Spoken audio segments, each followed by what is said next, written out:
Ladies and gentlemen, the Railroad Hour. And here comes our star-studded show train.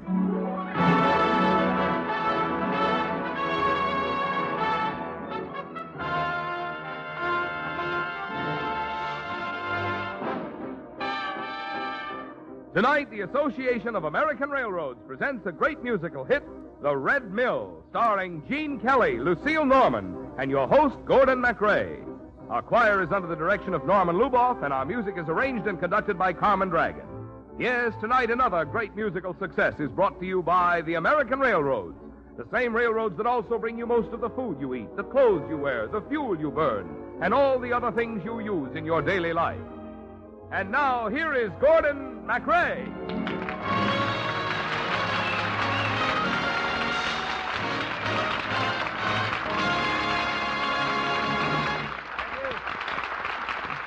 Thank you and good evening, ladies and gentlemen. On stage tonight is one of the happiest shows that ever hit Broadway. It's The Red Mill, with book and lyrics by Henry Blossom and music by Victor Herbert.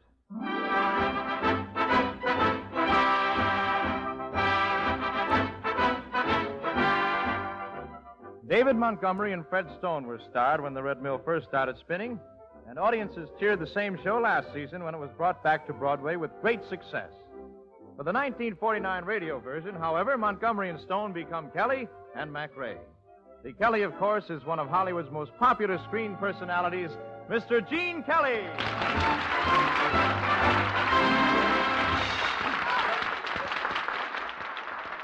Thank you, yep. Just for tonight, Gordy and I are going to slip on a couple of checkered vests and straw hats. And we'll be sporting two of the corniest names that ever bounced off a balcony. What do they call you, boy? Why, I'm Kid Connor. What a coincidence. I'm Con Kidder. Pretty grim, huh? Say, wait till you meet Lucille Norman and Alan Reed. Yeah? They play a couple of Dutch characters in Katwijk aan Zee. Katwijk on Come Again? Well, you'll be there in a minute. So, shall we bring up the curtain, Mr. Kidder? I'm in favor of it, Mr. Connor. Okay. Here's Act One of Victor Herbert's The Red Mill. Mr. Conductor, if you please. In old New York, the peach crop's always fine. They're sweet and fair, and on the square, the maids of Manhattan for mine.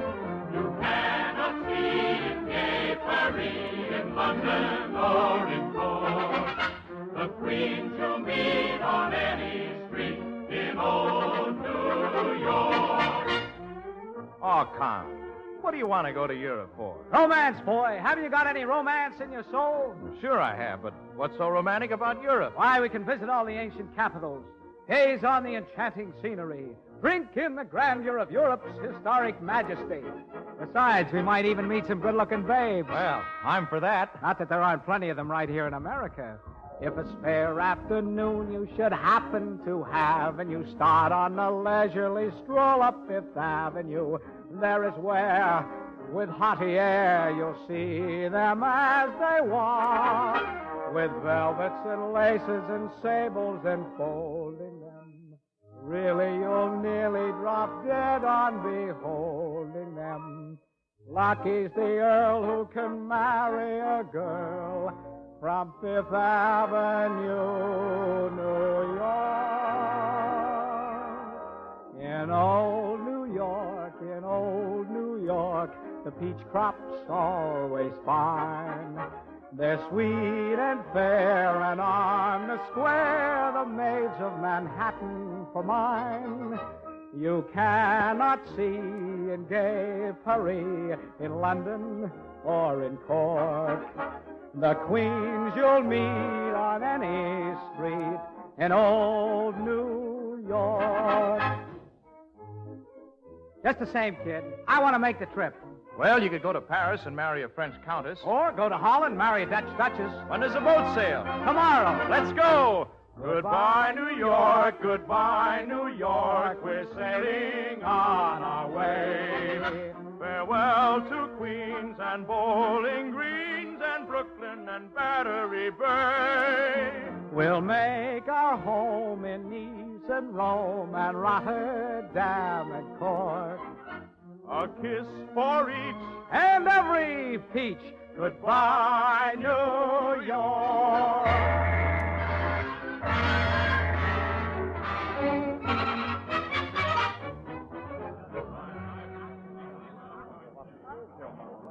So this is Holland. Hi, Holland. I wonder what kind of money they use here. Francs, marks? Whatever it is, we haven't got any. Hey, what about using those bottle caps, huh? How do you think I tipped the porter at the railroad station? Well, we got to find a place to sleep tonight. And it's got to be cheap sleep. Hey, let's ask that little Fräulein over there. Okay. Hey, Mabel. Yes? Miss, we can't afford a hotel room. Any idea where we could sleep tonight? Well, I don't know.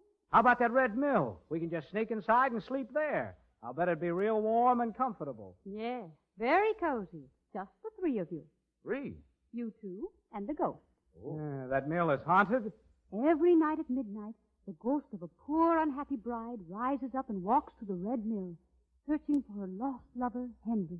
Thank you, and good night, Red Mill.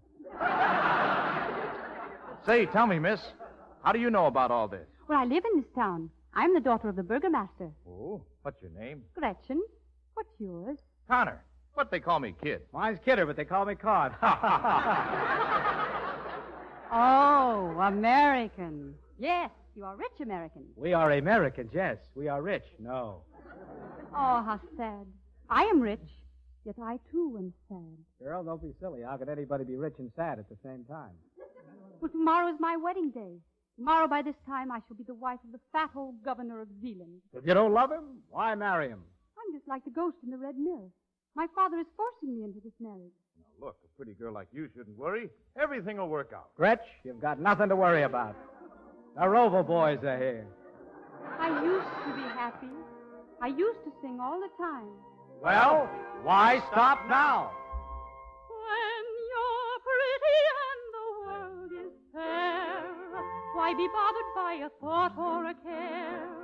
For to worry is to double trouble. There'll be enough of that hereafter. Merry youth is like the month of May, and old age is like December gray. So we'll dance and sing and play and be happy while we may. Life was made for love and laughter.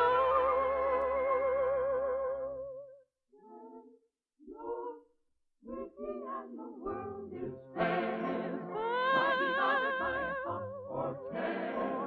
For to worry is to double trouble. There'll be enough of that hereafter. Merry youth is like the month of May, and old age is like December gray.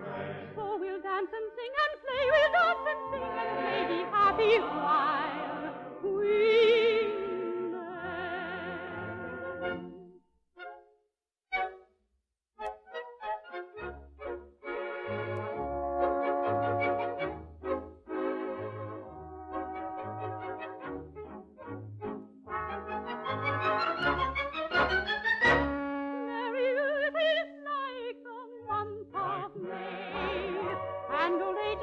December gray. So we'll dance and sing and play. We'll dance and sing and play. Be happy while we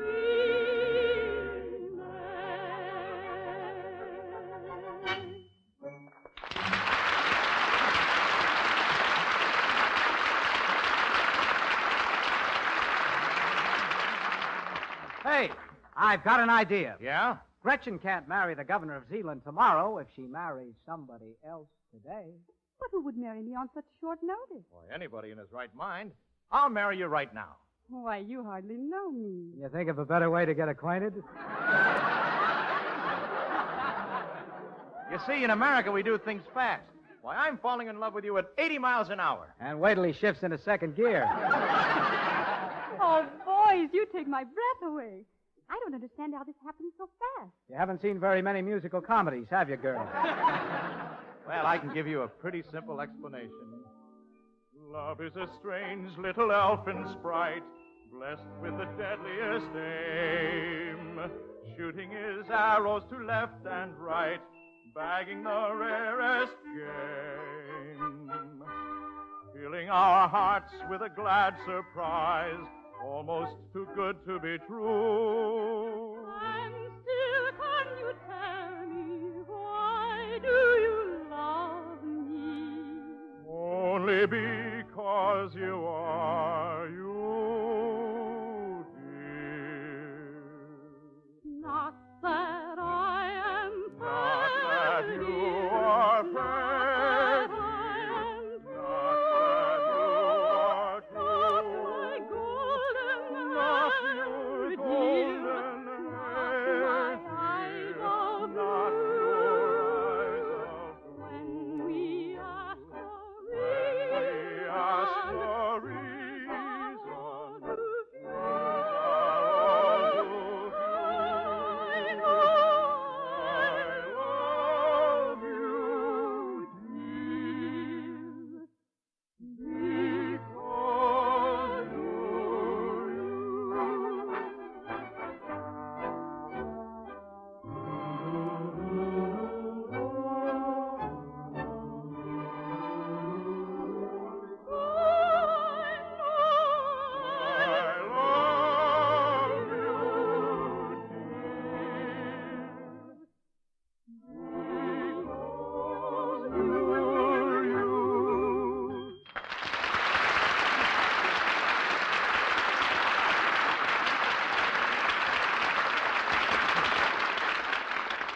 Hey, Gretch, where do people go in this country when they want to get married? To the burgomaster. Oh, but my father's the burgomaster here, so we'll have to go to the next town. Come with us, Con. You can be the best man and give the bride away. Just one moment, my fine young friend. Father! Have you forgotten, my dear Gretchen? The ceremony is to be tomorrow, not tonight. It is to be held here, not in the next town. And the bridegroom, not this silly young American, but His Excellency, the Governor of Zealand. Hey, you're pretty high-handed, Mr. Burgomaster. A girl can marry anyone she chooses back where we come from in little old New York. Well, this is little old Cotwick on Z.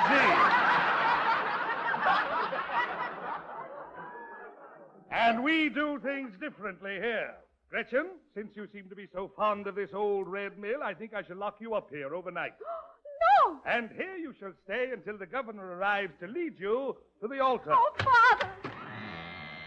In you go. You can't lock her up. You can't do this. You can't force her to. You can't. I guess he can. Good day, gentlemen. I trust your stay in our village will be both enjoyable and brief. Ha ha. Ha ha. You know, I think I've seen that guy someplace before. Yeah, on a beer mug. Gretchen, are you all right? It's so dark in here. I'm frightened. Have you seen the ghost? No, not yet. Or when you see her, ask her if she's got a friend. A live one. Listen, Gretchen, you stay right there. Well, she'll do that all right.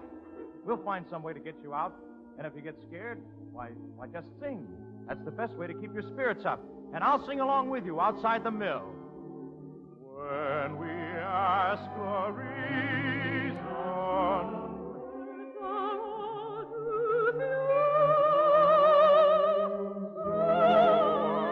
know I love you, dear,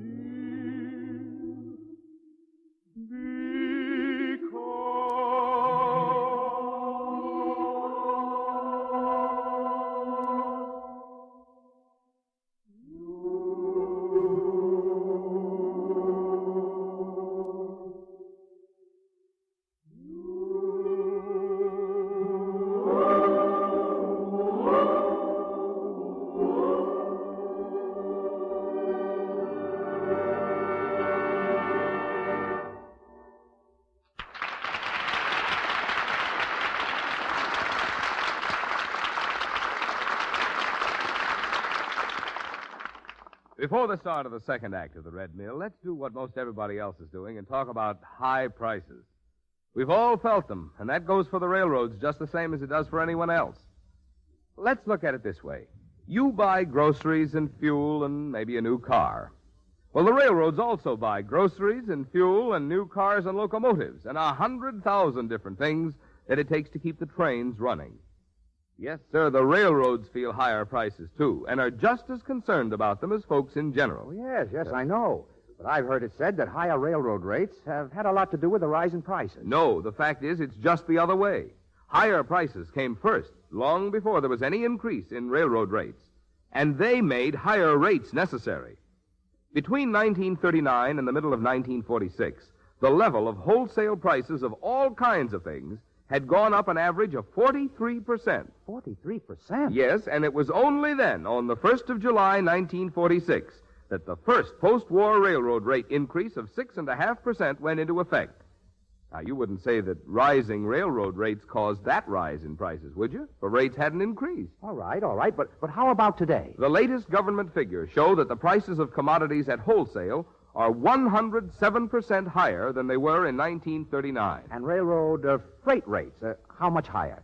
As of tomorrow, when new rates go into effect, railroad freight rates will have increased 52% above 1939, less than half as much as the increase in prices generally. What about the prices railroads have to pay for things they buy and use? Well, the biggest item in railroad expenses is wages, and wage levels are up 83% above 1939.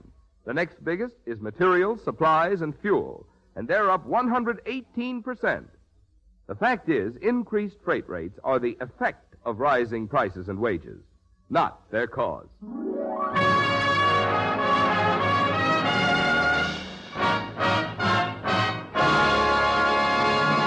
We're ready for the second act of Victor Herbert's The Red Mill, starring Gene Kelly, Lucille Norman, and your host, Gordon MacRae. The night was still, the ghost like the mill kept waving its spectral arm, and those around heard mystical sounds which thrilled them with vague alarm. It's awfully quiet. Yeah, I never heard so much silence. Hey, what are those voices? Just the wind. What's that? Just the old mill turning. Looks just like a person, doesn't it? Waving his arms in the moonlight, crying out for help. I want to go home. The Empire State Building never affected me like this. But the girl I love is inside there. But the boy I love is outside here. Gretchen, are you all right? Gretchen! She's gone. She's smart. Lets us go, too. No, wait a minute. You don't suppose the ghost has kidnapped her? I don't know, but there's a figure up there in the tower of the mill, all white in the moonlight. Is it Gretchen or the ghost? Well, I can't tell from here, but it begins with a G. Listen. And the birds have sought the nest. The shadows fall in a darkening hall, and the weary world at rest. The stars are awakening one by one. The whispering breezes are still. The moon shining bright with a radiant light is silvering valley on hill. Gretchen, is that you? Who else would it be? Gretch, how'd you get way up there? I climbed up the stairs inside the mill. Well, how are we going to get you out? I don't think anybody will ever get me out. Oh, I can't see your face in the moonlight, but I know you're as lovely as the moonbeams themselves. Moonbeams shining soft above, let me beg of you, find the one I dearly love, tell her I'll ever be true.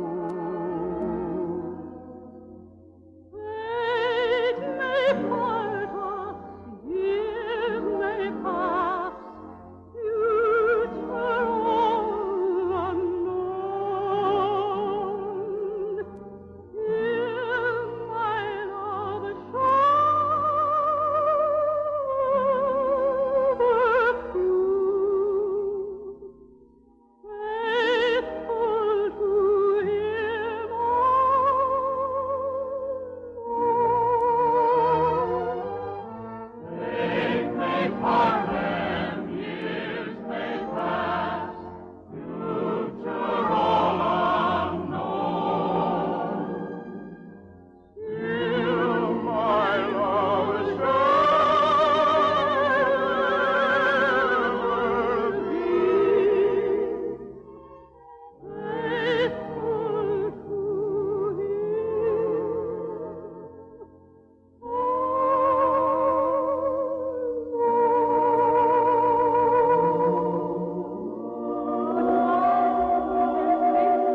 ghost's boyfriend.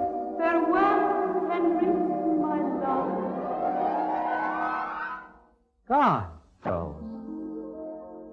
Moonbeams shining soft above, let me beg of you, find the one I dearly love, tell her I'll ever be true.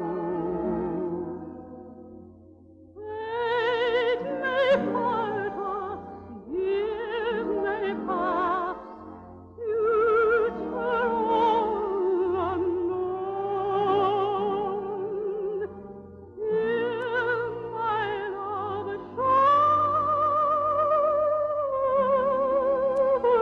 prove faithful to him alone.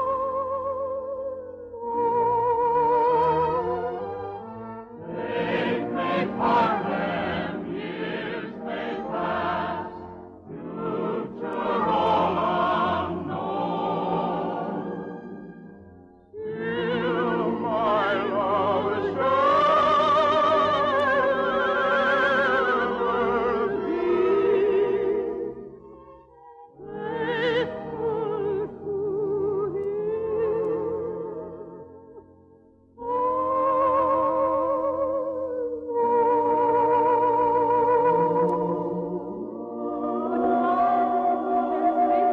Hendrik. Who's Hendrik? Well, that's the name of the ghost's boyfriend. Farewell, Henry, my love. Gone. Con. We've got to get Gretchen out of there. We can't let her marry the old governor of Zealand. I'm in love with her. A fine thing. Millions of girls in this world, and you have to fall in love with one who's locked up in a mill. This boy always does things the hard way. Now, wait a minute, Con. Didn't you ever fall in love? Sure, 365 times a year. Every day? Sure. With a different girl? I don't eat the same egg every morning for breakfast.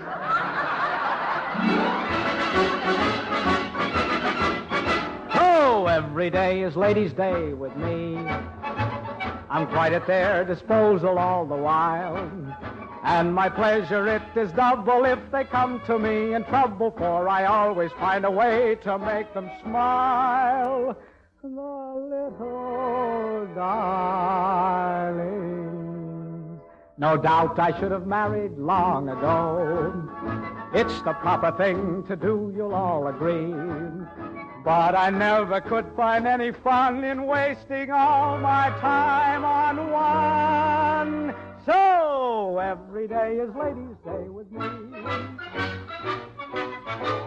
Now it's a frightful thing to think of all the hearts that I have broken, though each one fell in love with me without the slightest token. Among my vulgar creditors, I'm fearfully in debt, because I have afforded anything that I could get. But I must say that I've enjoyed the best of what there is in life. I've been lucky in my love affairs. I've never had a wife. And I don't begrudge the little dears those necklaces of pearls. All the money that I've ever saved is what I've spent on girls. For every day is ladies' day with me. Every day is ladies' day with I'm quite at their disposal all the while. My pleasure, it is double if they come to me in trouble, for I always find a way to make them smile. The little darlings. No doubt I should have married long ago. It's the proper thing to do, you'll all agree. But I never could find any fun in wasting all my time on one. So every day is ladies' day with me. Every day is ladies' day. Hey, every day is ladies' day with me.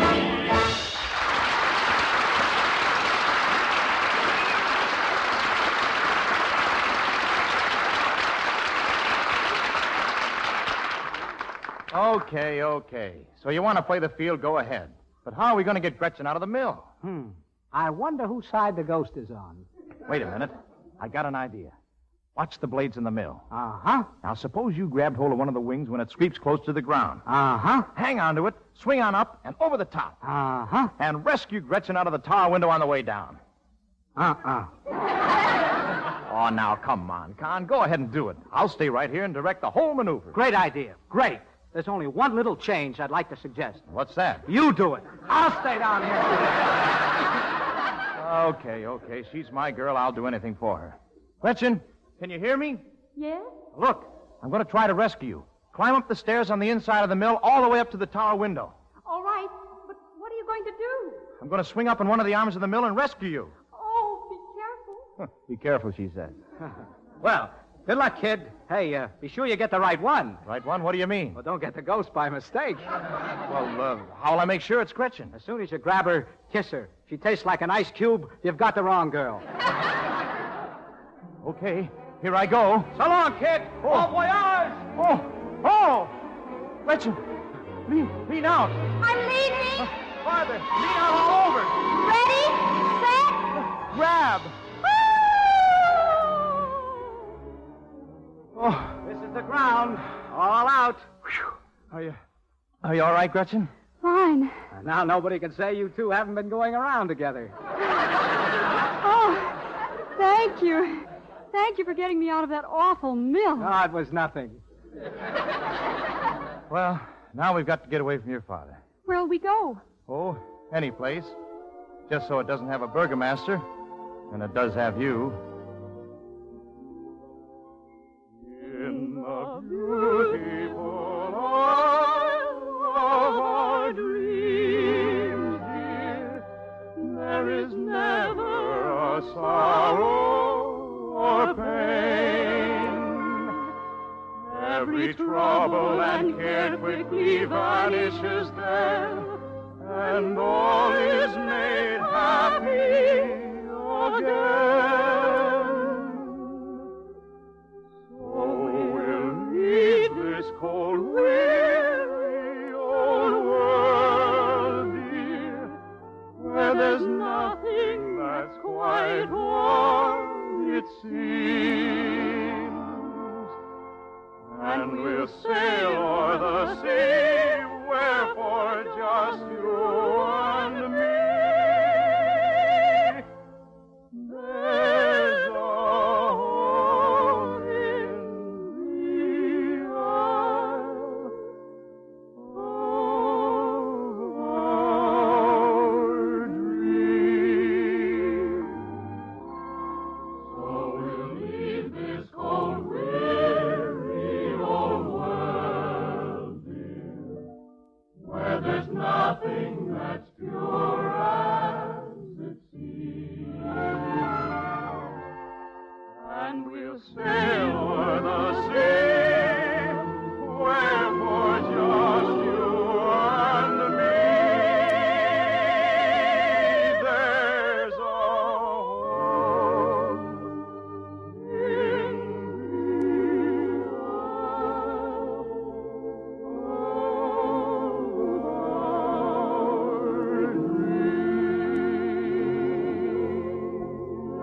Well, so long, kids. Have fun. Well, aren't you coming with us, Con? Ah, three's a crowd on that island you're talking about. Besides, I want to stay here and see the look on the burgomaster's face tomorrow morning when he unlocks the door of the Red Mill and finds a great, big, beautiful nothing.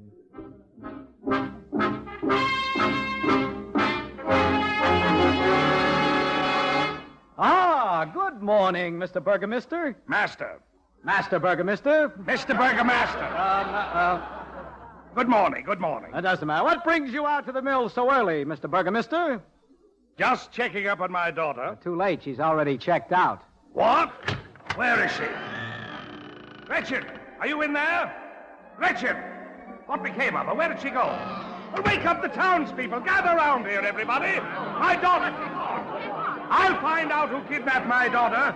And if it happened to be a couple of Americans, I'll make them wish they never set foot in Catwick-on-Sea. Gretchen is gone! Gretchen is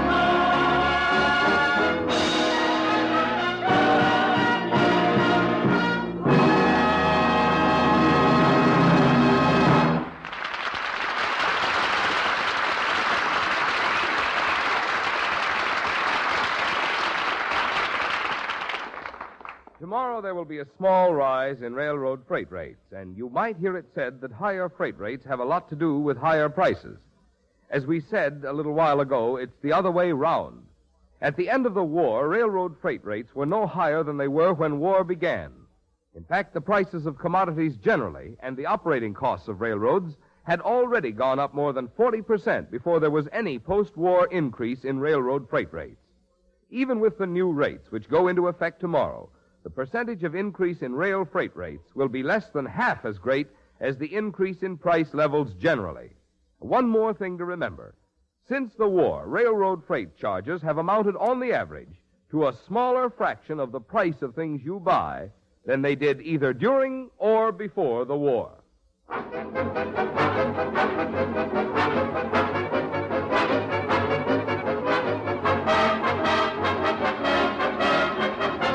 The Railroad Hour show train will return in just a moment after a brief pause for station identification.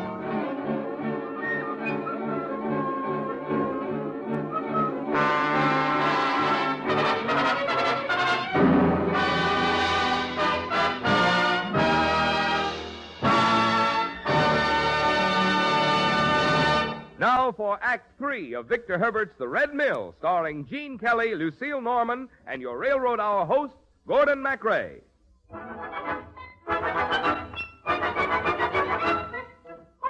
Why the silence? Was there violence or did not regression simply up and run away? If not really, very clearly, they should stop the silly gossiping without delay. What to handle, such a scandal, puts the burgomaster in a very sorry plight. You'll discover, she'd a lover, and she secretly eloped with him last night. Oh, quiet! We'll discover. Stop all this noise and gossiping. Quiet, all of you, quiet. I suppose all of you know that my daughter has disappeared, and I intend to find her, and she will marry the governor of Zealand according to plan. How are we going to find her, Mr. Burgomaster? I have just learned that the two greatest detectives in the world are visiting Holland, Mr. Sherlock Holmes and Dr. Watson. Yes, they are just a few miles from here, and I'm sending them a telegraph message to come at once and find my daughter. I shall spare no expense. Money is no object. Money is no object? None. Is that the telegram you have there in your hand? It is? Do you want me to send it for you, Mr. Burgomaster? Well, that's very kind of you, my boy. But let me warn all of you, if the culprit happens to be within earshot, he may as well give himself up now, for Sherlock Holmes will run him down.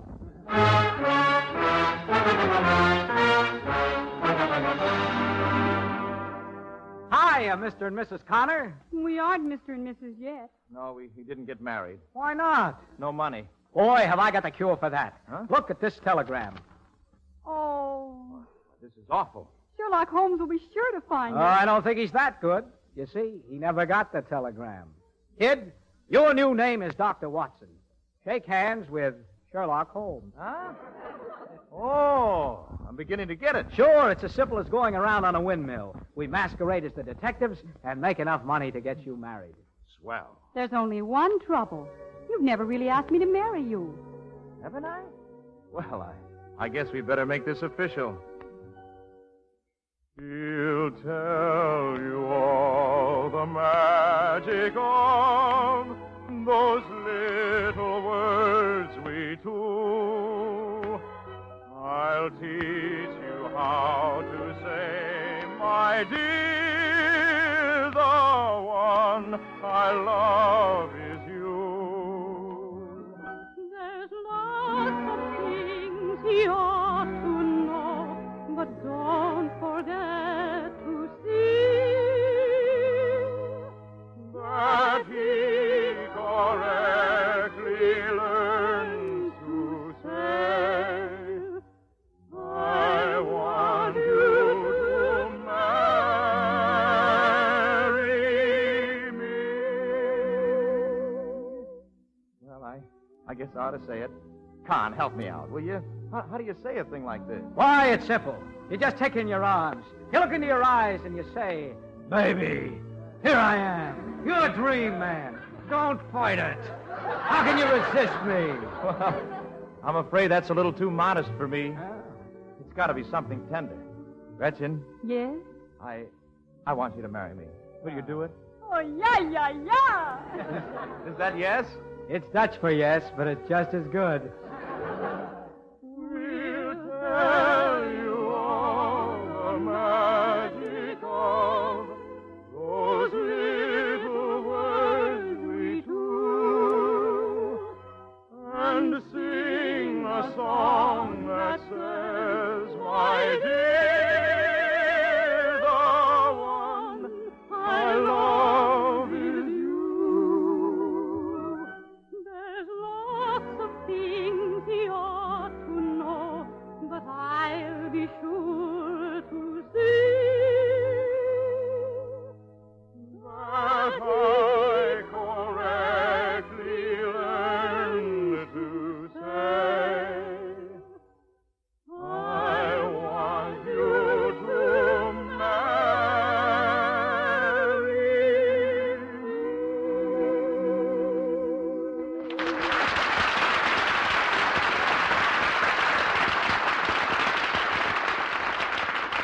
All right already, all right. You can stop being Romeo and start being Dr. Watson. We've got some plain and fancy Sherlocking to do.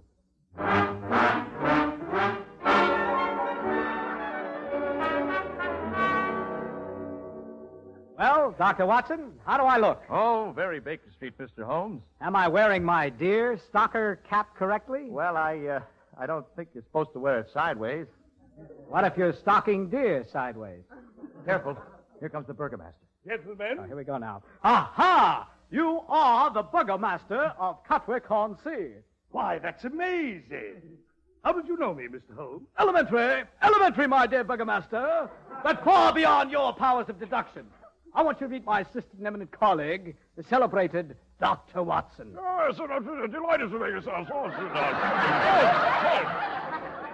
Well, from the way he talks, he must be British. If he were any more British, he couldn't talk at all.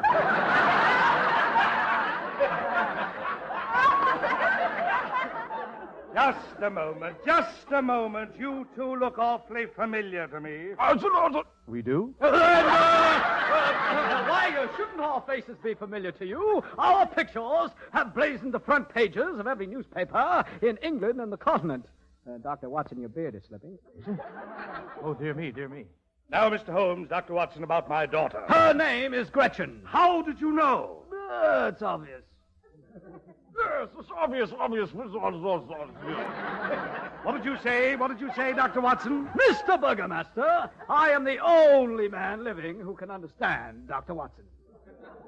I see. Now, how much will you charge, Mr. Holmes, to recover my daughter? I'm glad you brought that up. Our price depends on the difficulty of the job. Is your daughter young? Yes. Beautiful? Quite beautiful. Then it will be very expensive. Because, as everybody knows, beautiful young girls are very hard to find these days. How much do we charge, Dr. Watson? Dr. Watson says... Dr. Watson says, and I quote, 555 guilders. 555 guilders? That's a great deal of money. Now, when did she disappear? Oh, about midnight. As long ago as that, who makes it much more difficult. How much, Dr. Watson? Dr. Watson says... Dr. Watson says, and again I quote, 5,555 guilders. Oh, dear. Now, where did she disappear from? From the old Mail Reel. Oh, from the old Red Mill. Where? The Red Mill. Oh! Those mighty beautiful young girls who have disappeared at midnight from old Red Mill falls in our highest price bracket. Dr. Watson, what is our highest price bracket? Dr. Watson says 55,550. 5. As much as that? Well, remember, we got to pay our agents 10%. Very well, it's a deal. I'll pay you the minute you deliver my daughter. We must have the money in advance. Why? Well, we have enormous expenses, you know. Magnifying glasses, houndstooth jackets, bloodhounds, all that. I see. Very well. I'll pay you the money. Good. But I demand that you bring my daughter to this very spot no later than 4 o'clock this afternoon, in time for her wedding to the governor of Zealand.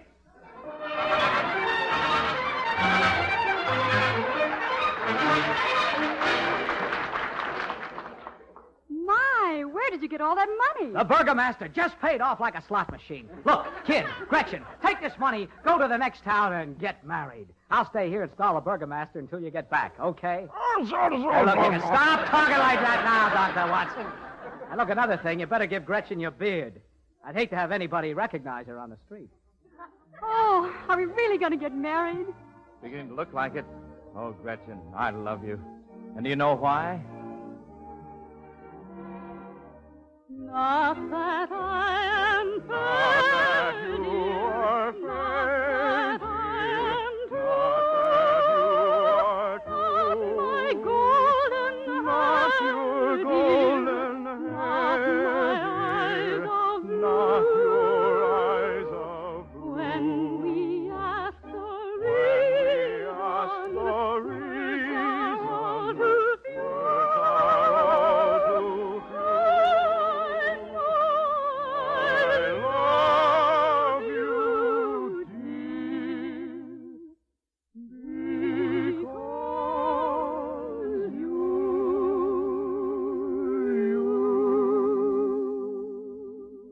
Okay, we know you love each other. Now, look, sweetie, we got all this money for finding you. Now, get lost.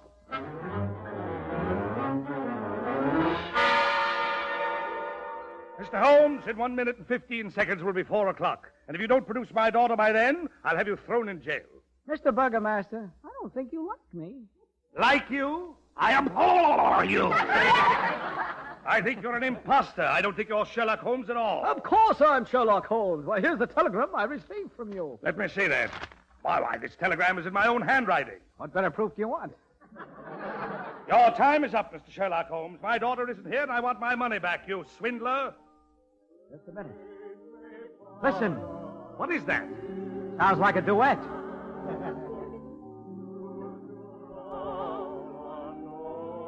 Is that my daughter? You believe in the ghost in the old red mill? Certainly not. Well, then that's your daughter. Gretchen! Gretchen, come in here. You're just in time for your wedding to the governor. There's been a little change in plans, Mr. Burgomaster. I can't marry the governor. Oh, yes, you can. But I'm already married to Mr. Connor. I don't... I think the burgomaster has just blown a gasket. Gretchen, let's get away from here. Where'll we go? To the Isle of our dreams. I can recommend a better island. Where? Manhattan. Could someone from Holland be happy there? Well, Peter Stuyvesant likes it. In old New York, the peach crop's always fine.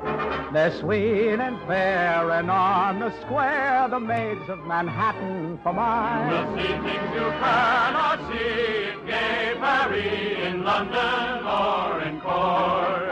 The queens you'll meet on any street in old New York.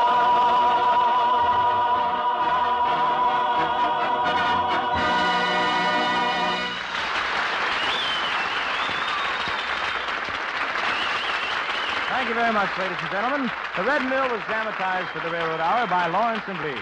Next week, our show train will arrive on the same tracks at the same time, and on board will be Miss Jeanette MacDonald to join me in bringing you one of the greatest screen successes, Naughty Marietta.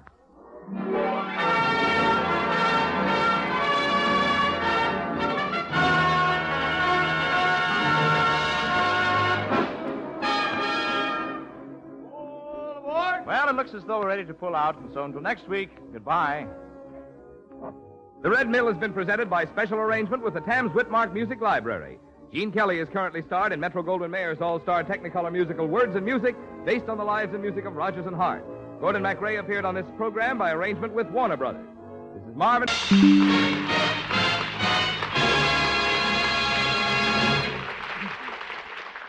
Good evening, ladies and gentlemen. This is your host, Gordon MacRae. Tonight, as the composer Edvard Grieg, I shall tell you how he found greatness in his concerto.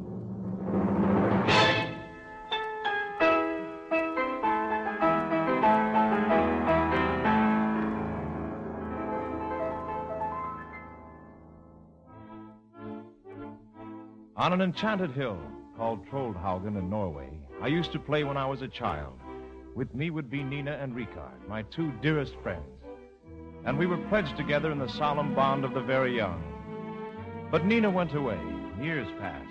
Rick began to write his poems, I my music. And even then, the urge began within me to compose something that expressed the beauty and spirit of my land, a song of Norway.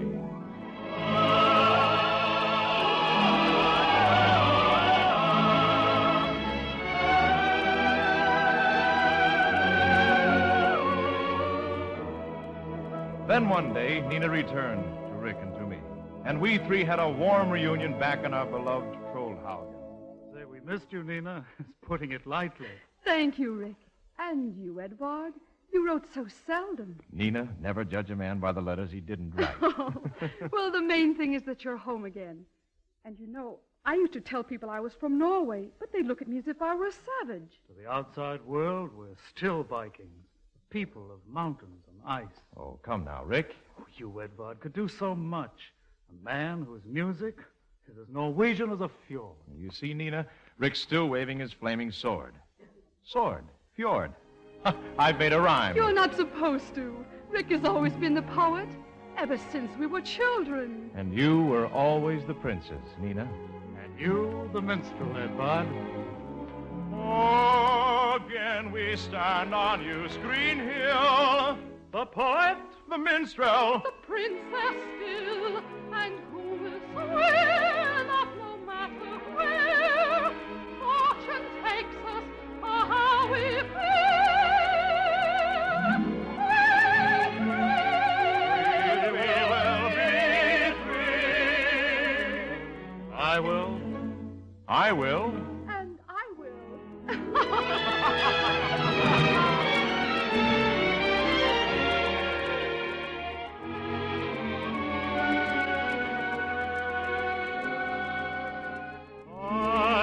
Find a place in the sun with you to guide me. I will guide you. My darkest battle is won if you're beside me. I'm beside you. We're weaving a million schemes here by our hill of dreams. Soon we'll bring them all so beautifully true. If I have you, And we'll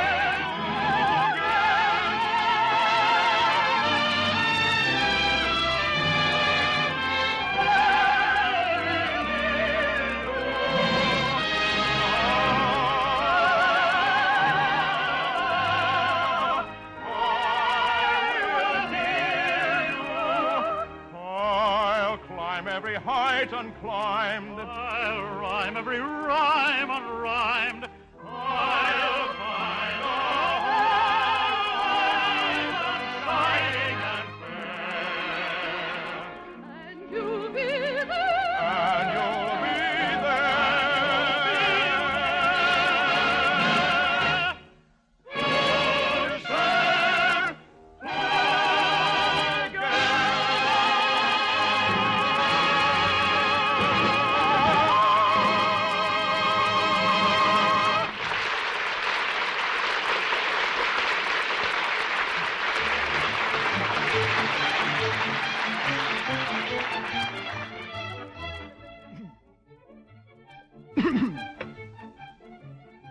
For a whole month, Nina, Rick, and I were happy in our friendship. Then on Midsummer's Eve, one of our gayest Norwegian holidays, Rick met a strange gentleman in the square. Pardonnez-moi, monsieur. I am Count Pepitillou of Paris. My name is Ricard Nordrak. Charmed. You see, monsieur, the Countess, my wife, is an opera singer. And you know opera singers, very temperamental. She insisted on coming here for the celebration. And when my wife insists, she insists.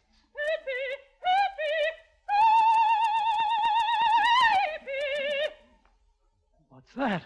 That is either my wife or a factory whistle. What a quaint place! Peppy, you may present me to these charming people. Oh, with pleasure, my dear. The famous diva Louisa Giovanni, also the Countess in private life, when there is a private life. Oh, how I love this place. Such Such charming simplicity. Quite different from your grand opera countess. Poof, grand opera, pretense and tinsel. Grand opera and I met and parted. From now on, I live, laugh, and love only for today.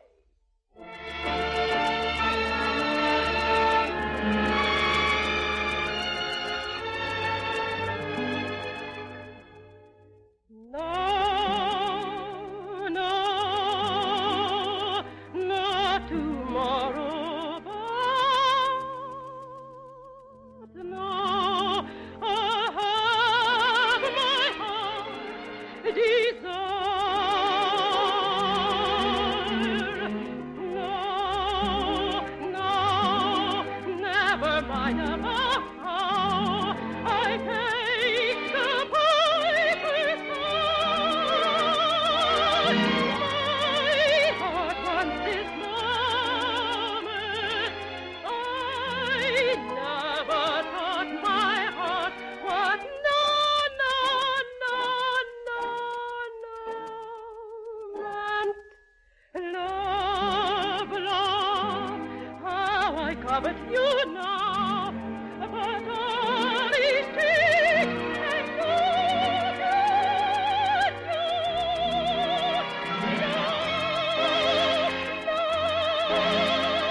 not forever, but now I'm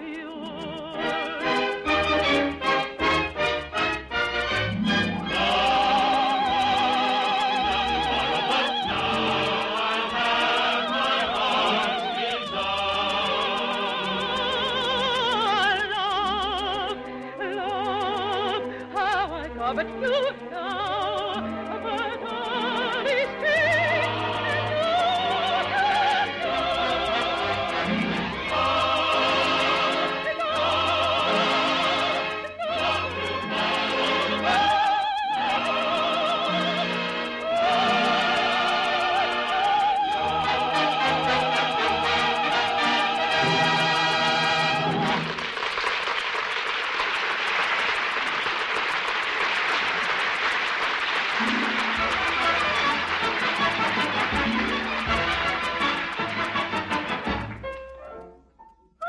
Oh, what lovely music coming from that house. Who is playing? That's Edvard Grieg. Grieg? Grieg? Who is he? He, too, is interested in music. How nice. Beautiful. It must be new. But then, you know, Grieg is always writing little songs. Lovely. Lovely. Bravo. Oh, I beg your pardon. Oh, young man, you simply play entrancingly. Well, thank you. And for that, I'm quite willing to look up to you, but not indefinitely. Oh, I'm sorry. I shall come right down. Pepe, Yes, my dear. we stay here. But your concert in Amsterdam. Cancel it. Where I like it, I stay. Poof, But the Queen is expecting you. poof to the Queen. But, Louisa, you can't prove the Queen. Pepe, go cancel Amsterdam. Louisa, I tell you. Yes, Louisa, I cancel. Young man, Yes, madame? tell me about this Edward Grieg. He's a man of rare genius who one day will be one of the greatest composers that... He's one of the first attractive geniuses I've ever met. How do you do? I'm so glad you like my music. Oh, Edvard, this is Madame Louisa Giovanni, the famous singer. You're quite handsome. Well, thank you. Again. Edward, I must call you Edward, n'est-ce pas? Edward, I'm a person of great impulse. As an artist, you must understand. Oh, I do. That is, I think I do. Poof, like that. I left that stuffy opera for the glitter and excitement of the concert hall. Does that interest you, Mr. Grieg? Me? Well, I don't quite understand. I have not as yet selected my accompanist, but just now, when I heard you play, I decided. Poof, there he is. Edvard! Well, thank you very much, but I really... Good, good. I will tell Pepe I have discovered another protege. He will be furious. Edvard, this is wonderful. Your chance to be heard. But, Rick, our work together, the music for your poem. Oh, you can do that when you come back. Oh, Rick, I just can't. Nina, we must tell her. Tell me what? Well, Nina, A lady came here today, a rather overwhelming lady. I know. The opera singer. She's the talk of the entire village. Nina, she wants me to go with her on a concert tour as her accompanist. That means being away a long time. Nina, you must realize the opportunity. Yes, it is an opportunity. I don't know what to do. Oh, you must go, Edvard. You will travel and meet great people of music. And they will hear your music. That's the important thing, Nina. They will hear Edvard Grieg's music. Yes, Rick. Go tell her Edvard will accept. Oh, gladly. Nina. Oh, Nina. Here in our lovely northern twilight, I'm seeing you as if for the first time. Edvard, darling. And with the sight of you comes music. Can you hear it? Yes. It's so near it touches us.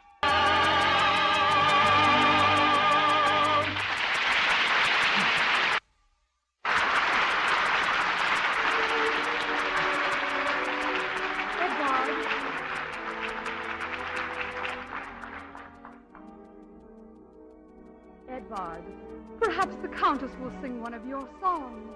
My songs are only for you, Nina. Here, see this one I wrote only today. Oh, let me look at it.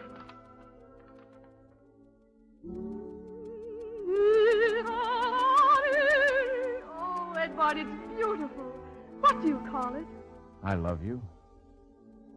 Now, there's a new name for a song. What better name could there be? I love you too, Edvard Grieg. Nina, will you marry me? Yes, Edvard. Oh, darling. Edvard, it's all settled.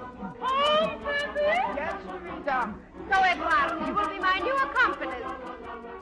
Oh, what is that music? Festival is starting, Countess. La, la, la, la, la, la, la, la. Friends! Nina, may I tell them? Yes, Edvard. Friends, Nina has consented to be my wife. Yes, Louisa. We cannot cancel Amsterdam. Her Majesty is expecting me. I must appear. But Louisa! We must leave at once. Edward, you must pack immediately. But Louisa, can't we go tomorrow? No. No. Not tomorrow, but now. I am sorry, my dear Nina, but the life of an artist is like that. So come, Edward. We must be going. Goodbye, Edvard. Goodbye, Rick. You'll never be too far from me, Edvard, darling. I'll always have the song you wrote for me today. Ringing clear, song of songs sublime, songs that climb above.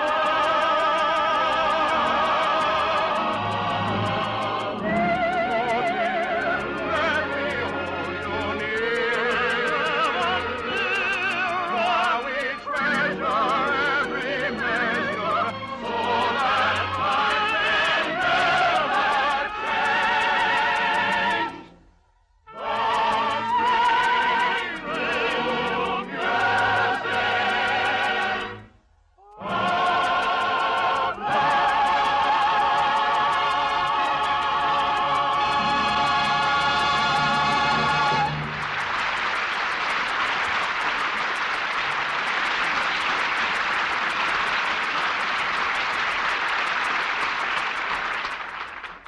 Did you ever stop to think of the railroads as a special sort of highway? Well, that's just what they are. And because we have railroads, it is not necessary to burden our other highways with a lot of extra large and extra heavy vehicles.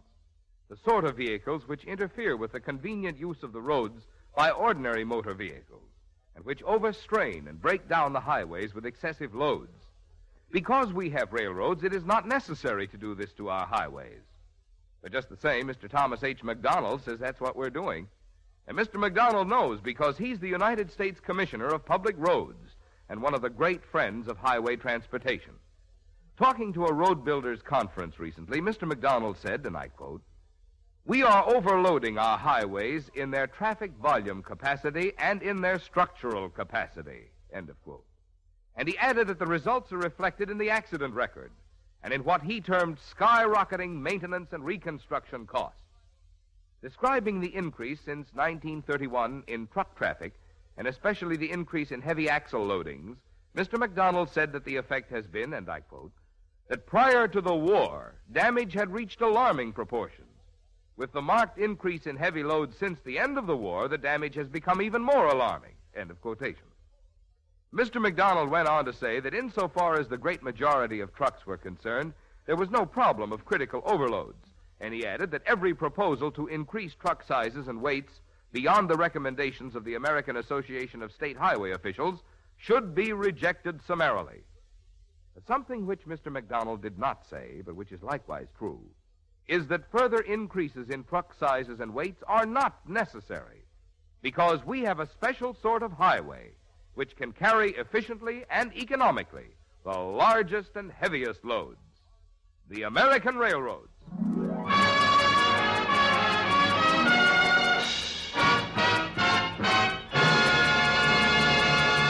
Now back to Song of Norway, starring Marina Cochetts, Melvin Niles, Gilbert Russell, and your host, Gordon MacRae, as Edvard Grieg.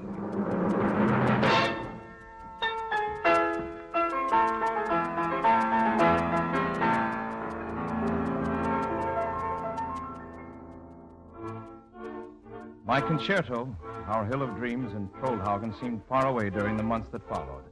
Paris, London, Vienna, all a weird symphony of trains, concerts, and the inevitable tea party. Louisa, as usual, took complete charge of things, and soon I found myself in a concert tour of my own.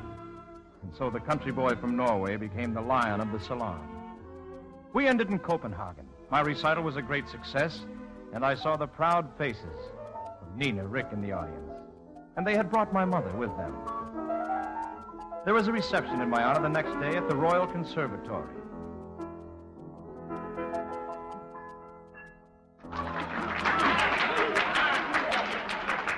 Thank you. Thank you very much. Edvard, Nina. I brought Rick with me. Rick, I'm sorry. I've hardly had a chance to talk with you. Oh, I only came yesterday. I know you've been so busy. I'm the one to complain. He's been here a week, and I've scarcely seen him. Well, you understand. Preparing for last night's recital. I sat with Rick, and when you played music we remembered from Trollhaugen, we were too excited even to applaud. Oh, those little pieces. They're good, but they're so, well, rather native. Edvard. You know, it's remarkable how one's point of view changes. Now I want to reach for something more important than just folk music.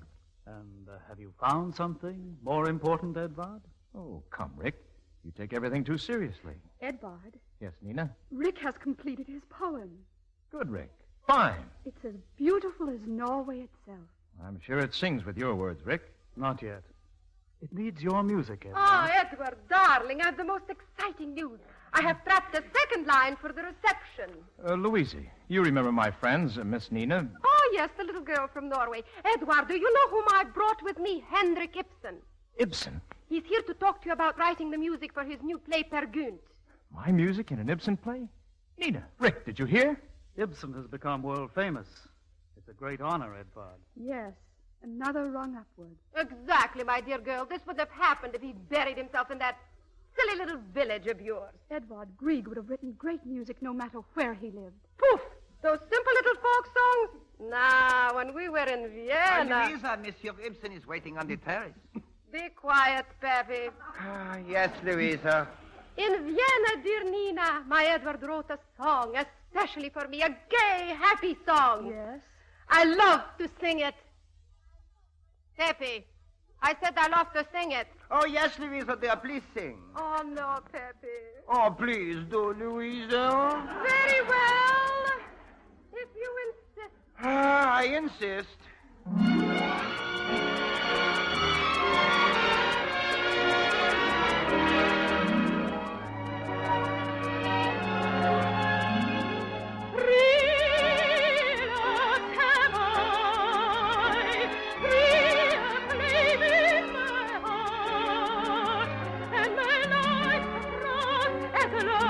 Among them I thought my first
we shall go to meet the famous Henry Gibson. Come, Peppy. Edward. Nina, will you excuse me, please? Yes, Edward. And Rick? Of course, Edward. It will be an historic moment. Nina, I'm afraid the music to my poem will never be written. It will, Rick. It must. Edward promised. And you know he'd never break a promise made on Trollhaugen. There you are, children. Mother Grieg. Rickard, I've had a letter from your father. My father? What did he say? He said that you shouldn't have made this trip, that the doctor forbade it. Rick, you never told me you were that ill. I'm not. Everyone worries too much. Come, let's have some tea. In a little while, Rickard. I want to talk with Nina. Oh, then please excuse me. I'd like to meet Henry Gibson. Oh, I worry so about Rick. And about you, too, Nina. Me, Mother Grieg? Nina, when are you going to marry him? Well, I don't know. You should. You two have been engaged for a long time. But Edward has been traveling so much. Yes, that is something the Countess is always careful to arrange. She has helped him. Nina, we are simple people. Such a woman does not think as we do. Edward needs you, Nina. Now more than ever. Attendez, everyone! Edward Grieg will compose the music for Henry Gibson's Pergunes. He will go to the Italian Riviera where he will work with Herr Ibsen. And every so often, I shall drop in on Edward to inspire him.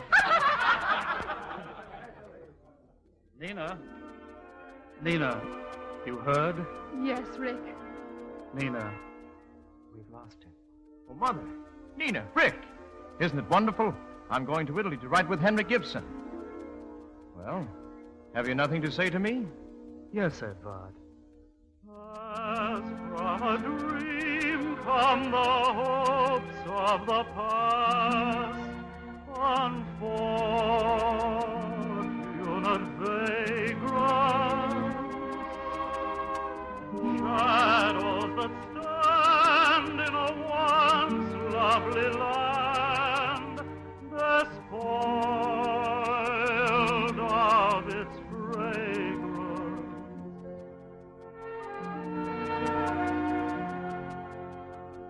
Who are ardent in youth-inspired spring, the bird and the minstrel, once made a vow that together they would sing, but where is the minstrel? The lone poet laughs as he tells the hills and birds his hopes so rhapsodic. The poem in his heart, still a thing of ringing words, and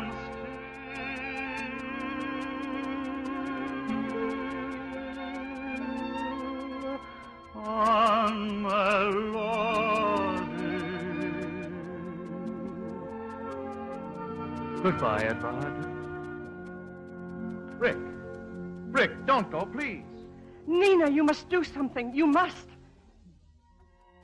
Come, everyone, a toast. A toast to Edward Grieg. And may today's announcement bring him fame and all the things that make life worthwhile for an artist.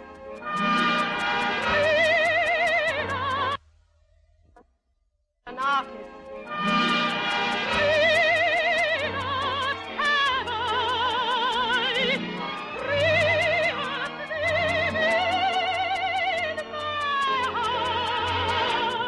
No, you are wrong, Countess. Love doesn't come divided.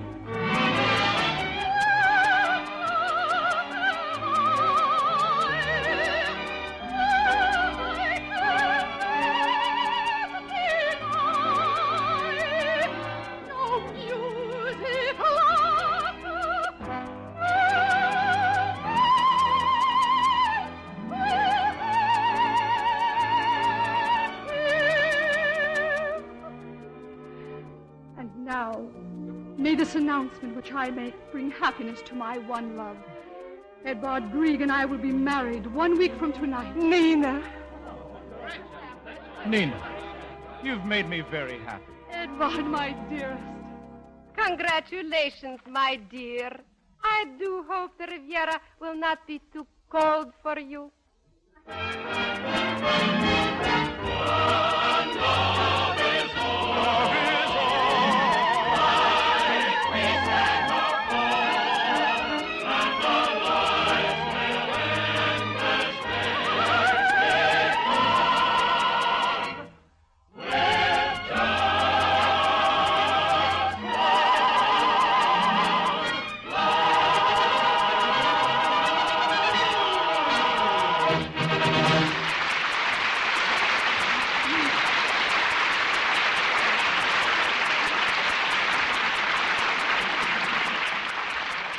We were talking a few minutes ago about what Mr. Thomas H. McDonald, the United States Commissioner of Public Roads, said about the extra cost to individuals and to the public resulting from overloading our highways. The highway user, Mr. McDonald said, and I quote, does not wish to pay for new highways to replace those destroyed by excessively heavy loads, end of quotation. And Mr. McDonald pointed out another way in which a relatively few extra-large and heavy vehicles add to highway costs, by reason of, and I quote, the reduction of the numbers of vehicles of all types that can be carried by our highways when trucks constitute an appreciable percentage of the total, end of quotation. Under certain circumstances, he said, this reduction in the traffic volume capacity of roads is as much as 1/3. So the public, the highway users, and the taxpayers are paying more than they otherwise would have to pay for their roads and are getting less use out of the roads they pay for because of a relatively few extra-large and extra-heavy vehicles. And it is all so unnecessary when we have available railroads, specially built and specially fitted to carry just that sort of loads, and to do it with unequaled efficiency and economy.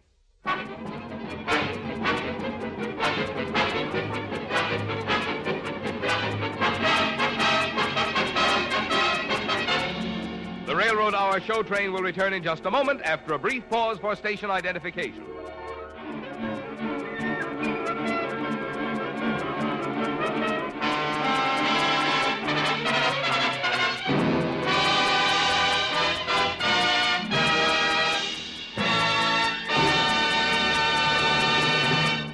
Now back to Act 3 of Song of Norway, starring Marina Cochetts, Melvin Isles, Gilbert Russell, and your host, Gordon MacRae, as Edvard Grieg.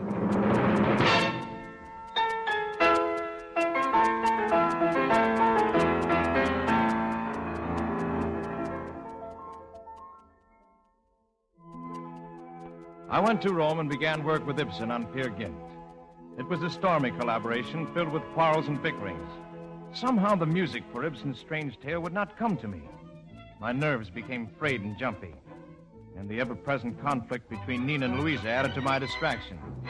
I finished the music finally, and Louisa insisted on having it played for the first time before a small gathering of her fellows.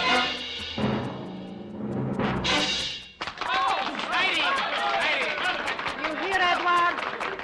You hear, Edward? They're applauding for you. Soon the whole world will applaud for you. And you cannot turn from it, Edward. Nor from me.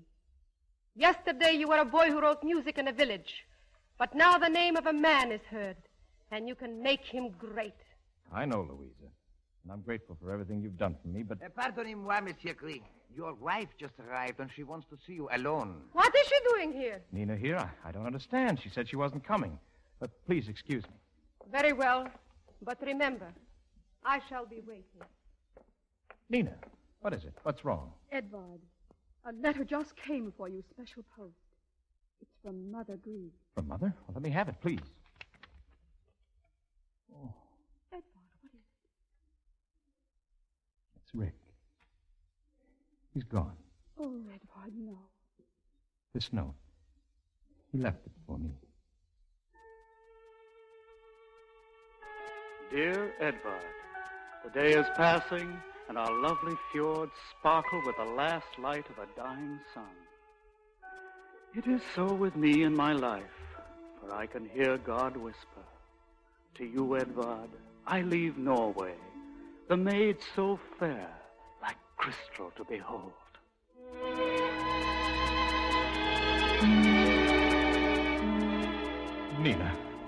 Nina, my darling, we're going home. Oh, to Trollhaugen. Yes, Trollhaugen. Oh, Nina, I failed you as I failed Rick. Can you still love me? I've never doubted, nor will I ever. I hear you ask if I am yours for keeping. Shame that a doubt should ever pass your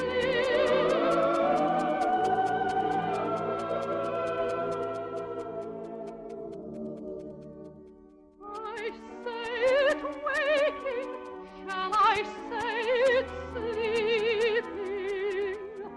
I love your lips, I love your laugh, I love the tears that dim your dancing eyes.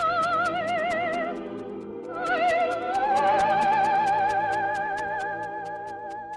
love you, dear, and hear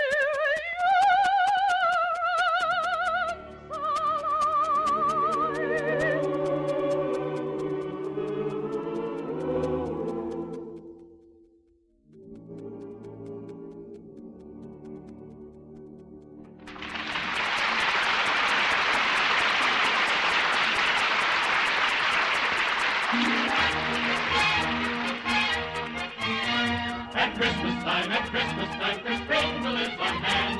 And were you good, Kris Kringle would comply with your demand. But were you bad, Kris Kringle, down your chimney would not climb. And you'd be standing empty-handed, which would be a crime. It's plain to see the thing to be is good at Christmas time. Just think, Nina. Our first Christmas in our own home here in Trollhaugen. where we always wanted to be, darling. Where we played and dreamed, you and I, and Rick. Yes, it was here in our Hill of Dreams, Nina, that you first said. I love you, Edvard Green. Strange music in my ears. Only now, as you spoke, did it start. Strange music of the spheres, and its lovely hum is coming from my heart.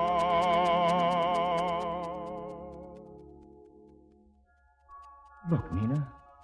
The mountains are asleep under the snow, like giants under white blankets. Do you remember, Edvard, how Rick used to write about the mountains? Tonight I keep remembering his poem. It needs your music, Edvard, he said. And you will find it and make it live. Sleep, sleep on, my sleepless Norway. Thy chill dark star will yet burn brighter for thy sleep. The words fit into this night. Let me sit here at the piano and listen to them again, Nina. From you. Beyond, far beyond the span and space of all place north, and before, oh, long before the face of time fell upon the fjord, the mountains loved the sky, the sun knew the earth, and the land bore spring. Listen, Edvard. I hear it too. Rick's voice. And there in that far-off time, and full of spring's flowing breast, children danced, even Norway danced.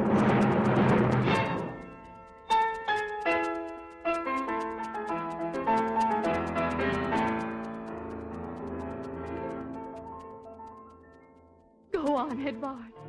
Go on. Once long ago. He sings with Rick's words. Long, long ago, mid these hills dwelled a maid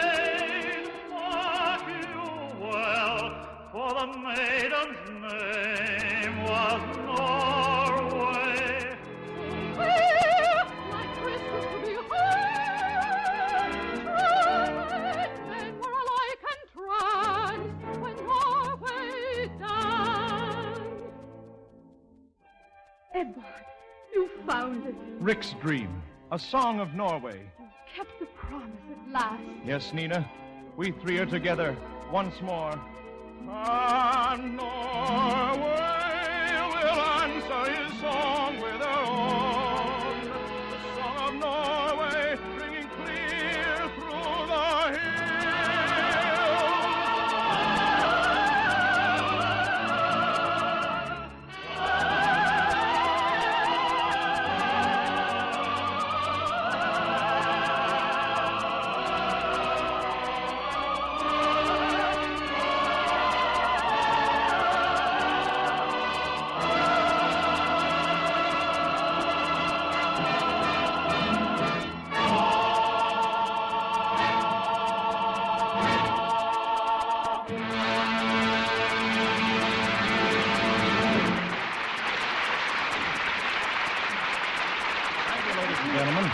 Marina Cochetts, Melvin Niles, and Gilbert Russell will be back in just a moment. Meanwhile, this is your host, Gordon MacRae, giving his warmest thanks to the members of our supporting cast, Jerome Cowan and Myra Mars, for their excellent performances in Song of Norway, with musical adaptation and lyrics by Robert Wright and George Forrest, based on a play by Homer Curran.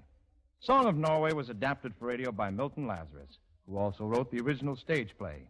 And now, here are Marina Cochetts, Melvin Niles, and Gilbert Russell.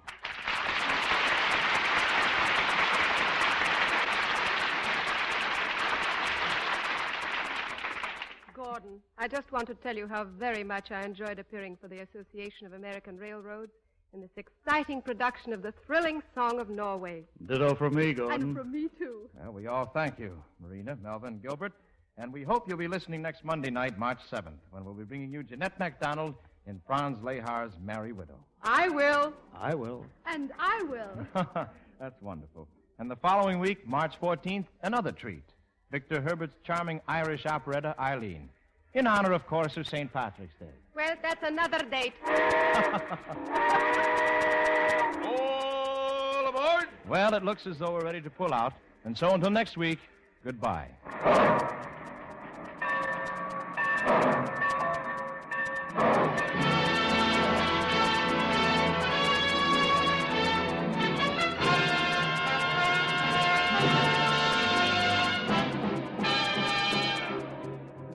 Song of Norway has been presented by special arrangement with its original producer, Edwin Lester, and through the courtesy of Universal International Studios, who will soon world premiere The Life of Riley, starring William Bendix as Riley. Marina Cochetts appeared by arrangement with Metro-Goldwyn-Mayer, producers of the Technicolor picture Little Women, starring June Allison, Peter Lawford, Margaret O'Brien, and Elizabeth Taylor. Gordon MacRae appeared by arrangement with Warner Brothers. This is Marvin Miller speaking. The Railroad Hour is brought to you each week at this time by 132 railroads of the United States. Each one of them has its own operations and services. Each one competes keenly with others for business. But all of them work together through the Association of American Railroads for the improvement of all railroading and for better service to you.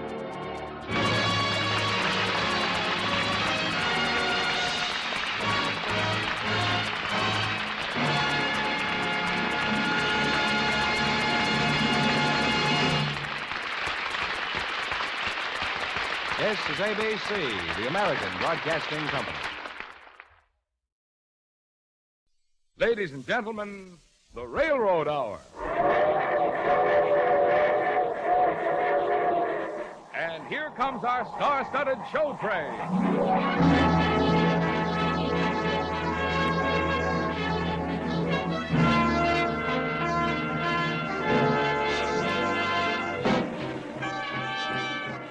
Tonight, the Association of American Railroads presents the gay white Christmas musical Holiday Inn, starring George Murphy, Martha Tilton, Jerome Cowan, and your host, Gordon MacRae. Our choir is under the direction of Norman Luboff, and the music is arranged and conducted by Carmen Dragon. Yes, tonight another great musical success is brought to you by the American Railroads. The same railroads that also bring you most of the food you eat, the clothes you wear, the fuel you burn, and all the other things you use in your daily life. And now, here is Gordon MacRae.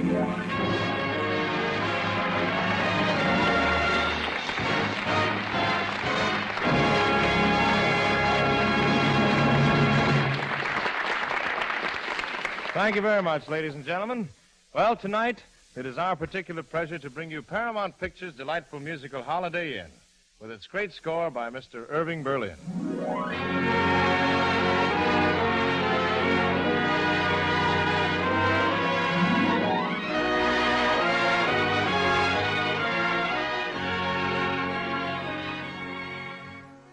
As the lovely leading lady of the piece, you will hear Miss Martha Tilton. Mr. Jerome Cowan appears as the agent Danny, who handles the careers of Ted Hanover and Jim Hardy, played respectively by Mr. George Murphy and myself. And so for the next 45 minutes, come with us and have a happy holiday. Happy holiday! Happy holiday! Looking back, I see that each of the moments I treasure and remember was a melody. Because for each moment there was a song, and for each song there is now a memory. Happy Holiday takes me back to the beginning. 1 year ago, Christmas time.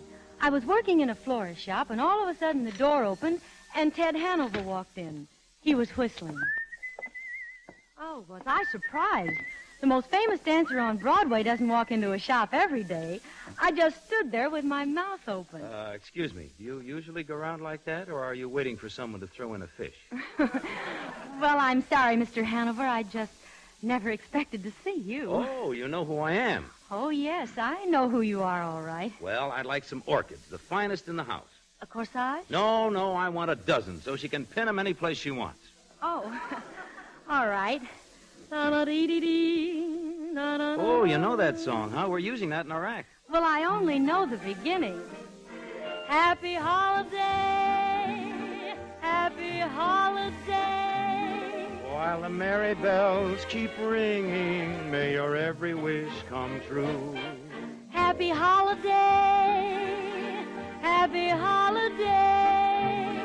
May the calendar keep ringing, happy holidays to you. If you're burdened down with trouble, if your nerves are wearing thin, pack your load down the road, come to Holiday Inn. If you're laid up with the breakdown, throw away your vitamin. Don't get worse, grab your nurse, come to Holiday Inn. Happy holiday, happy holiday. May the calendar keep ringing. Happy holiday to you.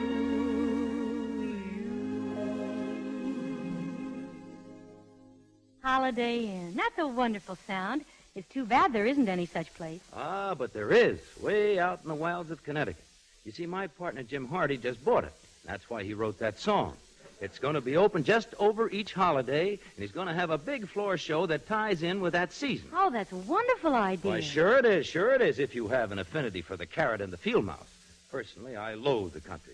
Say, how about the orchids? Oh, yes, Mr. Hanover. I'll have them wrapped in just a minute here. Mr. Hanover, as long as you're in the shop and you have such a kind face... And now, look, young lady, look. I'm getting married tomorrow. The lady is waiting. And at the moment, she's engaged to my partner, and we have to explain things to him so he'll understand, you see. And we also have a show to do in an hour, so please make with the package if you don't mind. Well, I am, but I can talk while I'm wrapping. You see, this is really just a part-time job. Oh. Actually, I sing and dance. Mr. Hanover, I want... I know. You studied dancing since you were a little child. You spent long, weary hours in every theatrical agency on Broadway, but just now I have to get back to the club and get on with the How next... did you know all those things about me? My dear, that's the story of every star and would-be star on Broadway. Forget it, kid. Marry the florist and raise little orchids. Then you won't get your heart broken. Well, okay. Here's your package. That's $36. Special rate because you bought by the dozen. Oh, thank you. Here. You may keep the change. Say, if you really want a job, why don't you take a run up to Connecticut and see Jim Hardy? Our act's folding tonight, and he'll be up there tomorrow. Well, thanks, Mr. Hanover. Thank you very much. Oh, don't mention it. Happy holiday.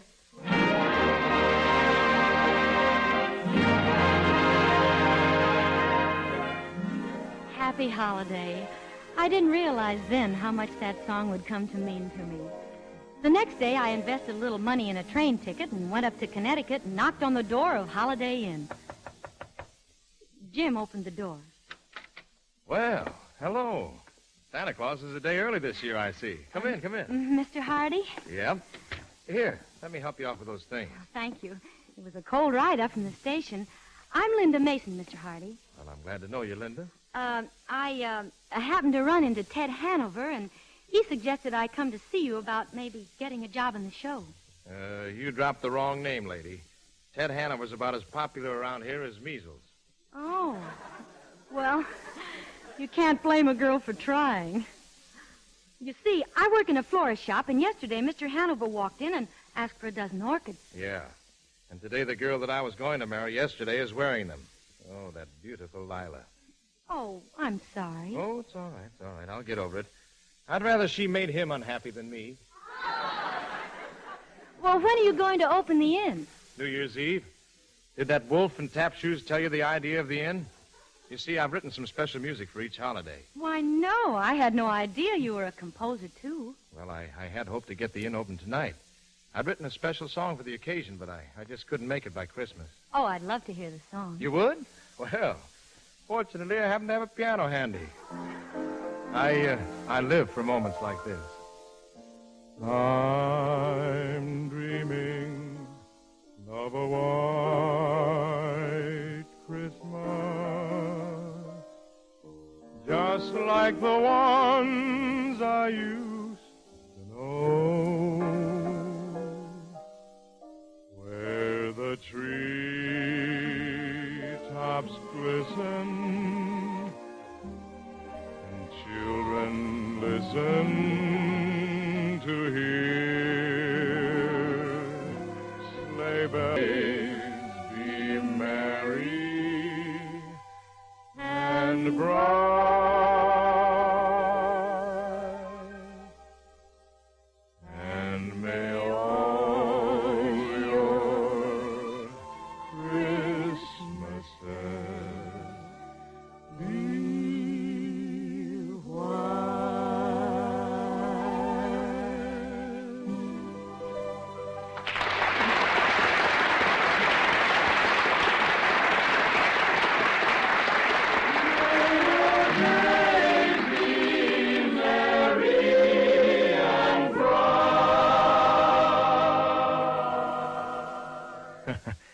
Hello, Linda. Hello, Jim. Would it be all right at this early date if I said Merry Christmas? Well, it is rushing the season, but it sounds beautiful. You know, I like your voice. Maybe... Oh, pardon me a moment, Linda. Hello. Oh, hello, Jim. This is Ted. Goodbye, Ted. No, Jim, wait a minute. Don't hang up on me. You don't know what I've been through. Nothing trivial, I hope. Jim, look, I want to read you a wire that just came. You remember Lila, don't you? Oh, yes. Yes, I remember Lila. Well, the wire's from her. I was supposed to meet her at the License Bureau at City Hall, but she sent a Western Union boy in her place. Well, congratulations. I hope you two will be very, very happy. Now, Jim, look, don't joke. This is the wire. She says, sorry, darling, but flying to Texas tonight to marry the most wonderful millionaire in the world. Hope you find a new partner soon. Love, Lila. Well, that's life. No, that's Lila. Jim, look, I'm coming to Holiday Inn. See, I'm going to help you open the place up. Now, we'll get it open fine by New Year's Eve. We'll put on a big show. Now, take it easy. No, thanks, Ted. I've already got my show lined up. Oh, but Jim... So long, Ted. I'm sorry, Linda. That was just a fellow who got the wrong number. Linda, would you like to open here with me on New Year's Eve? Oh, thank you. You know I'd love to. Maybe there is a Santa Claus after all. Well, could it be me? Well, Ted Hanover did send me here. Yeah, well, I'll tell you one thing. It's the first good turn he's ever done me. Oh, it's going to be such fun to be a part of Holiday Inn. You're right. Because if you're burdened down with trouble, if your nerves are wearing thin, pack your load down the road, come to Holiday Inn. Happy holiday. Happy holiday. Happy holiday. Happy holiday. May the calendar keep ringing. Happy holiday.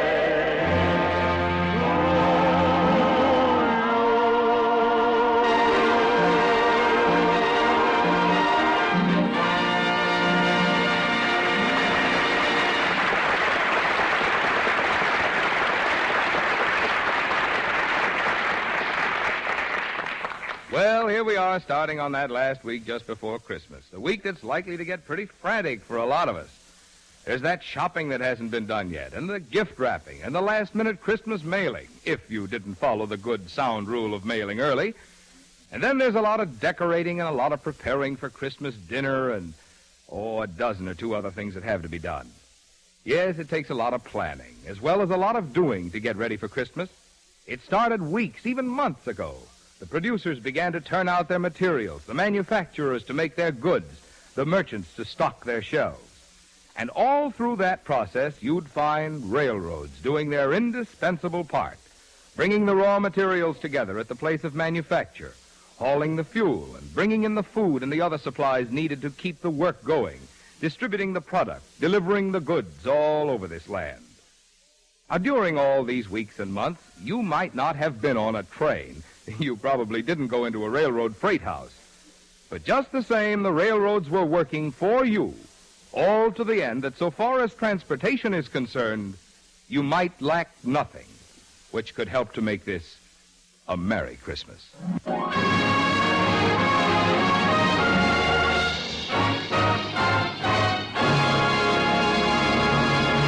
And now back to Holiday Inn, starring George Murphy, Martha Tilton, Jerome Cowan, and your host, Gordon MacRae.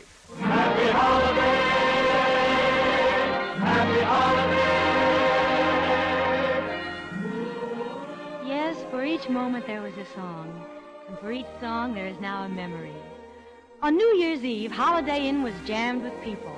After the first floor show, Jim and I went out in the kitchen and helped dish salads onto plates. I remember looking at Jim and thinking, this really is the beginning of a new year in my life. Penny for those thoughts. Oh, well, I was just thinking, it's almost the new year. Yeah, those old hands are practically straight up, aren't they? 1 minute to midnight, 1 minute to go. 1 minute to say goodbye before we say hello. Let's start the new year right.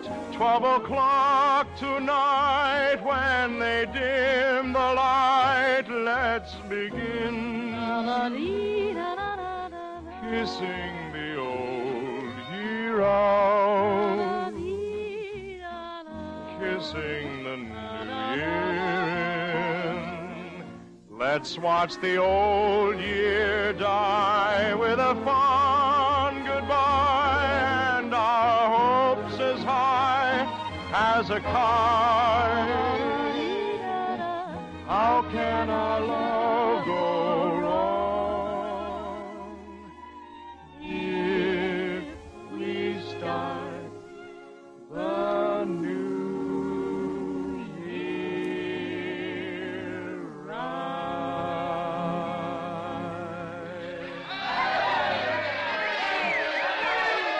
Hey, that sounds like it. Come on. Let's get out on that dance floor. All right. Happy New Year, everybody. Hello, Jim, old pal, old friend, old pain in my neck. Hey, Ted, what are you doing out here at Holiday Inn? Happy New Year. Hiya, baby, hiya. Good evening, Mr. Hanover. Now, look, Ted, you're a little the worse for alcohol. How about going upstairs and lying down? Oh, no. I don't want to go upstairs. Come on, little girl. Come on. How about a little dance with old Ted Hanover, huh? No. Come on, Linda. It's all right, Jim. I don't mind. Oh, listen to that music. Just listen and get with it. Oh, that's a baby. That's a baby. Just glide it. Just glide it. Ted Hanover dancing. Let's stop and watch. Hey, there's Ted Hanover and his new partner.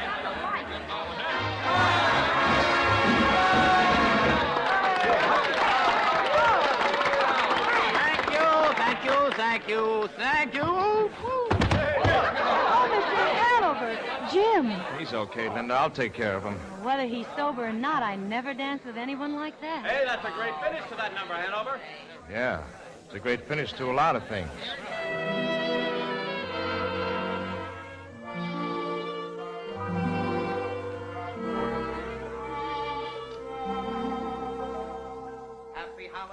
Happy holiday. Oh, no, not that. Who's making that awful noise? I am, Ted. It's me, your agent, Danny. Open your eyes and look at me. Oh, no, I'm afraid to. It might make me ill. Danny, what do you want? 10% of this headache? I don't need it. I got one of my own. I was with you last night. Well. Is Junior coming, too? Oh, hello, Jim. Jim, where did you get that extra head? Oh, I always wear it in case one goes out on me. Oh, Danny. Danny, boy, where am I? At Holiday Inn. Well, where are you? Who, me? I'm at Holiday Inn, too. Jim? Me, too. I'm right here with the rest of you. Huh. Crowded, isn't it? Hey, how did I get here? Well, I'll tell you a long story. Last night was New Year's Eve. Oh, yes. Now it comes back to me. Now I remember. You know, that's too bad about Lila, but on the whole, I think you're better off doing a single. Oh, no, boy. Boy, I got to have a partner. Well, aren't you tired of getting partners and falling in love with them and losing them? I don't know why you didn't tell me you had a new girl on the leash. A new girl? Yeah, the one you were dancing with last night. She was terrific. Now, wait a minute. Was I dancing last night? Why, you got the best hand of your life. No kidding. I couldn't get close enough to see the girl's face, but her figure... Yeah? You didn't get close, though. No. The closest I was when she was leaving the dance floor. I only saw her then from the back. Uh-huh. She was about this. I mean, she has a... Well, if I ever saw her from the back again, I'd recognize her. You saw her, Jim. You describe her. Who, me? Well, I wasn't watching very closely. She was medium-built sort of girl with a medium face. She had an evening gown on with a medium kind of belt in the back. Just a medium girl. Yeah, built like a former girlfriend of mine named Consuela Schlepkiss. Yeah, that Consuela was all right. Used to play the pinball machine a lot down at the corner drugstore. Why, I remember one time she was high man 3 weeks in a row. Oh, that's dandy. Thanks. That helps a lot. Oh, I'm happy to help you out any time, Danny. I'll do as much. I want to tell you something, boys. She'll be back. A chance meeting in the night. Destiny drawing two pairs of feet together. No woman could pass up a chance like... She'll be back next holiday, and I'll be here waiting. Oh, you will, huh? Yes, I will, huh? Okay. It's your time. Waste it. I'll see you later.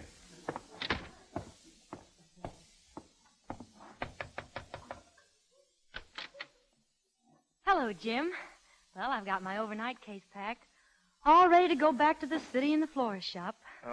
Linda, I've been thinking about that Lincoln's birthday number. I've decided we better do it in blackface. Blackface? Mm-hmm. You and I, the chorus, and everyone in blackface.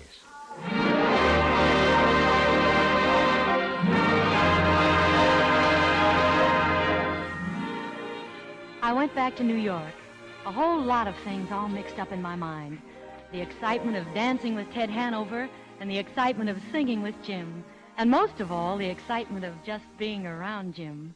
I could hardly wait for Lincoln's birthday, but at last it came, and once more I was with Jim on the stage of Holiday Inn, in blackface.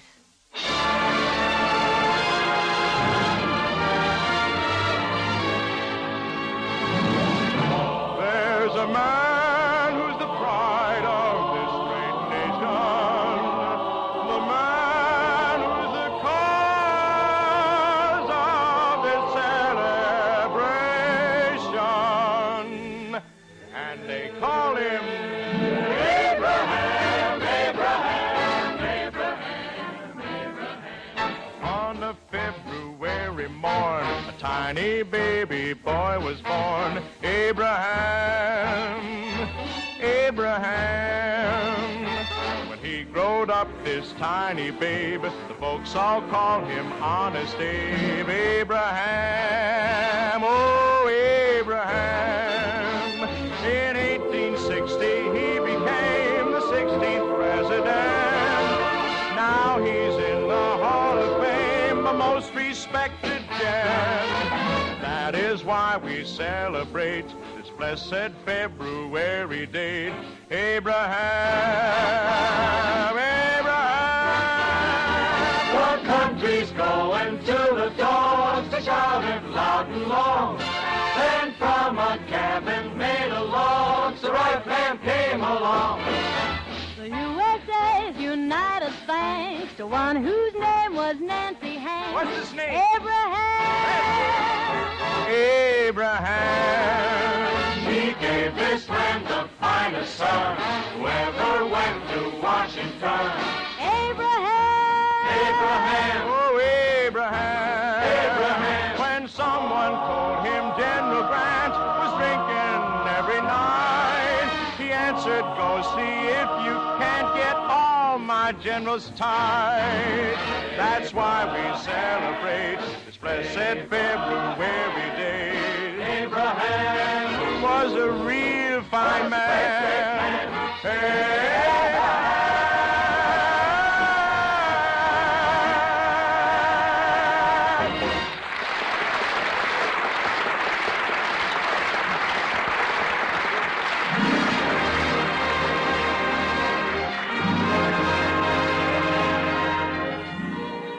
That was Lincoln's birthday, Jim and me in blackface.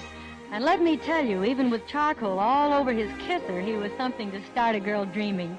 I couldn't wait to get back to the inn on St. Valentine's Day, and I was there early in a brand new dress, wearing my heart on my sleeve. Hey, you really look like something dreamed up for the occasion. Oh, thank you. Oh, the inn looks beautiful. You like those cupids? I posed for them myself. I thought they looked familiar. Come over to the piano. I've got a valentine for you. What is it? Well, you just stand there by the piano and listen. This is for you, from me, honey. And I mean every word. Be careful, it's my heart. It's not my watch you're holding, it's my heart. Oh, Jim. It's not the note I sent you that you quickly burned. It's not the book I lent you, but you never returned. So remember, it's my heart, the heart with which so willingly I part. It's yours to take, to keep or break. But please, before you start, be careful. It's my heart. Be careful. It's my heart. Oh, fine, fine. Mr. Hanover. That's not my watch you're holding. It's my heart. How in the world did you get out here again? Now, just keep playing, Beethoven. Just keep playing. Come on, baby. Let's finish that dance we started New Year's Eve.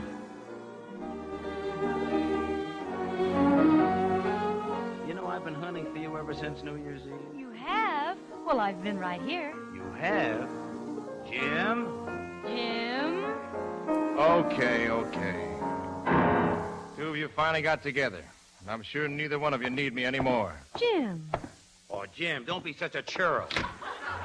Whatever that is. Don't pay any attention to him. He's just jealous because I always take his girls away from him. Now, can I help it if he isn't attractive to women? I can't believe Jim would act like that. Say, wait a minute. Where have I seen you before? I mean, before New Year's. I sold you some orchids. Of course, you're the girl in the flower shop. Well, it's a small world, isn't it, huh? Well, come on. We'd better start practicing. You and I are going to dance together tonight. Tonight and every night from now on.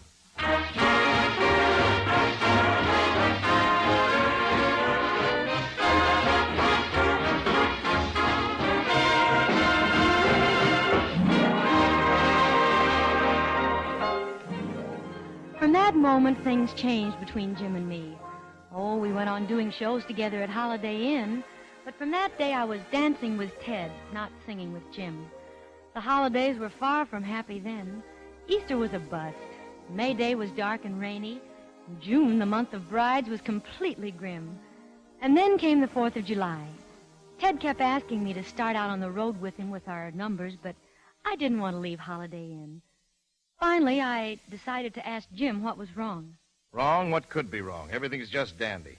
Look, you better get in your costume. It's almost time for your number. Something's wrong, and I want to know what it is. Well, look, Once I was in love with a girl. We were planning to get married, and all of a sudden a big change set in. She decided Ted was what she wanted, and that was that. And once is enough for that to happen to me. I'm not sticking my fingers in the fire anymore. Do you think I'm like that? Well, I haven't noticed any indications of you being any different. Well, I'm very happy to know what you think of me. Now, listen, kid. This is a big night in your life. Danny has one of the biggest directors in Hollywood in the audience. And you and Ted are practically on your way west right now. Well, maybe they won't like us. Oh, they'll like you. You're great, together or separately. And when they see that ballroom number and that 4th of July solo of Ted's, all you have to do is make your reservations on the Super Chief. And, by the way, that's all right with me, too. Well, okay, that's all right with me, too.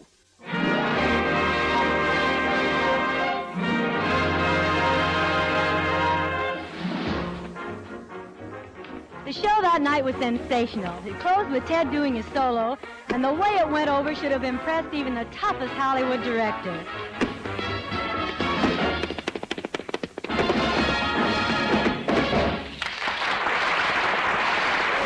That was really great, Ted. Thank you, Jim. Oh, Ted, you were sensational. You too, Linda. Thanks, Danny. Folks, I want you to meet Hollywood's greatest picture director, Mr. Howard Dunbar. How do you Mason, do? Hanover, it's nice to meet you. And Mr. Dunbar, this is the greatest dance team in the business. Hanover and Mason. Yeah, that really was a show. This is the owner of Hollywood Jim Hardy. Say, Jim, is there some place that's quiet where Mr. Dunbar and I can discuss business? Well, you can go right over there in my office. Well, as a matter of fact, Danny, it's Mr. Hardy I'd really like to talk to. Hey, Jim has a great voice, hasn't he, Mr. Dunbar? Well, his voice is fine, all right, but it's the idea of Holiday Inn that interests me. I think there's a picture in it. And we could do a story around 2 guys and a girl and use all the special songs you've written, Mr. Hardy. Hey, that's a sensational idea. Well, now, Mr. Dunbar, of course, considering the originality of the idea, we've got to get a pretty good price. Now, wait a minute, Danny. Don't let your 10% run away with you. Thanks for the offer, Mr. Dunbar, but I'm not interested in selling. Not interested? Jim, are you out of your mind? It's the heat, Mr. Dunbar. The heat. He hasn't been himself all day. The ideas are natural for pictures, Jim. Well, of course, we'd star Mr. Hanover and his partner in the picture. I'm not interested in selling. Well, that's up to you. Well, now, wait a minute, Jim. Wait a minute. Don't be in such a Would hurry. it be decent for once in your life and let somebody else around here have a chance? You had to louse this up for me, too, didn't you, Ted? Whether it's a girl or an idea or a song or even a new hat, as soon as I get it, you want it. And you usually get it, too, don't you? Oh, now, Jim, you're my best friend. Yeah, I always have been. But you always seem to wind up my worst enemy. Well, okay, you've wrecked everything now anyhow. Take the idea, take the music, take Linda, take the whole darn thing. And both of you do me a favor, will you? And stay away from me from now on. Okay, Mr. Sorehead, if that's the way you wish it. Well, Mr. Hardy will want you in Hollywood, too, to write the music. No, thanks. I'll write the music here and send it to you. Jim, if you'd only listen to me. What do you want now, Linda? Shall I throw in my shirt, too? Happy holiday. There's the next show. Happy holiday. Yeah, happy holiday. And many of them. May the calendar keep ringing. Happy holiday.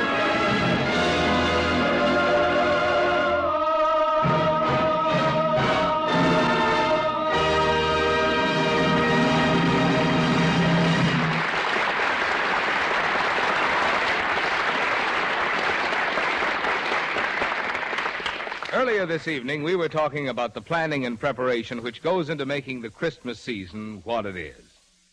For a lot of us, one of the high spots of that season will be a trip, for Christmas is the traditional reunion season of the year.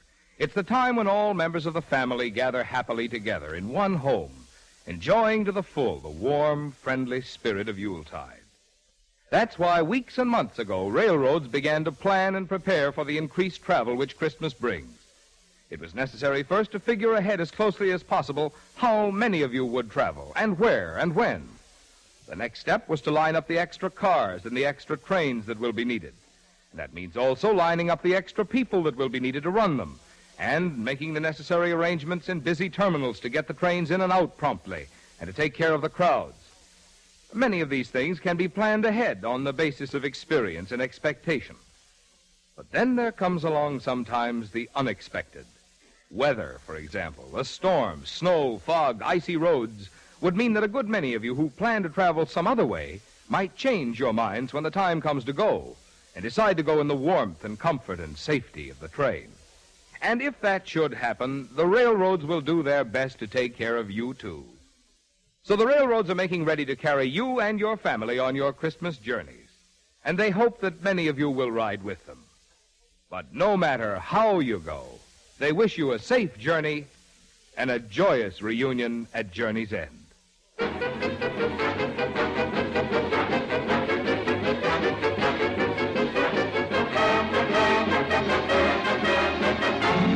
The Railroad Hour show train will return in just a moment after a brief pause for station identification.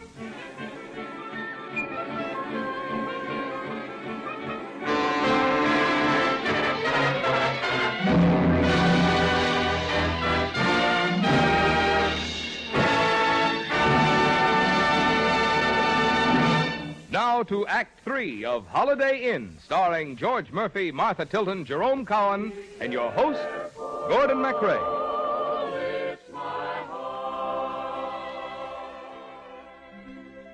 The heart with which so willingly I part,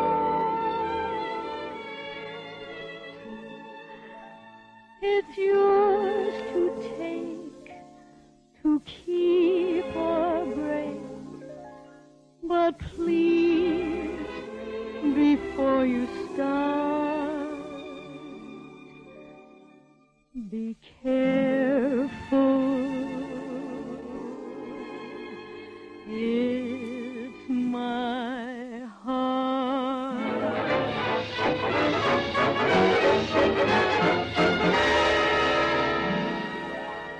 And so Ted and I went to Hollywood, and Jim stayed at Holiday Inn. I was lonely in rooms crowded with people. I was impatient with voices that dripped with compliments. I was heartsick and completely without heart. Nothing mattered very much. Linda, you know, we're getting to be quite an item in the gossip column. Are we, Ted? You bet we are. How about giving them something really concrete to write about, like, say, a wedding date? I'm not in love with you, Ted. But I'm in love with you. Well, you always fall in love with your dancing partners. I've never been in love like this before. Why don't you marry me and let me try to make you happy? We go so well together. We dance well, we talk well, we look well. It all goes to show you how deceiving appearances can be, doesn't it? Be careful, it's my heart. It's not my watch you're holding, it's my...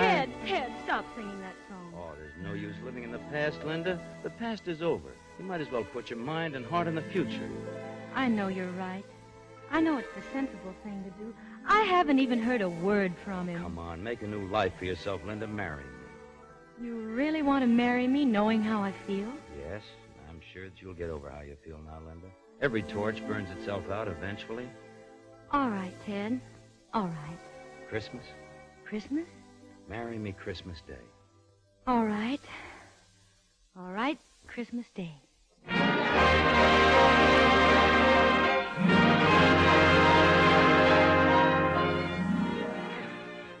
And so Ted and I planned a wedding for Christmas Day. And back at Holiday Inn, Jim sat alone, listening to a record he had made of a Thanksgiving song. He sat by himself, talking back to the record. Okay, sing it good, Pappy, and cheer me up. I've got plenty to be thankful for. Are you kidding? I haven't got a great big yacht to sail from shore to shore. Still, I've got plenty to be thankful for. Hey, you're really loaded, Dad. I've got plenty to be thankful for. Oh, so? Like what? No private car, caviar, carpet on my floor. Nothing. Still, I've got plenty to be thankful for. Why don't you go out there and tell her you love her, you jughead? I've got eyes to see with, You need glasses. ears to hear with, Big enough to fly with. arms to hug with, lips to kiss with, someone to adore. You're a little flat. How could anybody ask for more? You're not getting anywhere sitting here. My needs are small, I buy them all at the 5 and 10 cent store. Worst you could do is say no.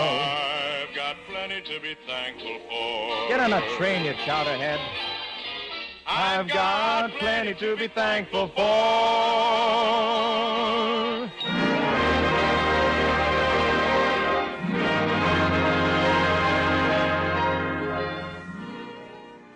On the night before Christmas, we shot the last scene of Holiday Inn. I walked on the set, and there was the inn, just as it had been on the day I walked in and asked Jim for the job. There was the Christmas tree and the piano. There was everything, just as it was. All the props were there. Only the people were different. I wandered around touching things until the director said, All right, darling. Now you come in with a sleigh, and we'll follow you on the boom from outside into the inn. And when you get there, go to the piano and do your song. You just make me cry when you sing it, and I'll get you out of here early so you can start getting ready for that wedding. Yes, Mr. Dunbar. All right, ready for a run-through.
I'm going to marry Jim, Ted. I'm going to marry Jim. I'm sorry, but it's the only right way for this story to end. Well, it's very nice of you to let me know.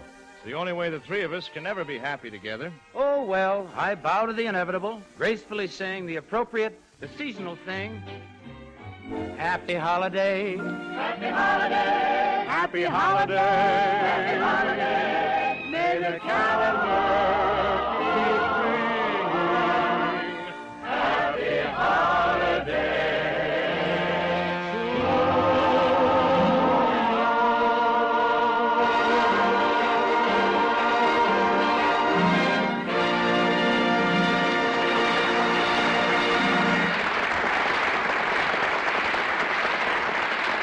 Thank you, ladies and gentlemen. This is Gordon MacRae giving a special thank you to George Murphy, Martha Tilton, and Jerome Cowan for guesting with us tonight. And to our splendid supporting cast, Jack Edwards and Jess Kirkpatrick. Holiday Inn was adapted for radio by Gene Holloway. Well, next week the show train will arrive on the same tracks and at the same time. On board will be Nadine Connor, Sterling Holloway, Clark Dennis, and Francis X. Bushman to join me in bringing you the Sigmund Romberg operetta, The Desert Song. And by the way, tonight we'd like to say welcome to a brand new show which follows us on ABC and will be heard each Monday night hereafter. It's Henry J. Taylor, the famous author and commentator, in his program, Your Land and Mine. And I'm sure you're going to like it. All aboard! Well, it looks as though we're ready to pull out. And so until next week, goodbye.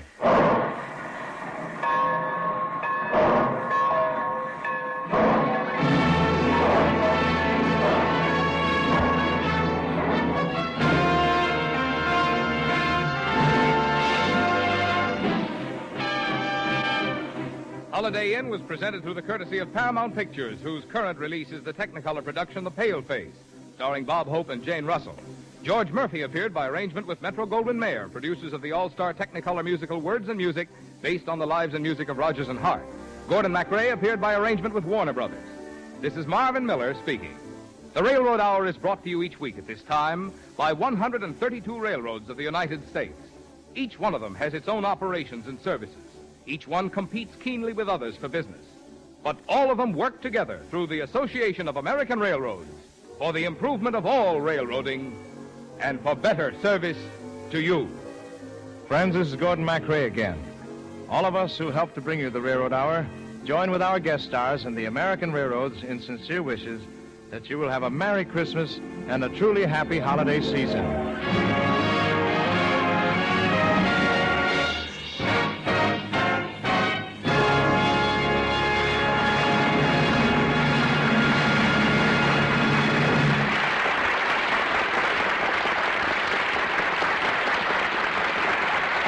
This is ABC, the American Broadcasting Company.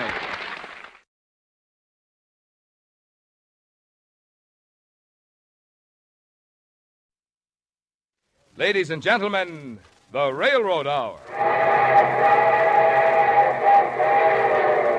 And here comes our summer show train with your host, Gordon MacRae.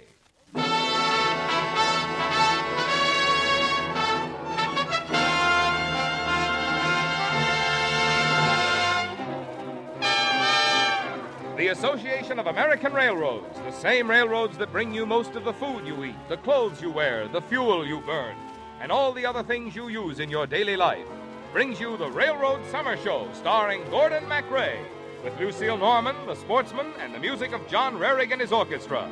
And here is your host, Gordon MacRae.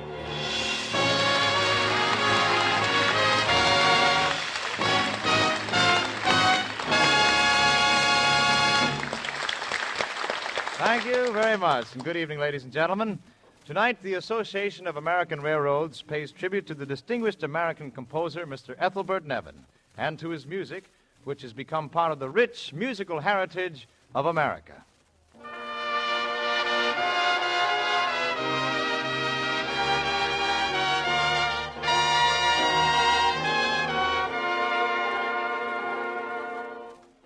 The story of Ethelbert Nevin is the story of an earlier era in American music.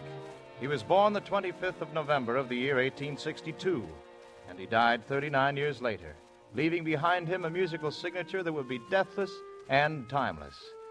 Many of his songs you know. Some, like this one, may be new to you.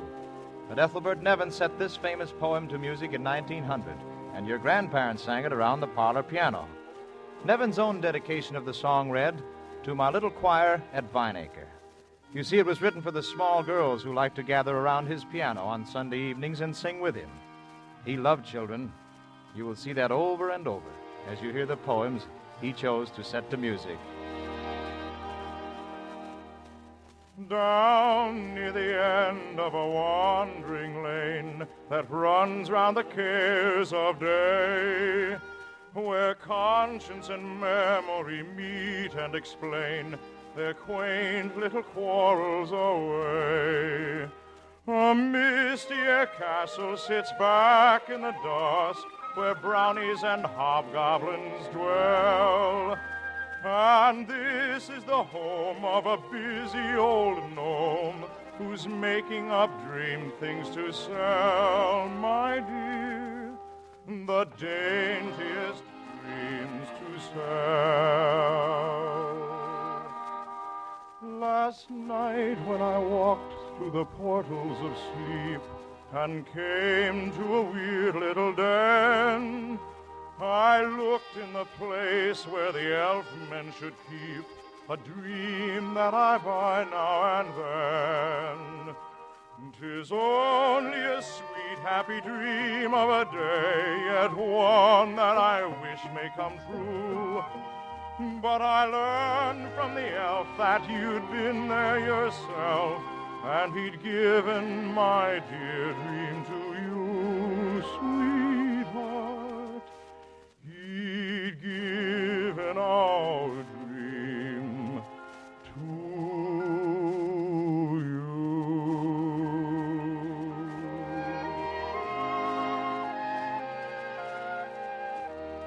Ethelbert Nevin was born about 15 miles from Pittsburgh at the family home known as Vineacre.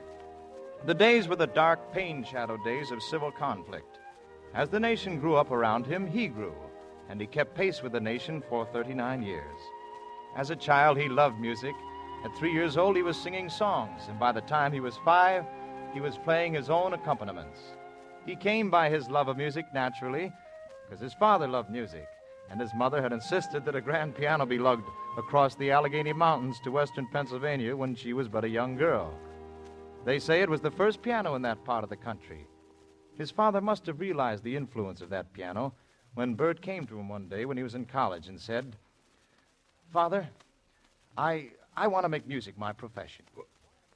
You want to do what? I said I want to make music my profession. You mean you want to be a professional musician? Yes, sir. Why, Bert, no one in our family has ever had to descend to being a paid piano player. Oh, Father, I wish I could make you understand. I love music. It's like bread to me, and it's like water. Why, it's even like champagne. Bert, I love music, too. I've seen that you had lessons. I wanted you to know music and to appreciate it. But for a respectable livelihood, I must insist that you go into some sort of business. And so Ethelbert Nevin tried to become a businessman. He pored over books during long, tedious hours while his heart hungered. He forced his fingers to push a pen across the pages of ledgers, while his fingers actually ached for the keyboard. He doggedly tried to keep from thinking of music. But everything he read, every poem he glanced at, became music to him.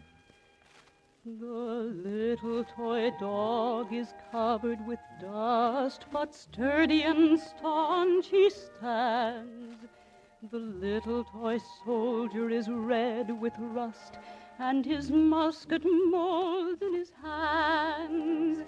Time was when the little toy dog was new, and the soldier was passing fair. And that was the time when our little boy blue kissed them and put them there. Now don't you go till I come, he said, and don't you make any noise. So toddling off to his trundle bed, he dreamt of the pretty toys. And as he was dreaming, an angel song awakened our little boy blue. Oh, the years are many, the years are long, but our little toy friends are true. Aye, faithful to little boy blue they stand, each in the same old place, awaiting the touch of the little hand, the smile of a little face. And they wonder as waiting these long, long years through in the dust of that little chair, what has become of our little boy blue since he kissed them and put them there.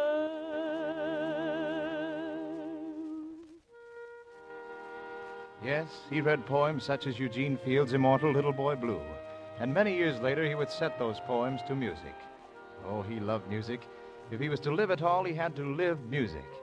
He tried again and again to explain this to his father, and at last, he was successful. He went to Boston to study, and then to Berlin, and the years were busy, stimulating years, full of hope. Somewhere in between the etudes and the preludes, the sonatas and the concertos, he fell in love. Her name, Anne Paul. And she was all that no woman had ever been before, or could ever be again, to Ethelbert Nevin. They set their wedding date for January 5th of the year 1888. They were young, they were in love, and the world belonged to them. The day before they were married, Bert said to her, "Anne, I'm not good enough. I never will be, but darling, I'll do everything I can to make you happy." I don't know how anyone could be any more happy. Oh, Bert, do you suppose anyone ever felt this way before? I don't. They may have thought they did, but they couldn't have. Not really. Not like this. No, they couldn't have. Not really. Not like this. Oh, I want to gather up the whole world and put it right at your feet. You have. Didn't you know? I have a wedding gift for you. Something I have fashioned just for you. And for this day. I found some stanzas by Charles Kingsley. I made them into a song, which is, well, it's my wedding gift to you. I have the manuscript here. I'll sing it for you. Oh, that we two were maying down the stream of the soft spring breeze. Come sing with me. Like children with violets playing in the shade of a whispering tree.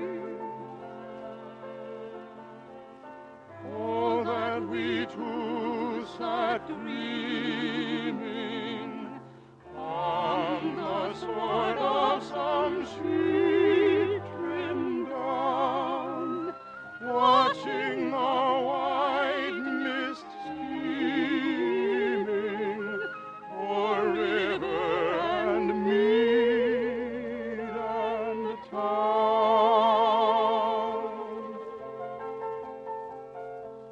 Oh, that we two lay sleeping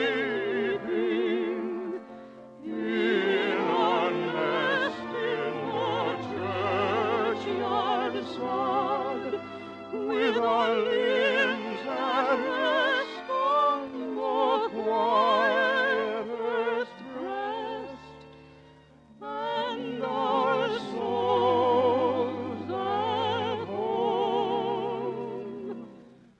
with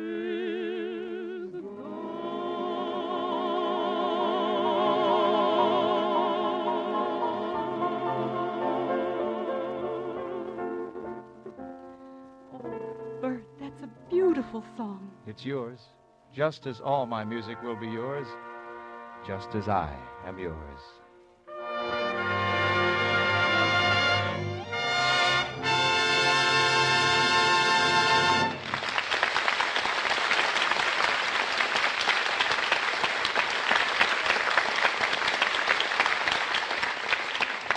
We'll be back with the second act of the story of Ethelbert Nevin and his music in just a moment. But first, a message from the railroads. We are so much in the habit of thinking of our railroads simply as the railroads that many of us are inclined to overlook what they really mean to each of the thousands of communities they serve. Of course, first and foremost, the railroads mean transportation, the sort of transportation which has made it possible to settle and civilize the American continent in a few short decades. They provide the efficient, economical, dependable, and safe mass transportation upon which our whole system of mass production, distribution, and consumption depends. But important as transportation is, this is not all that railroads mean to communities. They mean payrolls scattered in hamlet, town, and city all over the 48 states of the Union. In fact, the railroads are one of the largest employers in this country, and at the present time have more than 1.25 million people on their payrolls. These people, together with their families, number 3.5 million, a group about the same size as the entire population of the city of Chicago. The railroads also mean purchases of more than 100,000 different items, ranging from paper clips to giant locomotives. These purchases are made in practically every city, town, and agricultural community, and help to give work to hundreds of thousands.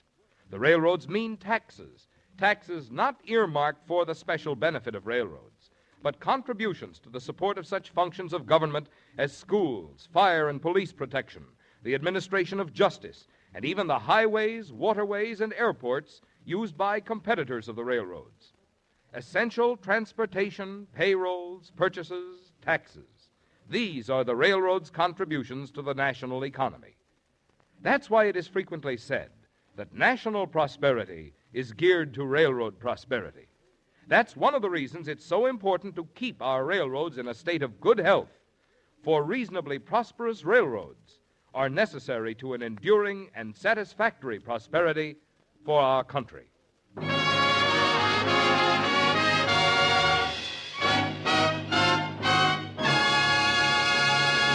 And now, here is the second half of the Railroad Hour's tribute to the distinguished American composer, Mr. Ethelbert Nevin.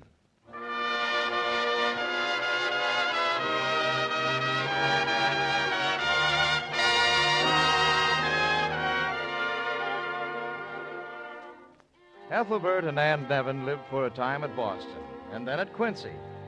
At Quincy, on December the 5th, they were joined by Ethelbert Paul Nevin, a handsome young fellow of 9 pounds. 3 nights later, Ethelbert was busy at the piano with a poem by Eugene Fields, writing a song for his son. The nurse said to him, Mr. Nevin, you're going to disturb the baby with that noise. Oh, he's going to have to get used to this noise, Nurse. He might as well start right now. You see? He seems to like music. Paul, my boy, let Daddy tell you a story that a wonderful poet calls a Dutch lullaby. The story belongs to the poet, but the music belongs to you. Winking and blinking and not one night, sail off in a wooden shoe. Sail on a river of misty light into a sea of dew. Where are you going and what do you wish? The old moon asked of the three. We've come to fish for the herring fish that lived in this beautiful sea. Nets of silver and gold have we, said Winkin, Blinkin, Winkin, Blinkin, and nod. All night long their nets they threw for the fish in the twinkling foam. Then down from the sky came the wooden shoe, bringing the fishermen home. 'Twas all so pretty a sail, it seemed as if it could not be. And some folks thought 'twas a dream they dreamed of sailing that beautiful sea. But I shall name you the fishermen three: Winkin, Blinkin, and Nod. And Nod, Winkin and Blinkin are two little eyes, and Nod is a little head, and the wooden shoe that sailed the skies is a wee one's trundle bed. So close your eyes while Daddy sings of wonderful sights that be, and you shall see the beautiful things as you rock on the misty sea, where the old shoe rocked the fishermen three. Winkin, Blinkin, Winkin, Blinkin, and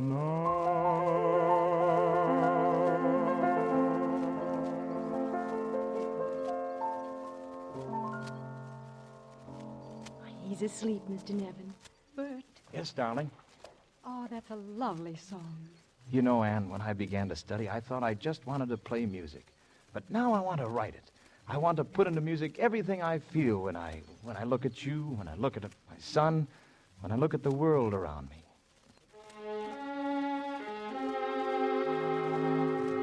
And so into music went Ethelbert Nevin's love of family and of home, and of children everywhere.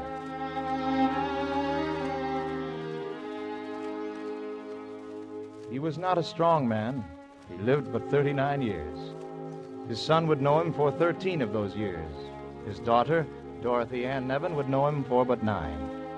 In the final analysis, they would know him best of all through his music. Children, we found this song in your father's things. Come over to the piano. I want you to listen to it.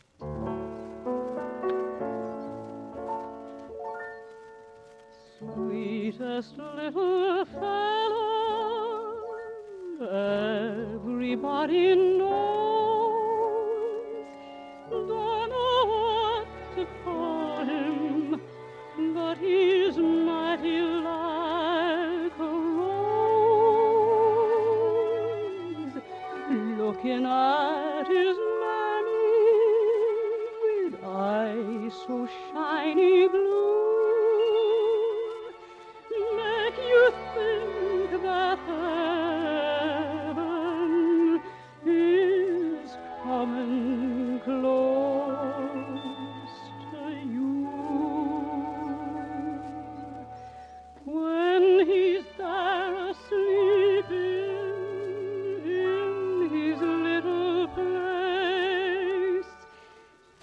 I see the angels looking through the lace. When the dark is falling, when the shadows creep, then they comes on tiptoe to kiss him in his sleep.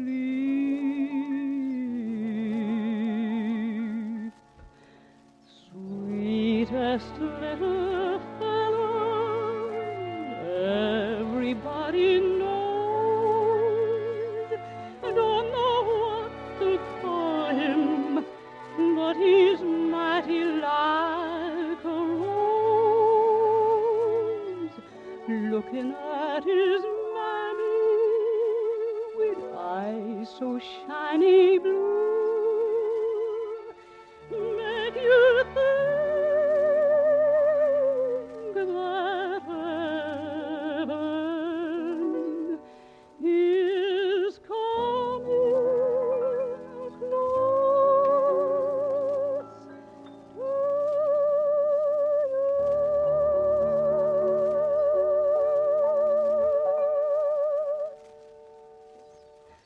Oh, we are so much more fortunate than many people, my darlings. For although he has left us, we still can hear him speak to us in his music. He died in 1901, 48 years ago. He did not live to see Mighty Like a Rose become an American classic. He did live, however, to know that his famous piano composition, Narcissus, was finding its way to almost every piano in America. And he did live to see another of his songs sell 32,500 copies in 1 year, a phenomenal record in those days. And it was this song that had him worried the most. When he wrote it, he said to his wife, "Anne, I don't know whether this song has any real musical merit at all. I guess only time will tell." And time has told, for of all Ethelbert Nevin's great catalog of music, this one song stands out above all the rest. Timeless, belonging to the ages. The hours I spent with thee, dear heart, are as a string of pearls to me. I count them over, every one apart, my rosary, my rosary. Each hour a pearl, each pearl a prayer, to still a heart in absence wrong. I tell each beat unto the end, and there are crosses hung.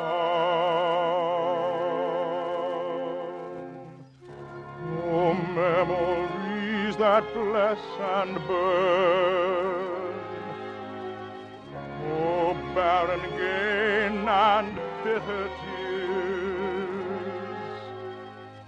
I kiss each bead and strive at last to learn to kiss the cross,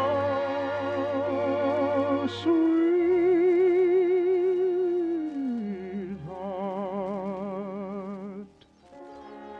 to kiss the cross.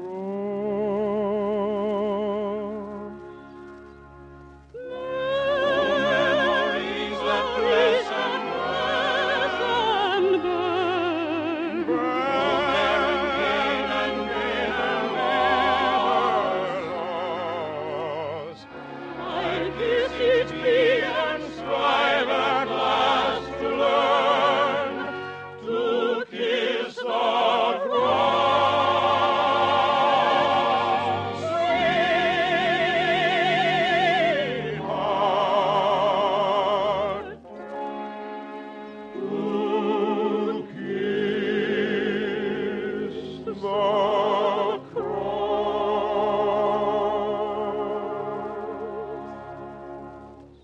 so, for music that has become a treasured part of the musical growth of this nation, the Railroad Hour salutes the genius and the music of Ethelbert Nevin.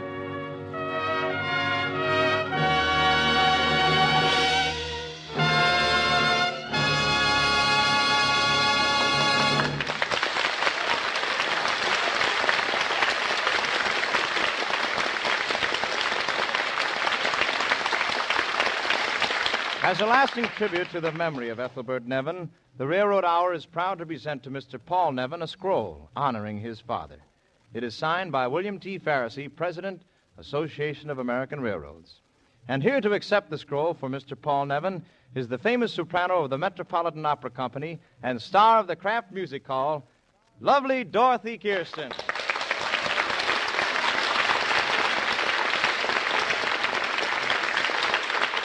Hello, Dorothy. Thank you, Gordon.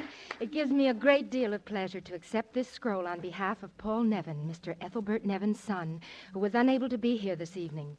The music of his father has been a great source of pleasure and inspiration to this nation through the passing years, and I know it will continue to be through the years to come. Thank you, Dorothy.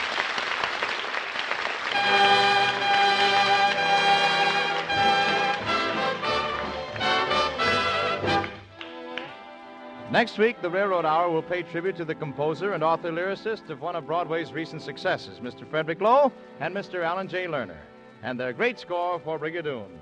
You'll hear many familiar hits, and among them, this great favorite.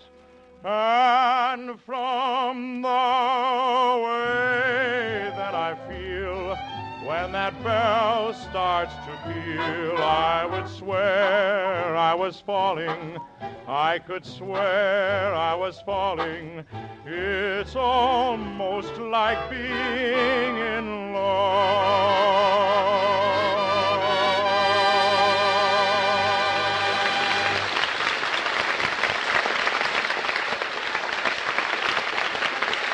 Thank you very much, ladies and gentlemen, for joining us. The Railroad Summer Hour is written by Gene Holloway and is brought to you each week at this time by the American Railroads. These railroads are your hometown partners.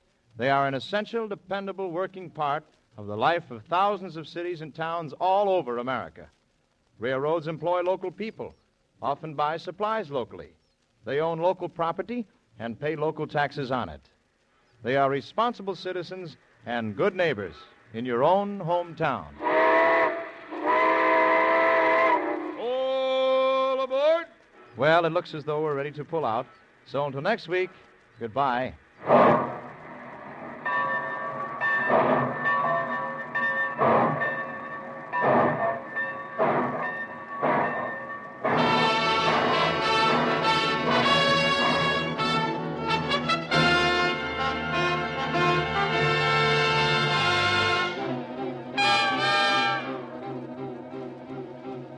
Gordon MacRae is now being seen in the Warner Brothers Technicolor production, Look for the Silver Lining. In tonight's tribute, Gordon MacRae appeared as Ethelbert Nevin and Lucille Norman as Mrs. Nevin. And now for Lucille Norman, the sportsman, John Rarig and his orchestra, and your host, Gordon MacRae, a hearty invitation to meet us again next week at this same place on your dial. We'll have more songs and a tribute to Alan J. Lerner and Frederick Lowe and their score for Brigadoon. This is Marvin Miller speaking.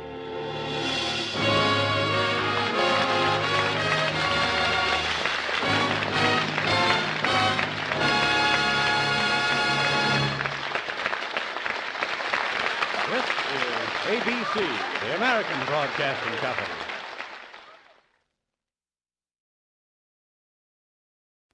Ladies and gentlemen, the Railroad Hour. And here comes our star-studded show train.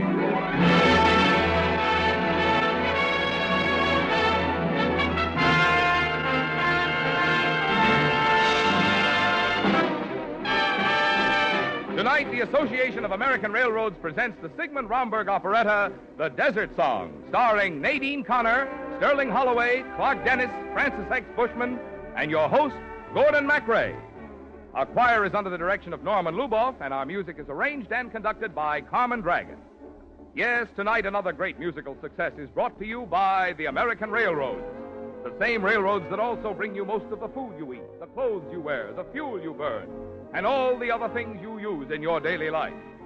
And now, here is Gordon MacRae.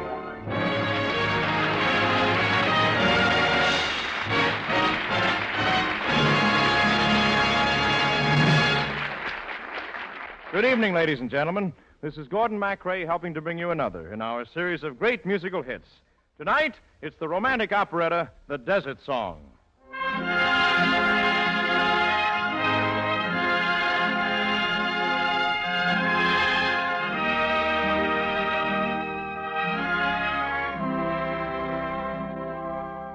As Margot Bonvalet, you'll hear lovely Miss Nadine Connor, the charming Metropolitan Opera soprano.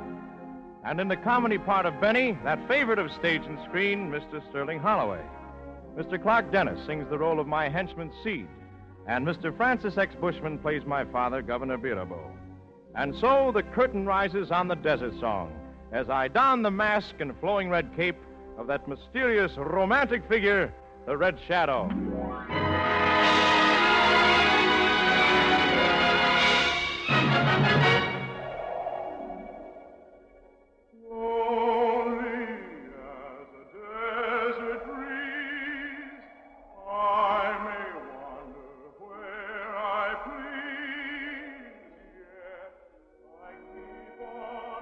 The Red Shadow was at once the terror and the excitement of all Morocco.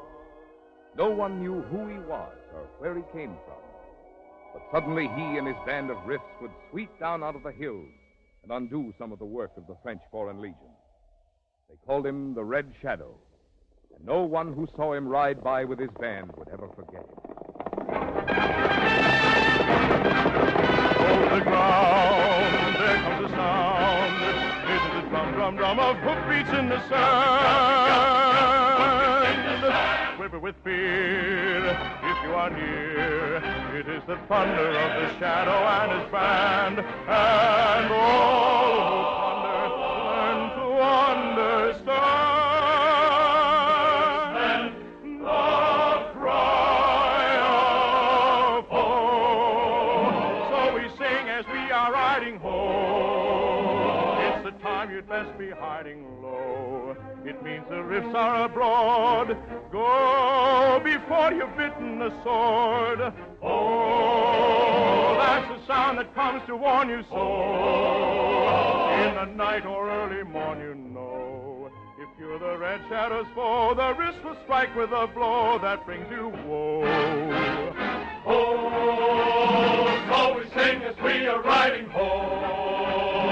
It's the time you best be hiding low. It means the riffs are abroad. Go before you've bitten the sword. Oh, that's the sound that comes to warn you so. In the night or early morn, you know. If you're the Red Shadow's foe, the wrist will strike with a blow that brings you home.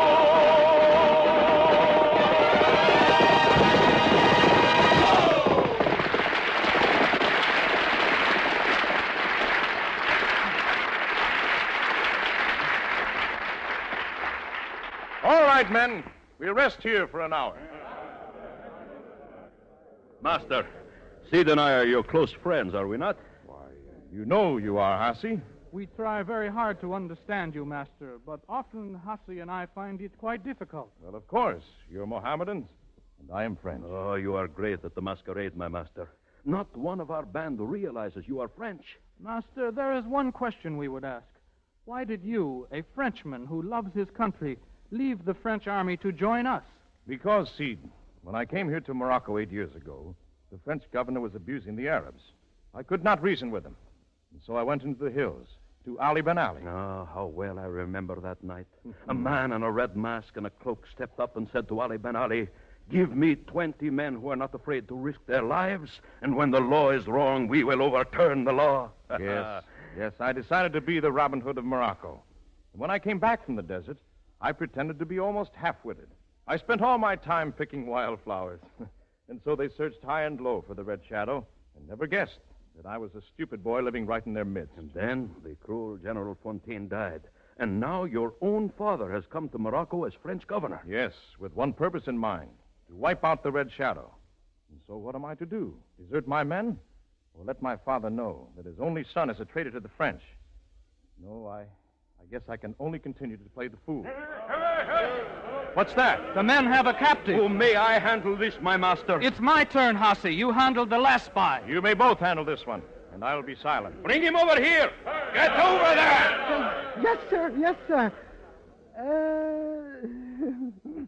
How do you do, Mr. Shadow? Let's shoot him immediately, Sid. No, let's wait a while. That's right, Sid. Let's wait a while. Mr. Shadow, behind that mask must beat a heart of stone. He's such a miserable specimen. He's hardly worth shooting. Oh, I'm not worth shooting at all. What are you doing in Morocco? Nothing. Make me an offer. Search him, Hussy. Stop. I'm ticklish. Oh, he's carrying lead pencils. He's a spy. No, I'm not. I'm not. Look, kids. I'll come clean. I'm a reporter. My name's Benny. Reporters ask too many questions. Whenever I see a reporter, I want blood. Don't look at me. I'm anemic. What brought you here? Well, certainly not my intentions, Mr. Shadow. Early this morning, I went out for my first horseback ride. My friend Pierre, the son of Governor Birabeau, took me. Suddenly, he disappeared, and my horse took the bit in his teeth to say nothing of me. And here I am. Well, if we spare you, you must work for us. You can return to the house of the governor and spy on the French. Oh, I'll do anything. I have no principles at all. Master, the French are coming. Quick, to the horses. You come with me, Benny. Oh, you're not going to put me back on a horse again. I'm sorry, but we have no choice. Come on, men. After me. Oh, then the sun has come to warn you so. In the night or early morn you go. If you're the red shadow fall, the little second will go.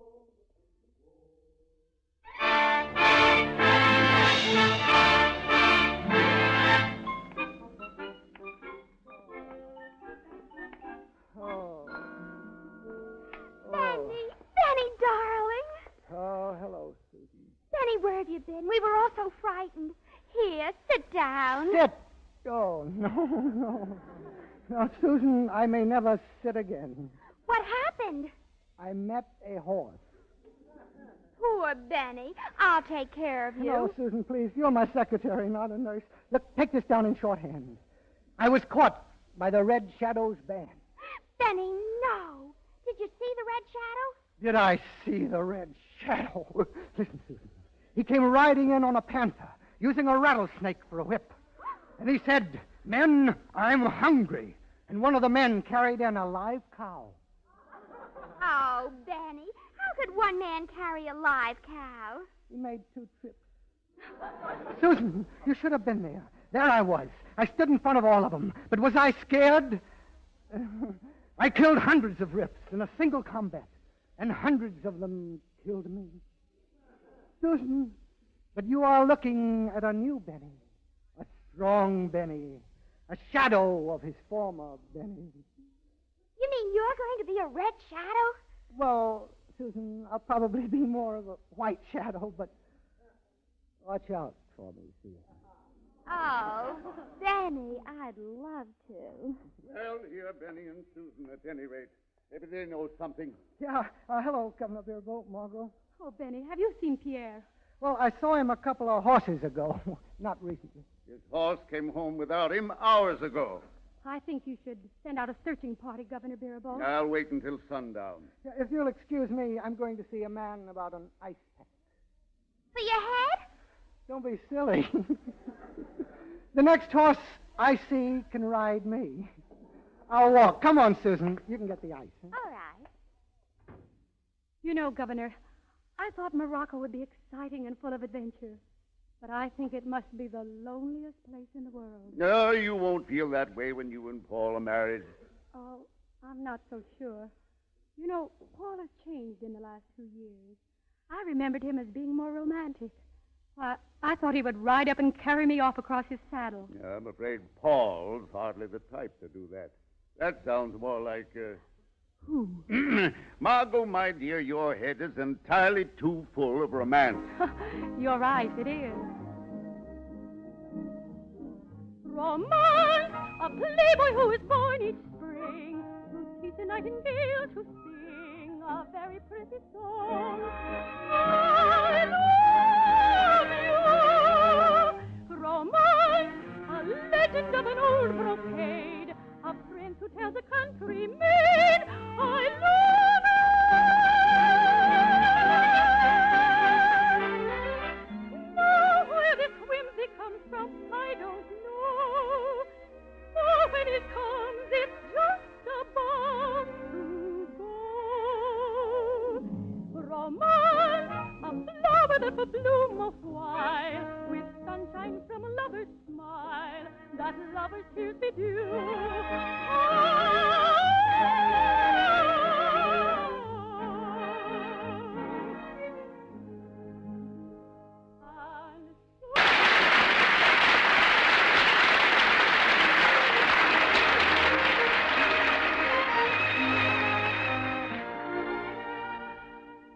Lovely idea, Margot. But life is romantic only for the dreamers. Yes, only for the dreamers. Pierre, where have you been? Your father and I have been so worried. Oh, I was out picking wildflowers. Wildflowers? What kind of a son have I? Governor Baribeau. What is it, Paul? We have the Red Shadow, I'm sure of it. Congratulations. We're here in my palace. Yes, we will. Where is he? He's somewhere on the palace grounds. Somewhere here in my palace? Yes, we were miles behind, but we saw him ride through your gates. The Red Shadow within our gates? How ghastly. Why, we might all wake up to find our throats cut. Pierre, I wish just once you'd do one thing that would make me proud of you. Why don't you go out and fight the Red Shadow? He might hurt me. Ah, come on. I'll see you later, Margot. Well, I'd better go to my room. Margot, do you think you'd better stay here alone? After all, the Red Shadow is on the loose. Oh, I'd welcome the Red Shadow. He's the only romantic, adventurous figure in Morocco. I think you're right. Well, goodbye, Margot. Romance.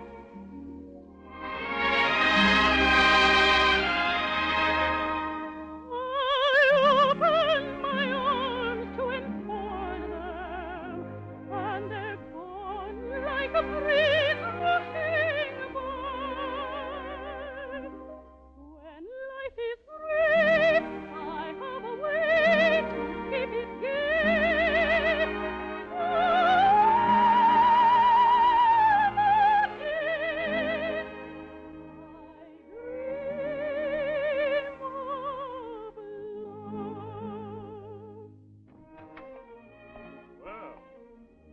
Good evening, mademoiselle. You?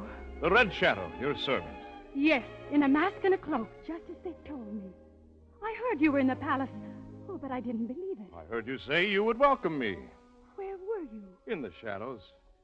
Come with me tonight, into the desert. Come with me and you'll never want to return. You're very sure of yourself. No, not of my...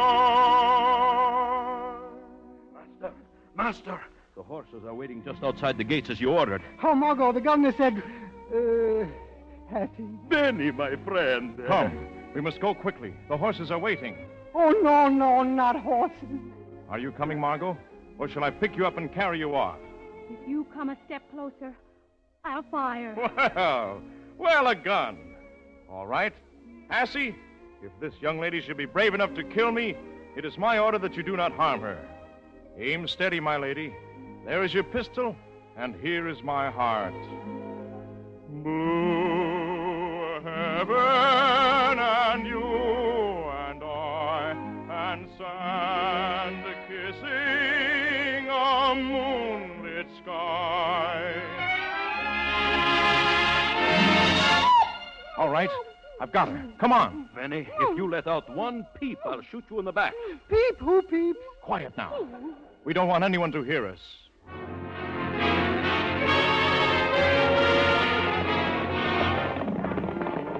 Heaven and you and I and sand kissing a moonlit sky, a desert breeze.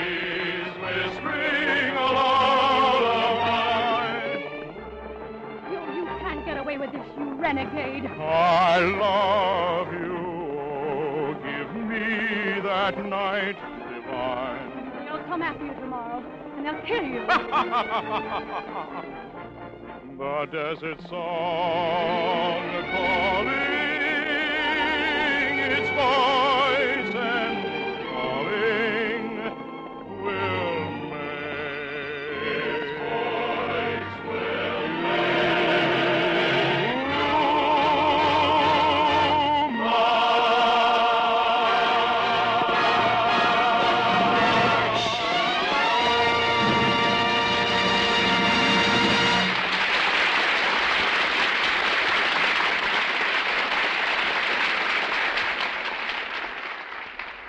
During the year just closing, the railroads have been kept busy, just about as busy as they have ever been in peacetime, hauling the major part of the tremendous output of our farms and factories, our forests and mines.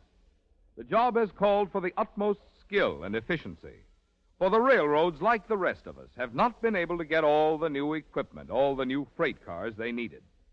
They have done their best to make up for this by doing more work with the cars and locomotives they do have.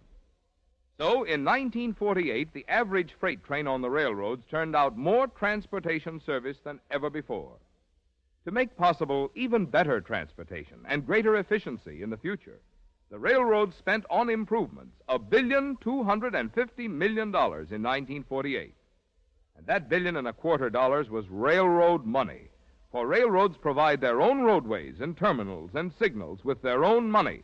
It is not done with the money of the taxpayers. As for the new year about to start, the railroads are looking ahead, planning ahead, working ahead to provide still better service for you and for the country.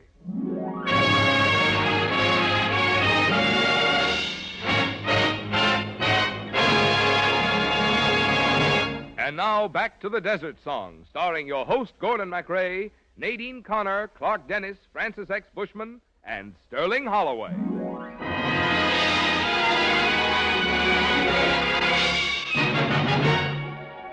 Lonely as a desert breeze, I may wander where I please, yet I keep on the longing, just to rest a while.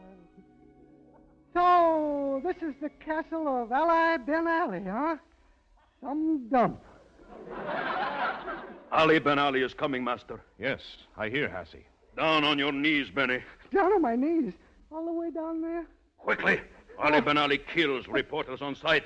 Does he not, my master, huh? Oh, well, My friend, my good friend, the Red Shadow. Once more, Exalted Ali, I beg your kindness and shelter.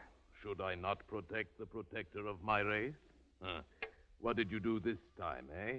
Burn down a prison, kidnap a tax collector, blow up a dam so the farmers could have water? No, it's a little different this time. Benny, don't stay down there on your knees. Get up. Get up and drop dead? Who are you? I am Benny, the Red Shadow's shadow. His yellow one. I don't know. I'm colorblind. Now, Benny, go and help the men tether the horses. May I kick one? Not if you want to live. Now go. Okay, Red. Yes, Master. Where shall we take the French woman, my master? French woman? You have ridden off with a French woman? Yes. She is the guest of General Mirabeau. You brought her forcibly against her will? Yes. Oh, my friend, you have been a great leader of men. There are many women who would love you. Do not waste any hours with one who does not. Our lives are short, and the hours go fast. Let Seed tell you what. Love blossoms, love's fire to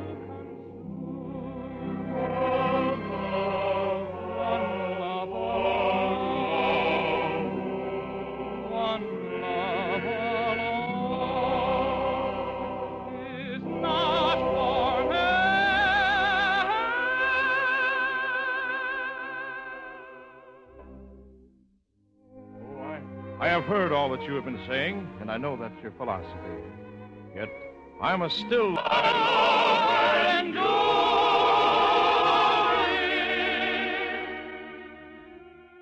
This would be a magic world.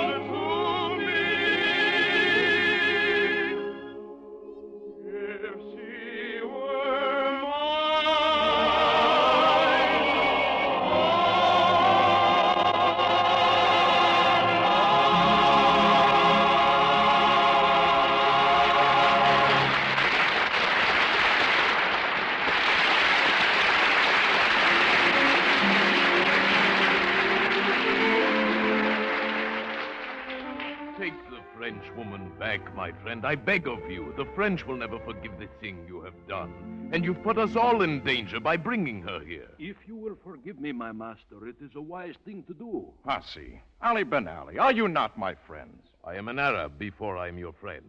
As an Arab, I beg you, send this woman back, or there will be more bloodshed. I've risked my life for you many times. This is the first time I've asked even anything in return. I'll not send this woman back. I'm going to win her for my own. Hussy, see that the men are comfortable. Aye, master. We will rest here only a few hours, Ali Ben Ali. As you will. Yes, Master? Send me one of the horsemen immediately, Al-Juri. I want to send a message to General Birabu.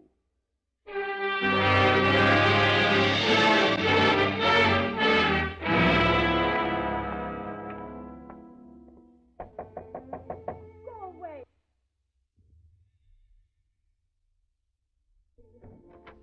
Margot, You savage, you ruffian. Why did you bring me here? to teach you to love me. Do you think I'd live with you on the desert and have a price set on my head, too? As mad a dream as it sounds, I have been willing to risk my life to win your love.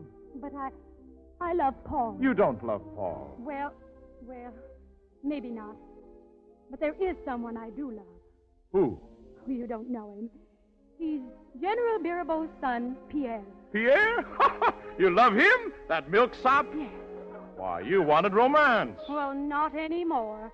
I want the quiet life, the gentle, sweet life I would have with Pierre. All right. I'll send Pierre to you. You what? I'll send Pierre to you at once. You captured him? He is here. And if Pierre can win you, why then, my sweet, I swear by all I hold sacred to send you back his bride. No, wait. Oh, let me think. Margot. You love me. I am sure of that now. I'm afraid of you. Oh, give me that night divine. Let my arms in yours entwine.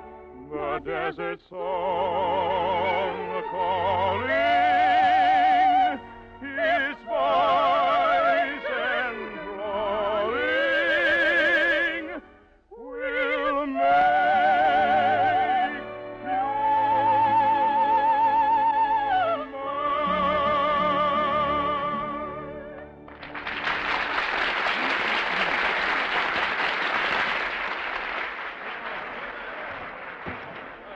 Come, he is here. Ali Ben Ali, Hussy, Seed, what does this mean? This is Ali Ben Ali's doing, master, not ours. Come in, General Birabu. Here is the Red Shadow, and here is the girl.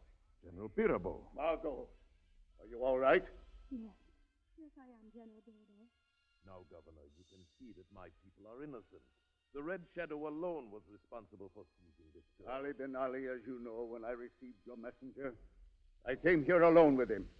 I trust now to your promise that you will not interfere. I will not interfere.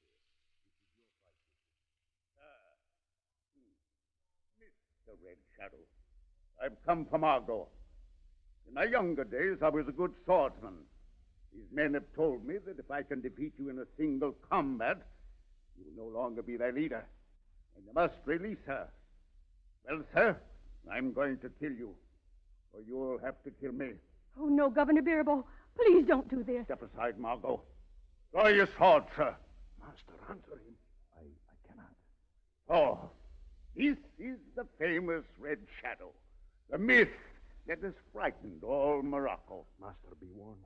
If you refuse to fight by the law of our tribe, we must turn you out into the desert to die. I know. Oh, he's drawing his sword. He's going to fight. Master, what are you doing? I surrender my sword. You surrender your sword. Well, well. I've won an easy victory, but I cannot call it a very proud one. Men, take this coward you have called the Red Shadow to the edge of the desert. Leave him there and count yourself well rid of him.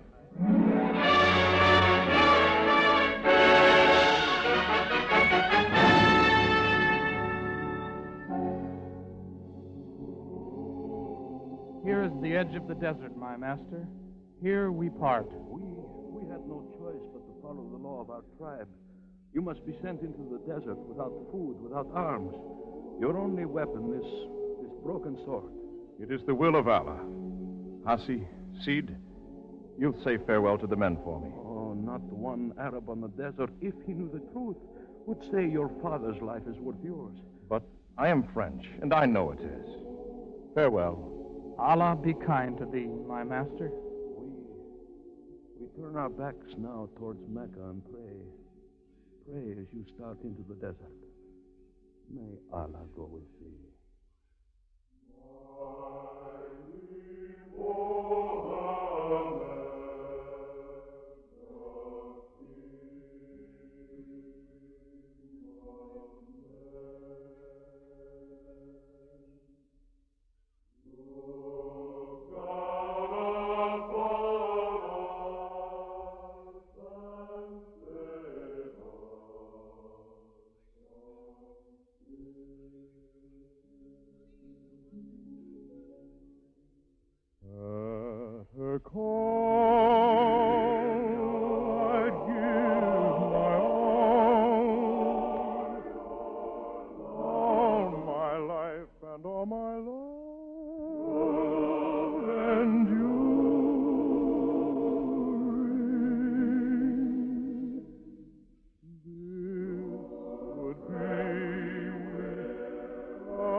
This final week of the year is the traditional time for taking stock of what's happened during the past 12 months.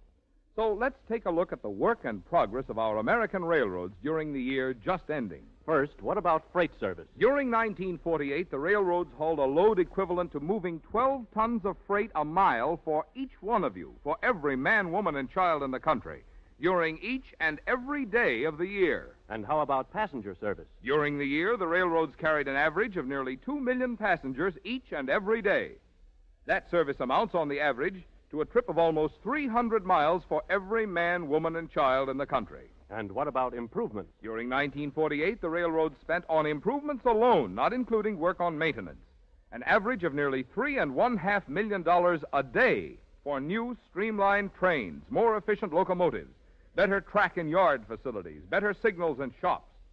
During the year, more than 100,000 new freight cars were bought, all the builders could deliver, and another 100,000 additional cars have been ordered. In 1948, the railroads hauled a ton of freight a mile for less average revenue than they got in 1921 after the First World War. And they carried passengers for considerably less than they did a quarter of a century ago, when wages and prices were less than half what they are now. To keep abreast of the needs of the nation, to make the improvements in service they are planning, the railroads need to make earnings more nearly in line with today's costs. That would be your best assurance that America will always enjoy the most efficient, most economical, most dependable rail transportation in the world.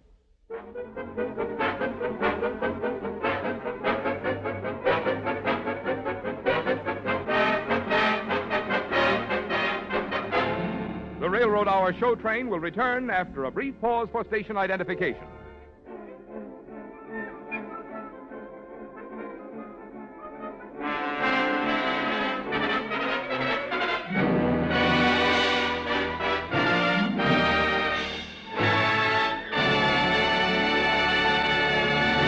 And now back to the third act of The Desert Song, starring your host, Gordon MacRae, Sterling Holloway, Clark Dennis, Francis X. Bushman, and Nadine Connor. Lonely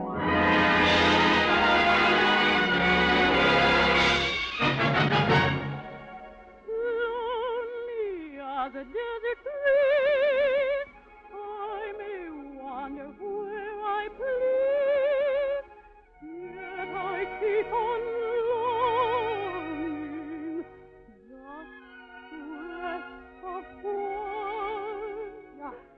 just how you feel, Margot. Oh, Benny. You know, the governor sent his men into the desert as soon as we got back tonight, and he told them to shoot the Red Shadow on sight. I don't think that's fair. They might kill him. I know. Oh, Benny, if there was only something we could do. I'm afraid there is nothing. It is fate, Margot. A man does what he must do, and then goes out to die. Kismet. Kismet. Oh, Margot, I'm getting so sort of red shadowish, you know what to say? One alone to be my own. I alone to know her. If you'll pardon the expression, caress. Oh, shucks. I don't know. The desert has done something to me. I can see where I might be completely irresistible to an intelligent girl like Susan. Want to be eternally the one who's worshipping. Get a load of this soul.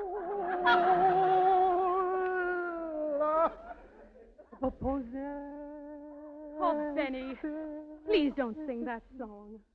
Torturous, isn't it? Here you are, Margot. Hello, Governor. My son Pierre has disappeared again. Oh, well, he was at the camp of Ali Ben Ali yesterday. He was? Are you sure of that? Why, of course. The Red Shadow boasted of it. I didn't see him. By heaven, if any harm has come to my boy. Benny, you look so uncomfortable. Sit down. I'd rather die. May I request a moment of your time? Ali Ben Ali, what are you doing here? Mademoiselle, yesterday the bravest man in the world went out to die for you. I, may Allah forgive me, thought he was a coward. But I have since learned that he had the courage enough to play the coward. I'm afraid I don't follow you. Governor Birabeau, where is your son, Pierre? Well, that was what I was going to ask you. Margot tells me that yesterday he was in your palace. Precisely, he was. But no one saw him arrive, and no one saw him go. What do you mean? One of my women, Azuri, saw the Red Shadow without his mask yesterday. She solved the riddle for me, and I am endeavoring to solve it for you. Will a son kill his father? Will a son? Oh, no. You can't mean... Pierre, the Red Shadow? Pierre? Precisely, mademoiselle. Pierre, the Red Shadow. My son. Oh, my son. Listen! The Red Shadow is dead! The Red Shadow is dead! The Red Shadow! They've killed him! They've got him! It is a great tragedy. Catch him, General Birabeau. The Red Shadow is dead. Oh, no. Paul, who killed him? Which of your soldiers? I killed him. I'm the man who put an end to the Red Shadow. Pierre! You see, Father, you never thought I was brave. My son, you were bravest at that moment when you refused to fight. Why, Father, you know. I know, and I'm proud of you. Then you've done your work. Back to the square. And double rations of food and wine for you all. Dismissed. Pierre is general at this post. I know nothing beyond the fact that the Red Shadow is no more. Then you forgive me? You've done nothing wrong, my boy. You seem to understand these people better than I do. Perhaps if we can work together, there'll be no need of a rift. Robin Hood. Thank you, my father. Thank you. Pierre, I thought you were my friend. As the Red Shadow, you turned me into the saddle sore of the desert. No, Benny. As the Red Shadow, I give you my cloak and my mask, and you can be the romance of the desert. Wow, that's better. A blue heaven, and you and I. Oh, no. I hate the horse, and the horse hates I. Now I know why I could not decide between Pierre and the Red Shadow. I had need and love for them both. Oh, my darling, I am as much in love with the desert now as you are. Margot. This would be a magic world to me. If she were mine.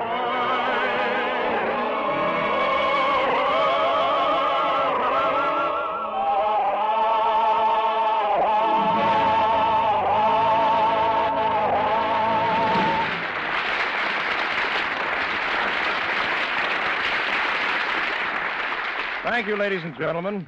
Well, next week, the show train will arrive on the same tracks at the same time. On board will be the star comedian, Mr. Eddie Cantor, and Miss Eileen Wilson to join me in bringing you his greatest stage hit, Whoopee.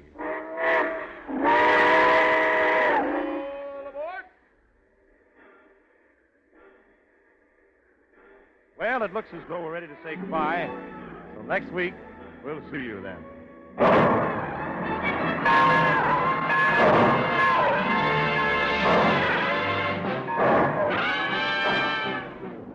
The Desert Song has been presented by special arrangement with the Tams Whitmark Music Library. Gordon MacRae appeared by arrangement with Warner Brothers. This is Marvin Miller speaking.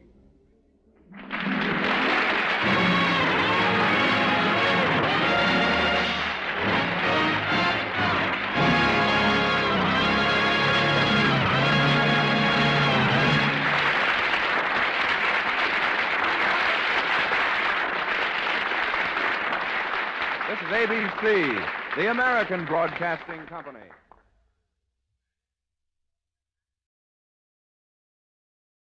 Ladies and gentlemen, the Railroad Hour.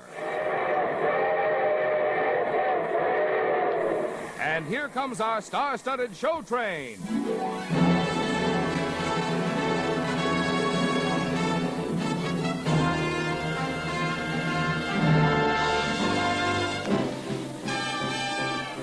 Our choir is under the direction of Norman Luboff, and our music is arranged and conducted by Carmen Dragon.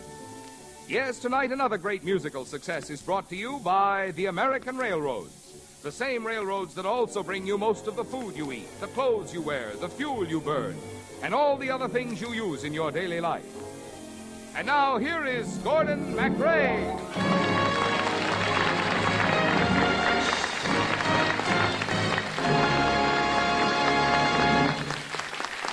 Thank you very much, and good evening, ladies and gentlemen. Well, tonight we bring you the immortal melodies of Franz Schubert in the operetta based on the life and music of that great composer. It's Blossom Time with book and lyrics by Dorothy Donnelly and music adapted by Sigmund Romberg.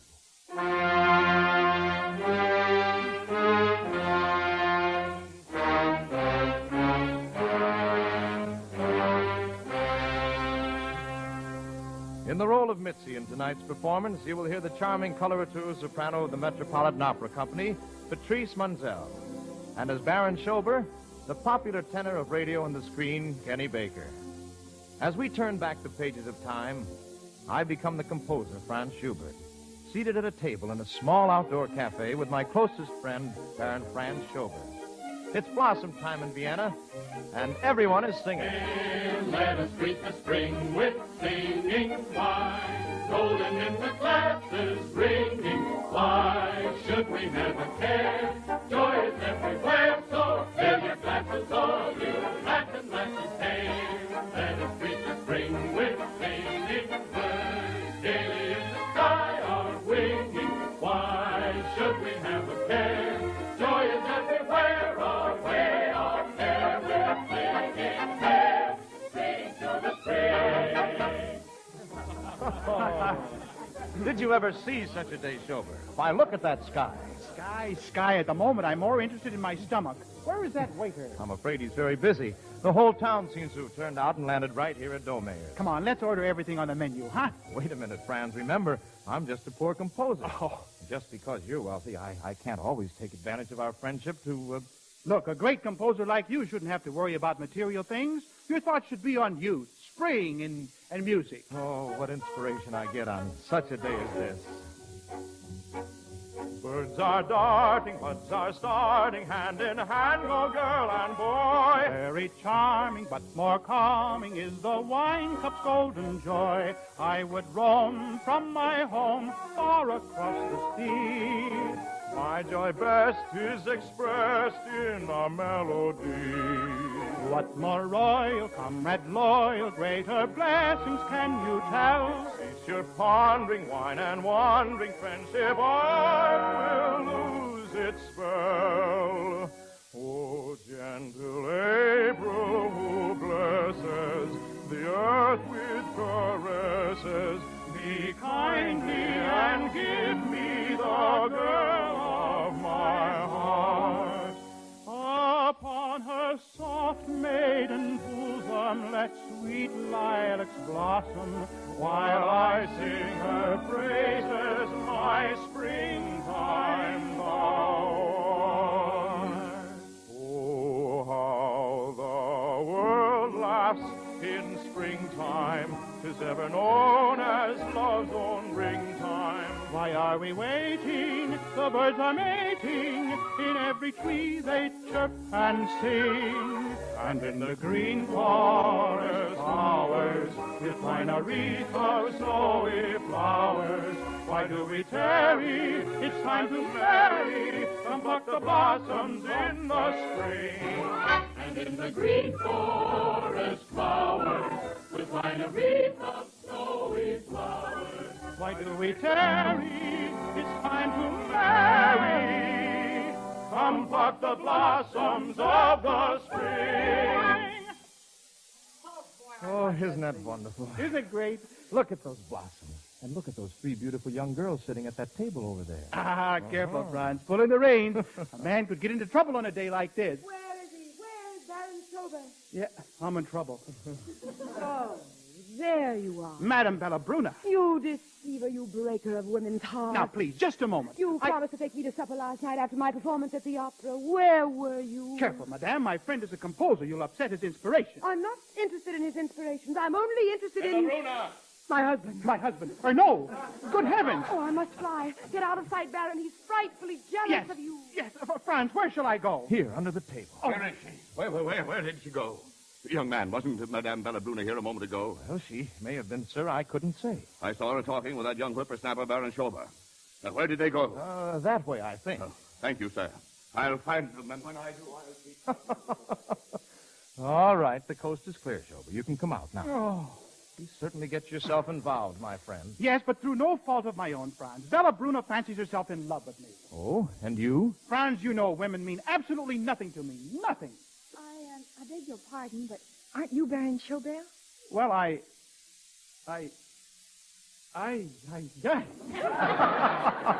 Nothing, eh? Oh, Baron Schober, you don't remember me.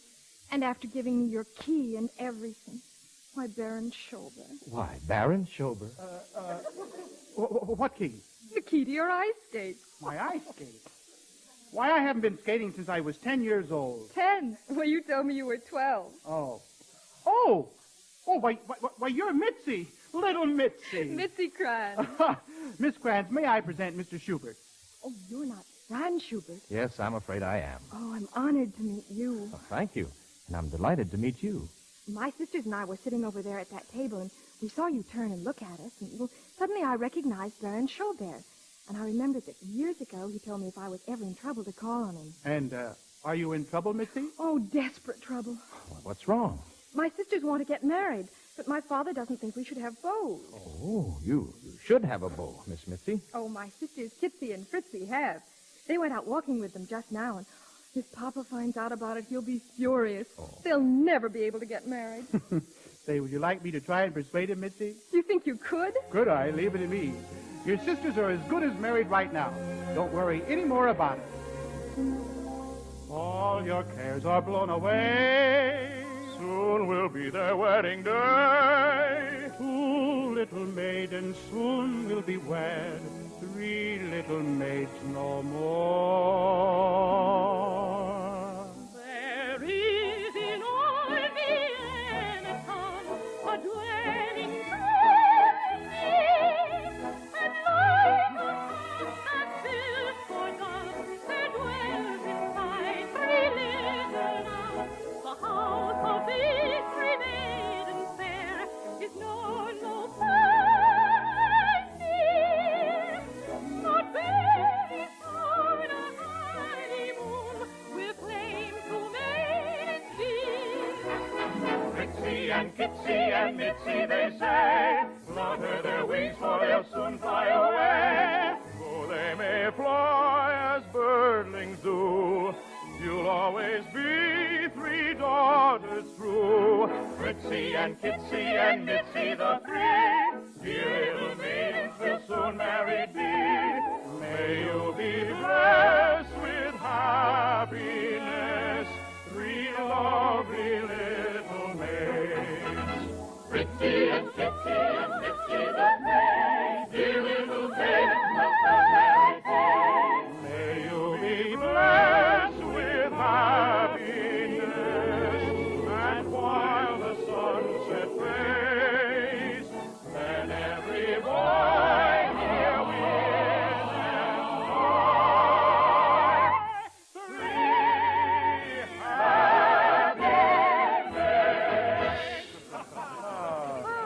Say, Mitzi, I don't want to alarm you, but isn't that your father just turning the corner there? Oh, dear. Oh, what can I do? If he sees me here talking to a man, he'll be furious. Wait a minute. I'll tell you what. I'll go tell him you're arranging for Franz for some music lessons. Oh, that's a wonderful idea. Isn't it, Mr. Schubert? I can't think of a better one. Good. I'll take care of it right away. It's a beautiful day, isn't it, Miss Mitzi? Yes, beautiful. You know, moments like this have been the theme of music since time began. A lovely girl.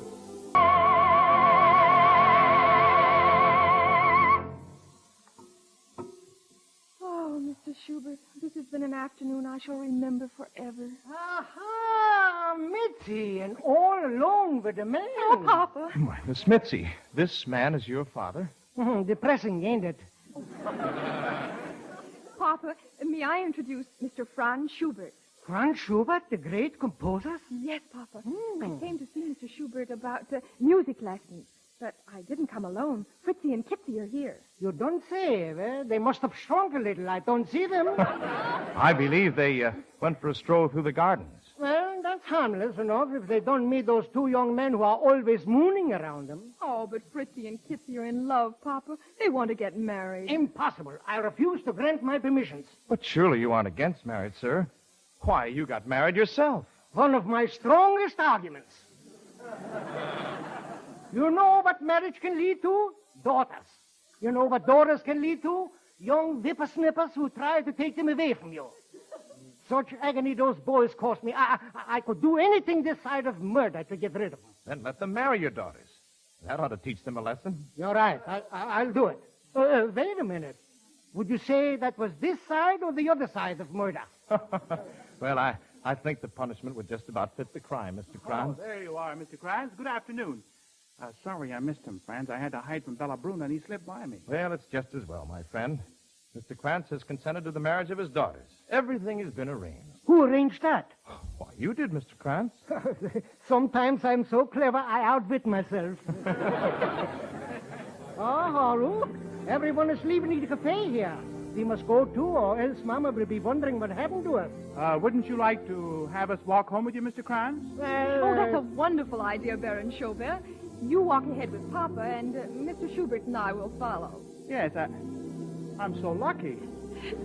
Don't get lost in the crowd, Papa. If I do, I'll find myself. Come, Mr. Schubert. Thank you. Mr. Schubert, I want to thank you for helping me with Papa. Oh, it was a pleasure. But I'm sorry the music lessons were just an excuse. Oh, but I'd love to study with you, if you're willing. Would tomorrow afternoon be too soon? Oh, that's wonderful. We can talk all afternoon. The whole afternoon. About music. Oh, yes. About music. Soft your music is singing, bringing secrets sweet in its song to me. Your vision shines on me from above.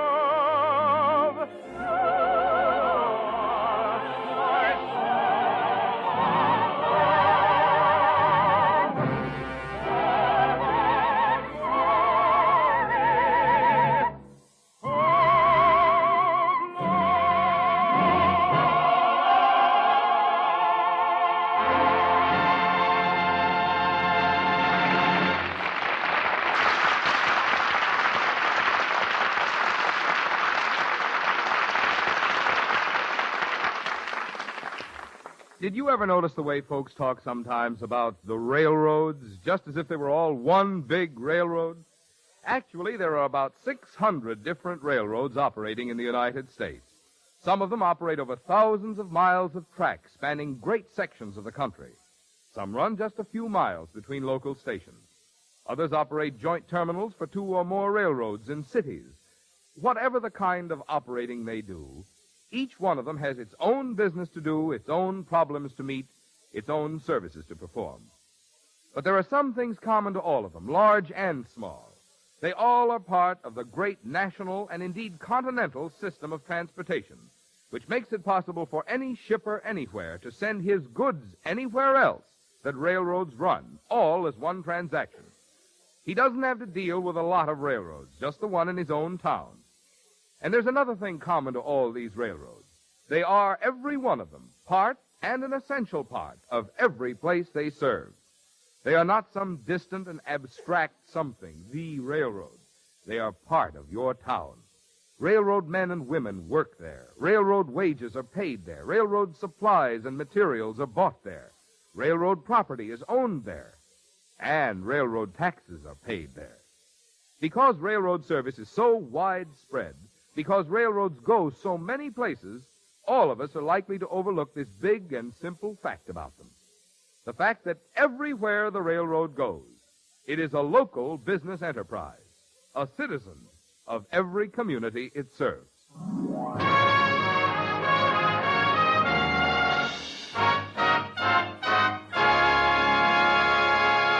And now, back to Blossom Time, starring Patrice Moncel, Kenny Baker, and your host, Gordon MacRae. Fritzy and Kitsy are happily wed. May joy be theirs in the future ahead. Though they may fly as birdlings do, they'll always be my sister's crew. Fritzy and Kitsy are leaving today. Two lucky husbands will take them away. May they be blessed with happiness, their husbands by their side. It's plain to see they always stay.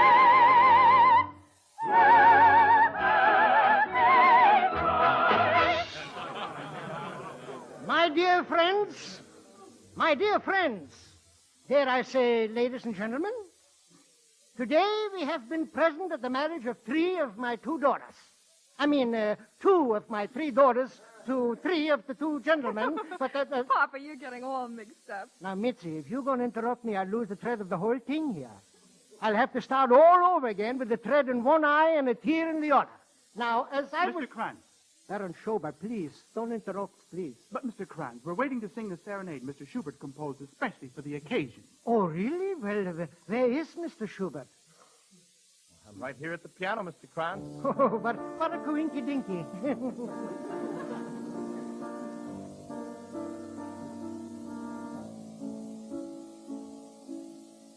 Under your window, deep in the shadow, stand I here alone. Stand I here alone. With my song, the night wind weaves a pleading like my own.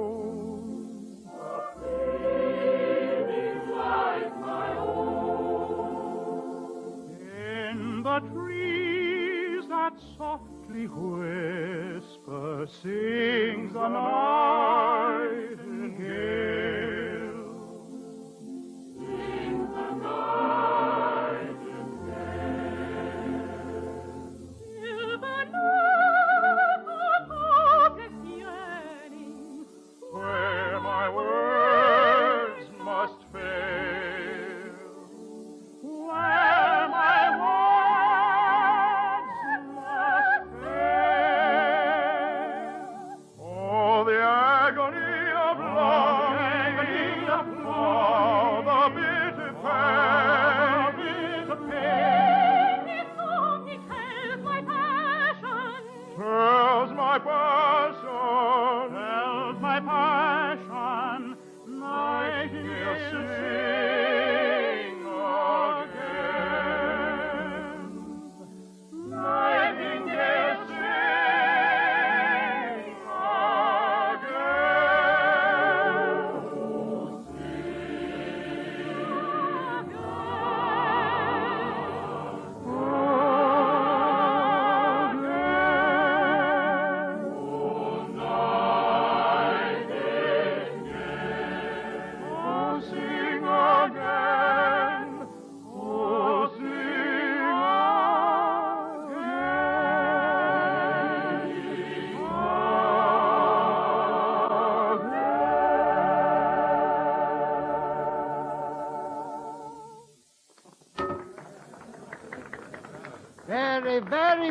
Very pretty indeed, Mr. Schubert. Oh, thank you, Mr. Kranz. A little depressing, but pretty.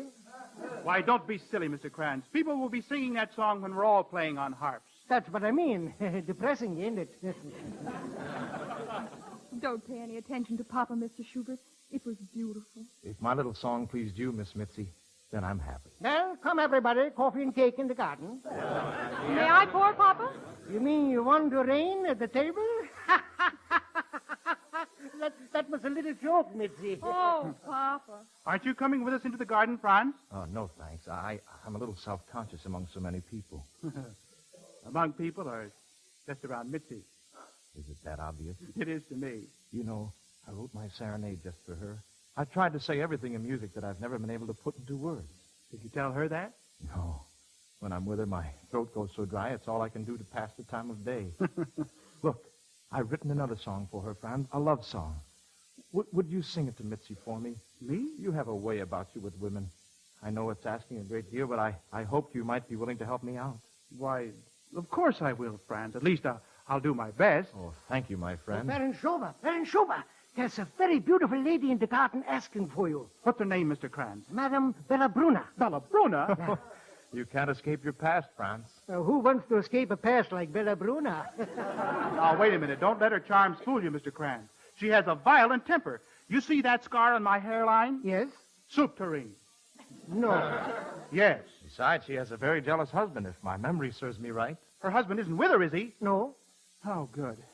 Well, I'd better go out and get rid of her before he shows up, and then I'll be covered with scars. But, Franz, what about my song? I'll sing it to her later, Franz. Franz, don't you chaps get your love letters mixed up? Friend Schubert, friend Schober. Love letters? Why, Franz Schober is a baron, a gentleman, while you're nothing but a genius, you sly old foxy, you. Papa, the guests are beginning to leave, and... Oh, Mr. Schubert, I thought you'd gone. No, Well, if you'll excuse me, I'll go back to being host again. Depressing, ain't it? Everyone enjoyed your serenade so much, Mr. Schubert. They were all talking about it outside. Would you permit me to dedicate it to you, Miss Mitzi? Oh, Franz, how wonderful. I mean, Mr. Schubert. Oh, no, please. If you know what it means to have you call me Franz. Miss Mitzi, dare I hope that... Well, I got rid of Bellabruna, I think. Oh, I beg your pardon. Oh, don't apologize, Baron Schubert. We're delighted to see you. Yes, of course. We're delighted. May I come in? Yeah, oh, Bellabruna. I'm not intruding, am I? Oh, of course not. Franz, didn't you want to say goodbye to Fritzy and Kitsy? They're leaving on their honeymoon, you know. You'd better hurry. They were on their way when I came in. Yes, oh, we'll catch them. Come on, Franz. We'll be right back, Miss Mitzi. We have something important to tell you. Coming, Franz? Coming. Charming man, Baron Schubert, don't you think, Miss Brown?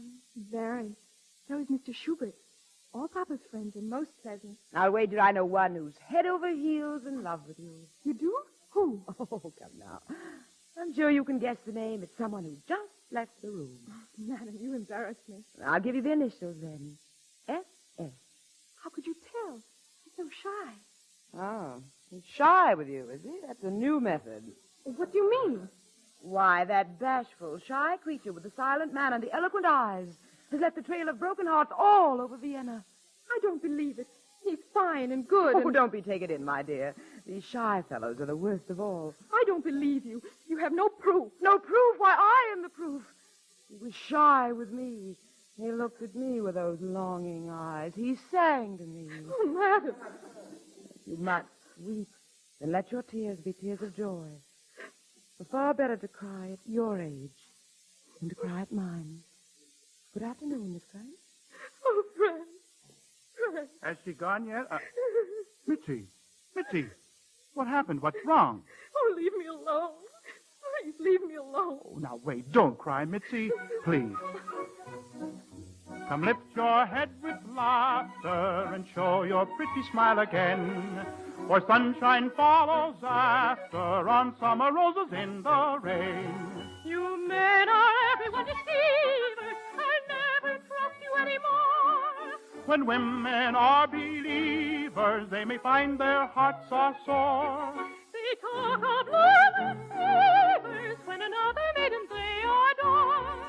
But cease your plaintive sighing, another tale you shortly tell. When Cupid comes a-flying, you'll hear the wedding bell. I'm sure that I never wed. Quite often I've heard that say, forever with love I am done. but there'll come just the one, only one love ever fills the heart. Only one voice makes the pulses start. Only one can delight us, turn our sadness into brightness. There's no happiness apart from that one only.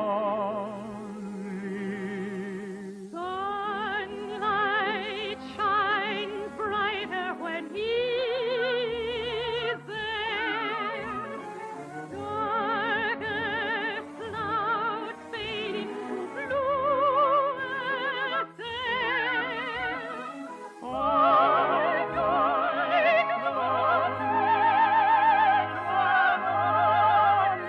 And without her life is lonely. Only one that can make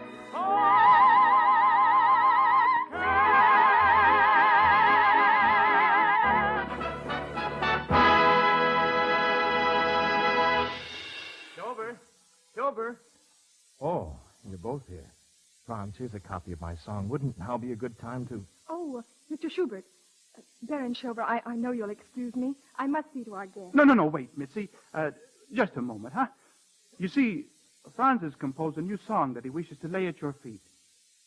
Doesn't that interest you? Oh, I'm sorry, Oh, please, come. Sit down and let me sing it to you. Oh, well, if you wish to sing it, Baron Schober, it will give me great pleasure to listen. Good. Then sit here, huh?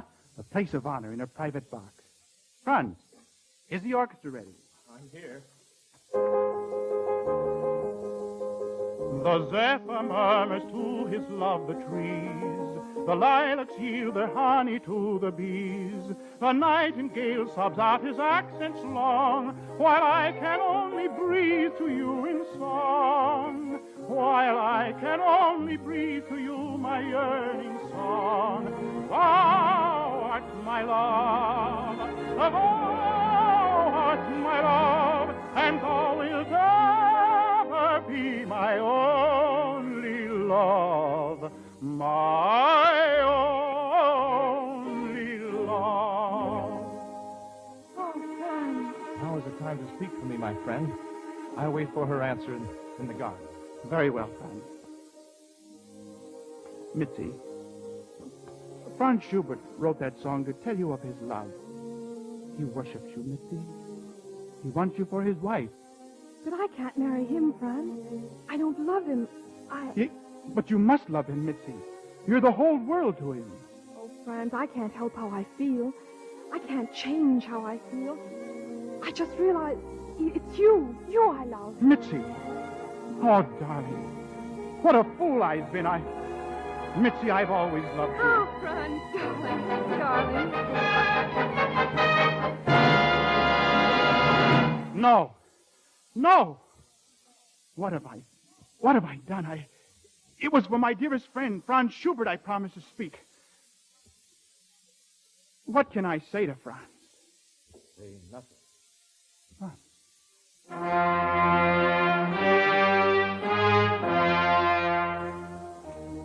I saw it all, and I understand. Franz, it was unintentional, believe me. Can you forgive me? Why, of course. It will bring me great joy to know that you both are happy. Go tell your father the glad news, Miss Mitzi. Come, darling. Goodbye, Mr. Schubert. We'll never forget you. She loves him, of course. How could I have thought for a moment that she could care for me? Well, at least I have my music, my eternal mistress. She will never desert me.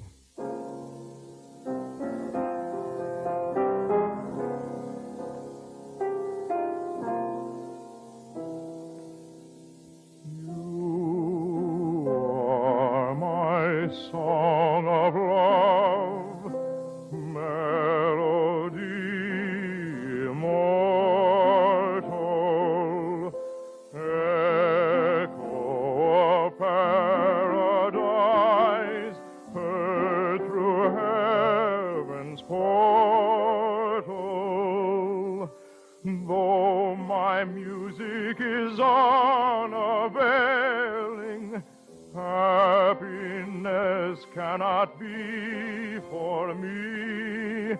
Still my passion shall never fail. Thou art my love. Thou art my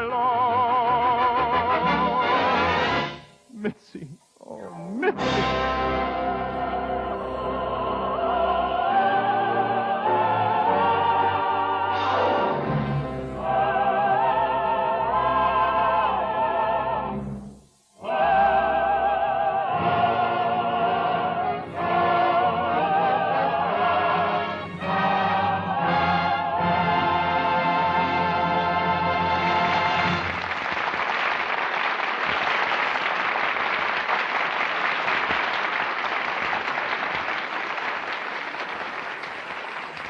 We were talking a few minutes ago about the railroad as a citizen of every community it serves. Like any other, it does its share in meeting the costs of government and public institutions and services. It does so through the taxes it pays on its property or its earnings. Now, everybody pays taxes, but there's a difference between the taxes which railroads pay and most of the taxes which many other forms of commercial transportation pay. The difference is in what's done with them. Railroad taxes are not used to build and maintain railroad tracks or terminals. Railroad taxes are like the taxes you pay on your home or your property. They are used to help pay for the defense of the nation, for the maintenance of public institutions and public welfare services, for public health and public schools. And they even help to pay for the highways and the waterways and airports and airways, provided and maintained at the expense of the taxpayers for the use of other forms of commercial transportations which compete with railroads. So when you think of the railroad in your community, think of it not just as the railroad, but as a fellow citizen and a fellow taxpayer.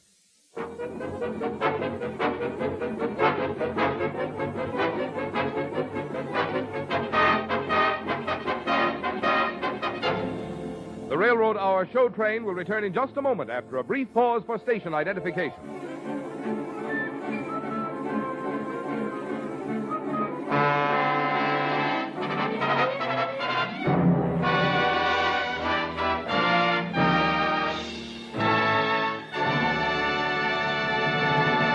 And now back to the third act of Blossom Time, starring Patrice Munsell, Kenny Baker, and your host, Gordon MacRae.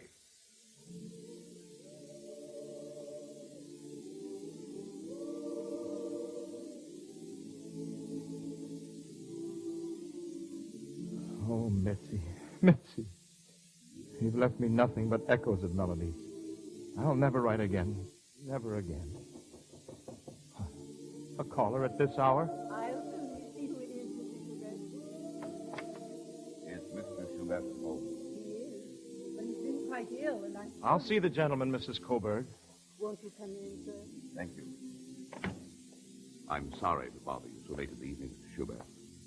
But I am Count Chantoff, the husband of Madame Ballabruna. Oh, yes, the opera singer. I just heard your unfinished symphony performed, Mr. Schubert. It was magnificent.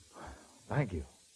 I'm so impressed, I'd like to arrange that you write an opera for Madame Ballabruna. I should be honored. As soon as my health improves. I came tonight because I may not be able to talk with you at a later date about this. However, I've arranged a payment for you in my will. Your will? Whether we meet again, Mr. Schubert, depends entirely upon the accuracy of my aim. Oh, a duel. Let us say, rather, an affair of honor. An affair of honor. Can any fancied slight justify the taking of life? This is no fancied slight. This man's in love with my wife, and I know Baron Schober's reputation. Schober? Are you referring to Franz Schober? Yes. We meet at dawn. Oh, Count Chantoff, this is all a mistake. Schober is engaged to marry the daughter of the court jeweler, Mitzi Krantz. I beg of you, don't jeopardize their happiness. They are so much in love. Why do you make such a plea for them? He is my best friend. And she... She is the woman you loved and lost? Yes. But you don't want me to kill the man? Oh, no. There's enough unhappiness in the world. Let those who have been fortunate enough to find happiness keep and enjoy it. You plead well, sir. All right. Have Baron Schober send his seconds to me. We'll arrange a reconciliation. Thank you. I'll send word to him at once. Mr. Schubert, we will meet again. It's a rare pleasure to meet a gentleman such as you. Good night, sir. Good night. Mrs. Coburg. Mrs. Coburg. Yes, Mr. Schubert? Go to the residence of Baron Schober and ask him to come here immediately. It is of the utmost importance. Yes, sir.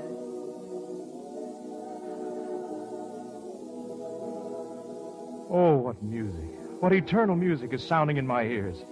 Where is my pen? I must write it down.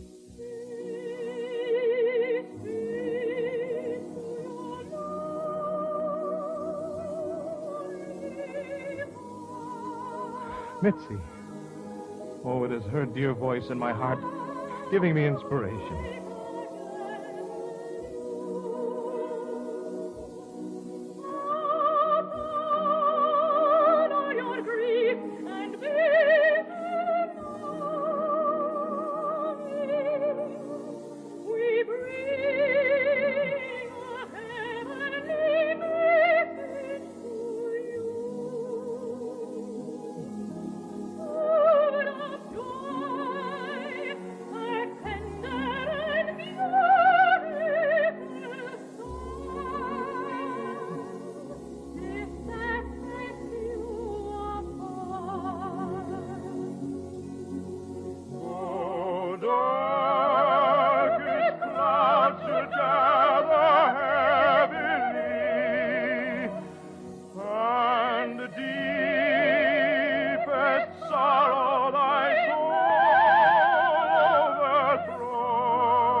Mitzi. Oh, Mitzi.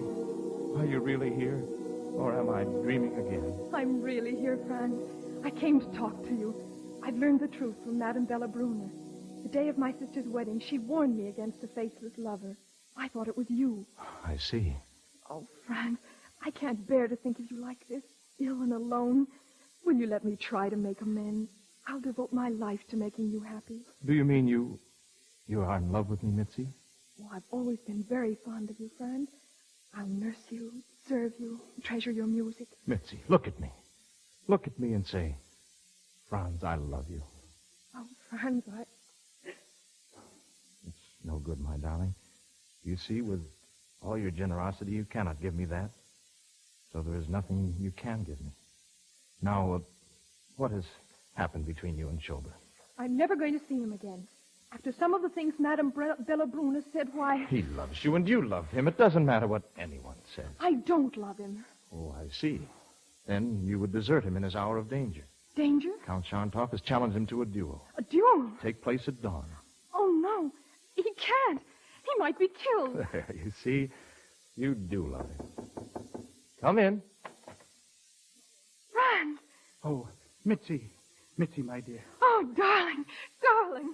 Franz, Count Shantov was here. He wants to speak to your seconds to arrange a reconciliation. A reconciliation? Oh, Franz, I don't know how to thank you. Don't try, my friend. Just be happy together. Always. We will, Franz. We will. And so I give my song of love to you. Take it. For it belongs to people like you who meet and fall in love in blossom. Ladies and gentlemen, the Railroad Hour. And here comes our star-studded show train.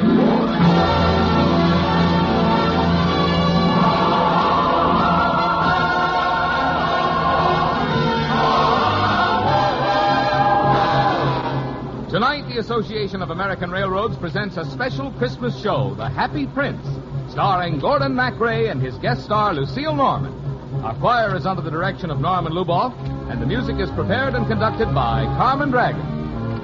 On this Christmas Eve, we have joined a great story with the great music of Christmas, brought to you by the American Railroads, the same railroads that bring you most of the food you eat, the clothes you wear, the fuel you burn, and all the other things you use in your daily life. And now, here is our star, Gordon MacRae.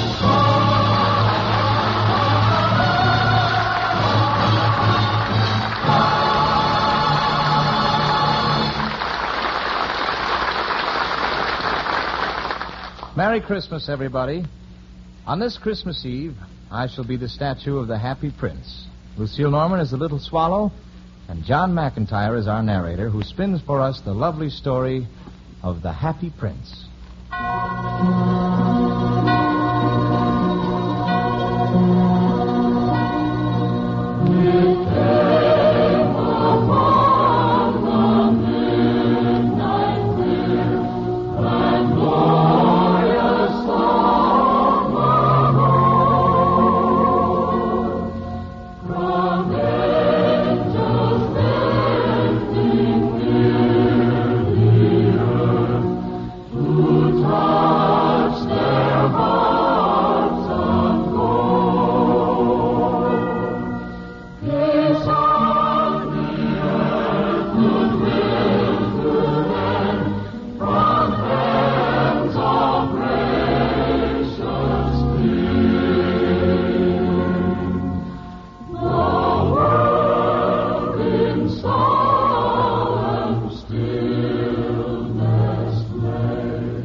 High above the city, on a tall column, stood the statue of the Happy Prince.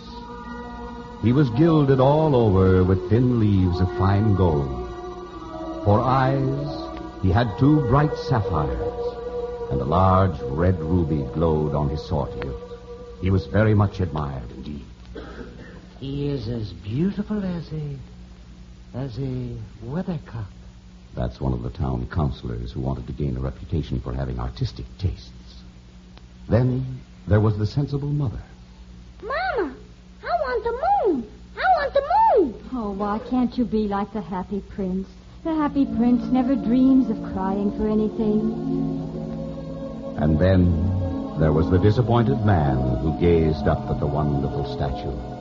I'm glad there is someone in the world who is quite happy.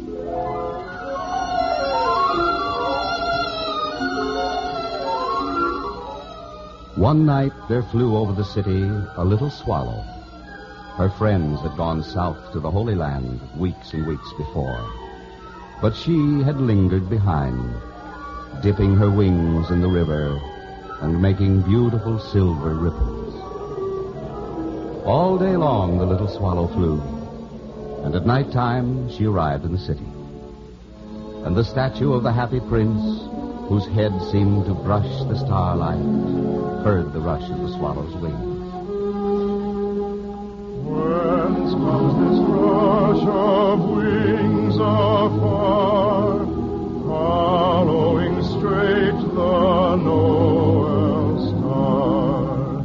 Birds of the woods in wondrous flight, Bethlehem seek this holy night. Tell us, ye birds, why come ye here into the stable poor and We seek the newborn King, and our sweetest music bring. Angels and shepherds, birds of a sky, come where the Son of God doth lie. Christ on earth with man doth dwell. Join in the shout, Noel, Noel. The swallow swooped down and settled for the night at the feet of the statue. I have a golden bedroom. Now for some sleep. Why, what a curious thing. There is not a single cloud in the sky. The stars are quite clear and bright, and yet it is raining. Another drop. What is the use of a statue if it cannot keep the rain off? Now, really, this is... Why, the eyes of the statue are filled with tears, and tears are running down his golden cheeks. Who are you? I am the Happy Prince. Why are you weeping, then? You have quite drenched me. When I was alive and had a human heart, I did not know what tears were, for I lived in a beautiful palace where sorrow is not allowed to enter. And each year at this time, the palace rang with our joyous Christmas songs. And my voice led all the rest. Let every heart prepare him room, and heaven and nature sing, and heaven and nature sing, and heaven and nature sing.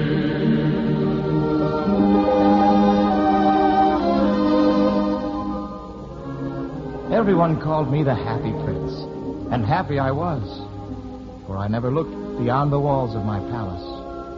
But now that I am dead, they have set me up here so high that I can see all the unhappiness in my city. And though my heart is made of lead, yet I cannot choose but weep. What? Is he not solid gold? Far away in a little street, there is a poor little house. One of the windows is open, and through it I can see a woman. In a bed in the corner of the room, her little boy is lying ill. He has a fever, and his mother has nothing to give him but river water. So he is crying. Swallow, swallow, little swallow. My feet are fastened to this pedestal, and I cannot move. Take the ruby out of my sword hilt and give it to the boy. I don't think I like boys. Last summer, when I was staying on the river, there were 2 rude boys who were always throwing stones at me. They never hit me, of course. We swallows fly too well for that. But still, it was a mark of disrespect. Please, little swallow, will you not stay with me for one night and be my messenger? Oh, but I am expected in the Holy Land, where the sun shines even in the winter. You have been to the Holy Land? Why, then you know the meaning of Christmas. Have you seen Bethlehem? Oh, yes. Just a bird's eye view, of course. Ah, but it is a beautiful town, dreaming under the starlight.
Here, but I will stay with you for one night and be your messenger.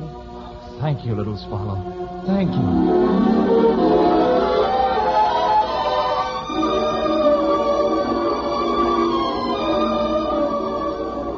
So the swallow picked out the great ruby from the prince's sword and flew away with it in her beak over the roofs of the city. She passed the cathedral tower where the white angels were sculptured. She passed over the river and saw the lanterns hanging to the masts of the ships. And at last she came to the boy's house. He was tossing feverishly on his bed, and the mother had fallen asleep, she was so tired. In the swallow hopped and laid the great ruby on the table. And then she flew gently around the bed, fanning the boy's forehead with her wings. How cool I feel. I must be getting better. I shall be better for Christmas.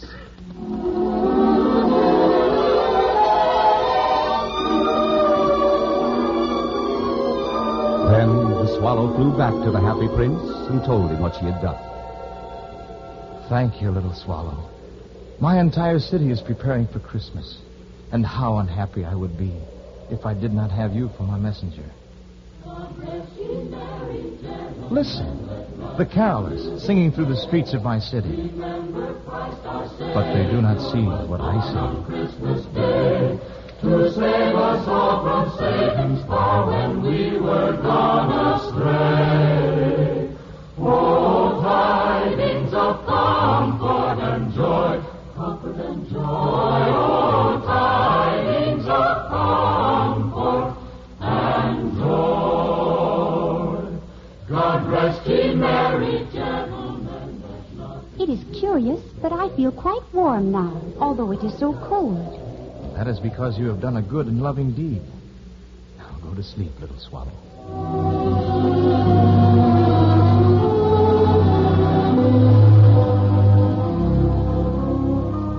The next night, when the moon rose, the swallow flew up to the shoulder of the golden, happy prince. Have you any commissions for the Holy Land? I am just starting. Swallow, swallow, little swallow. Will you not stay with me one night longer? Oh, no, I cannot. Please, little swallow, I need you. You do not understand. Each day it grows colder here in your city. If I stay any longer, I shall freeze. Just one more day, little swallow. I cannot, dear prince. Please. Oh, there are tears in your eyes. Are you so sad that I am leaving? I shall miss you, little swallow. But it is not for my own loneliness that I weep, but for the sadness of others. With your help, I can bring joy to them. But if you go... Stop your tears, dear prince. Let winter come. I will stay with you for one more day. Praise God. Praise God.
We'll return for the second act of The Happy Prince in just a moment.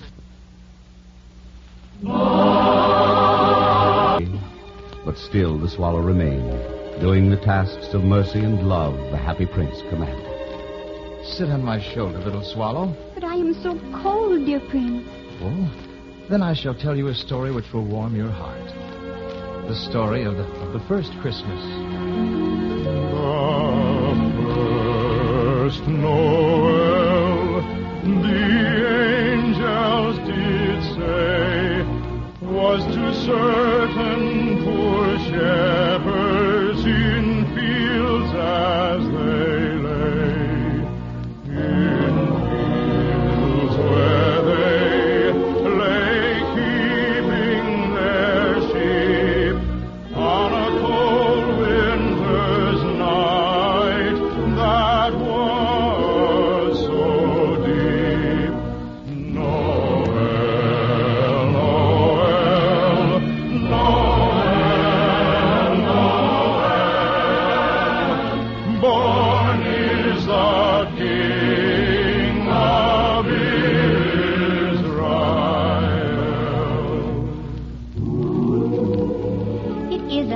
lovely story. Perhaps you did not hear us or understand us, but we birds have sung that for a long, long time. They looked up and saw a star shining in the east, beyond them far, and through the air it gave great light, and so continued both day and night.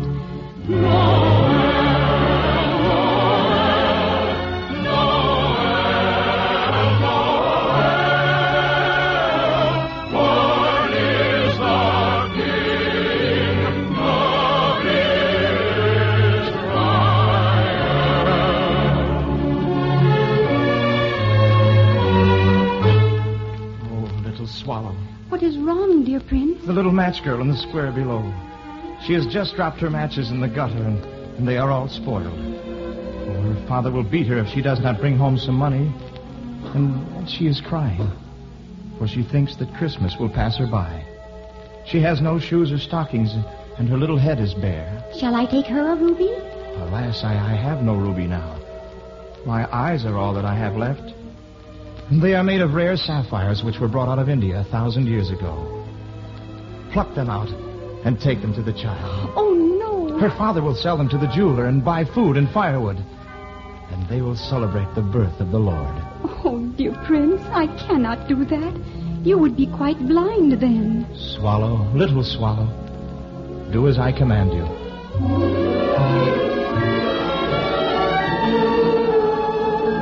So the swallow plucked out the prince's eyes and darted down with them. She swooped past the match girl and slipped the jewels into the palm of the child's hand. Why, what lovely bits of glass. Then the swallow flew back to the prince. You are blind now, so I will stay with you always. No, little swallow. You must go away to the Holy Land where it is warm. I will stay with you always. You have a loving heart. Look down the streets of my city at the white faces of starving children staring out at the black world. I am covered with fine gold. You must take it off leaf by leaf and give it to the poor.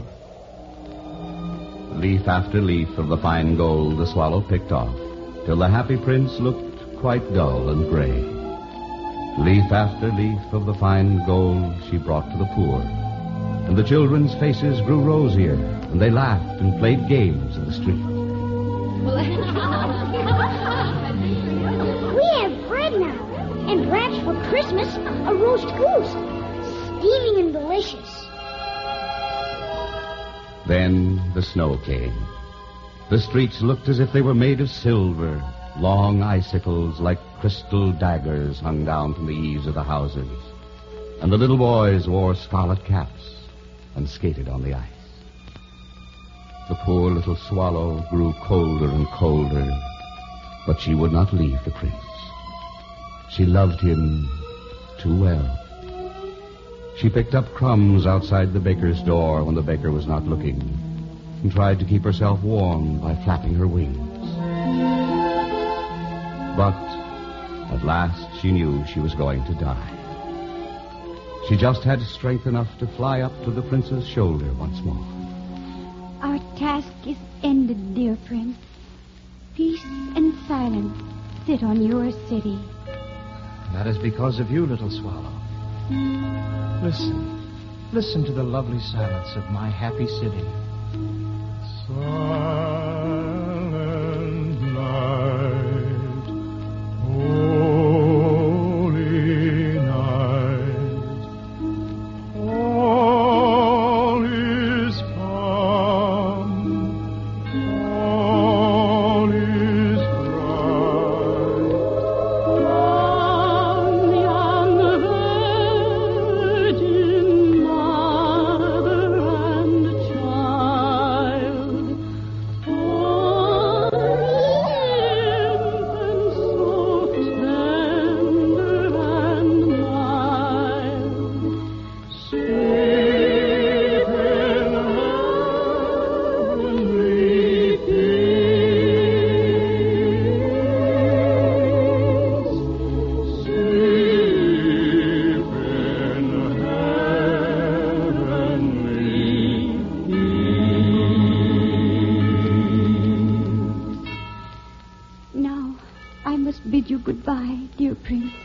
I am glad that you're going to the Holy Land at last, little Swallow.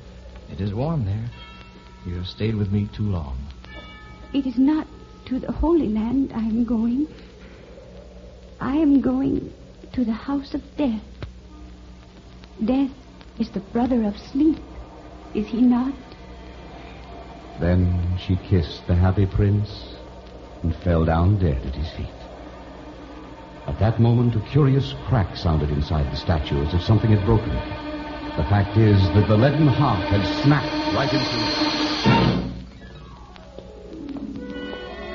it. Early the next morning, the mayor was walking the square.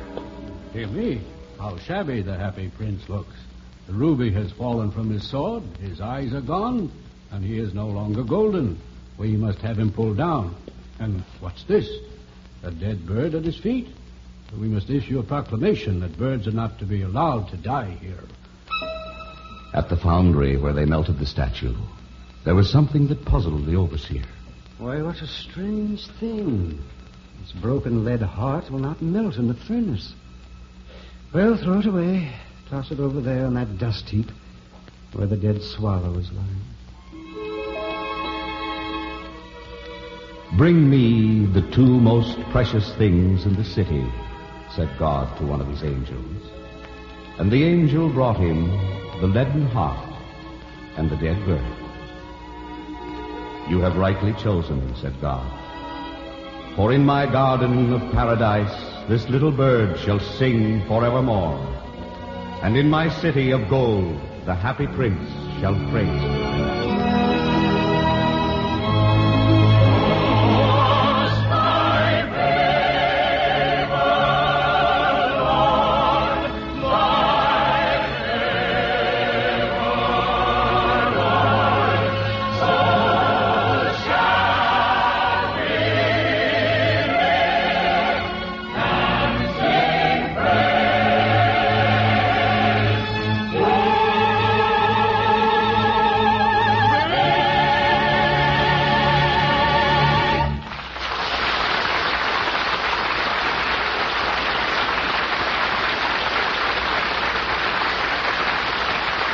Thank you, ladies and gentlemen. And our thanks to Lucille Norman, John McIntyre, Herb Butterfield, Howard McNair, Patty Ione, Stuffy Singer, Katie Lee, and to our entire company. We're so happy you joined us for our Railroad Hour Christmas party. On behalf of all of the American Railroads and all the members of our company, Lucille Norman, Carmen Dragon, and all his fine musicians, Norman Luboff and all his singers, our producer, our technicians, our writers, and our arrangers. A happy, happy holiday, and God bless you, everyone. All aboard! Well, it looks as though we're ready to pull out, and so until next Monday night, when Lucille Norman joins us for the Railroad Hour Review of the Year, a happy holiday, and good night, everybody.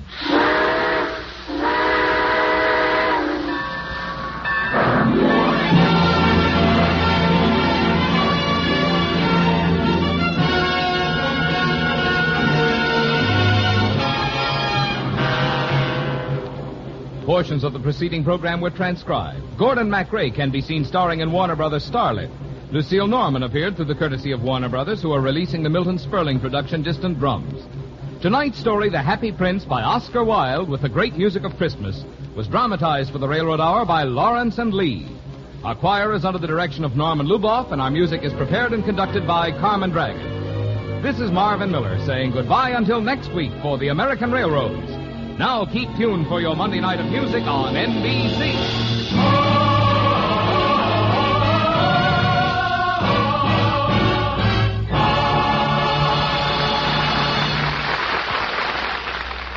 Hear the voice of Firestone with Eleanor Steber next on NBC.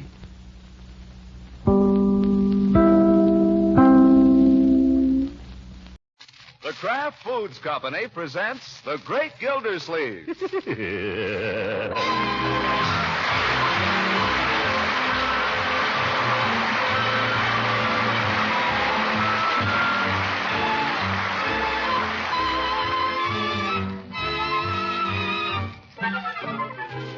It's The Great Gildersleeve, starring Harold Perry, brought to you by the Kraft Foods Company, makers of Parquet margarine and a complete line of famous quality food products.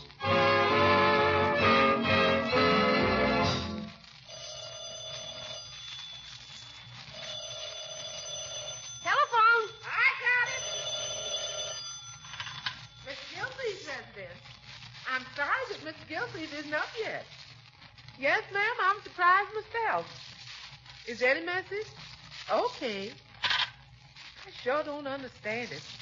Mr. Gilsleeve is a man who'd rather eat than sleep any day. Got any more toast, Bertie? Who was that? Some lady for your uncle. Dames. Who was it, Bertie? I don't know, except it wasn't Miss Ransom or Miss Goodwin. Well, someone new. He didn't get in till pretty late last night. Here he comes now. Hi, Unc. Oh, good morning, Leroy. You aren't thinking of going anywhere in that sweater, I trust. Sure, why not? Because it's filthy. Change it. Good morning, Marjorie. Good morning, Bertie. Morning, Mr. Gilsleeve. Good afternoon, Unky. No, my dear. Your lady friends have already been phoning you. Lady phone? Who? I don't know, Mr. Gilsleeve, except it wasn't one of the regulars. Yeah. I don't know what you mean by that expression, Bertie. She means it wasn't Mrs. Ransom or Miss Goodwin. Oh, did you tell her I was out, Bertie? No, sir, I told her you was asleep. Yeah. That might give people a bad impression, Bertie. If it was my secretary down at the office, for instance, she might... Well, it wouldn't be good for her morale. No, sir. You want some practice, Mr. Gilsleeve? Yes, Bertie, I'm good and hungry. And don't forget some more toast, Bertie. I ain't forgotten, Leroy. Marjorie, I'd like to see the morning paper if you're through with it. Almost, Unky. Why, it was pretty late when you came in last night, Unc. How did you happen to be awake? I wasn't. Not till you tripped over something in the hall. Yes, I tripped over your football, my boy. I've told you not to leave that thing lying around where people can fall over it. Oh, sorry, Unc. Where'd you put it? I need it this morning. I put it where no one will ever trip over it again for some time. But, Unc. I've warned you often enough, my boy. Oh, gosh. Whenever he stays up late, this is the way. Here's the paper, Unky. Look, I want to show you something. On the society page. I'm not interested in the society page. You will be. Listen to this. Music lovers in Summerfield will have a rare treat next Saturday when the Wings of Song Opera Company makes a special benefit appearance here. Oh, let me see that.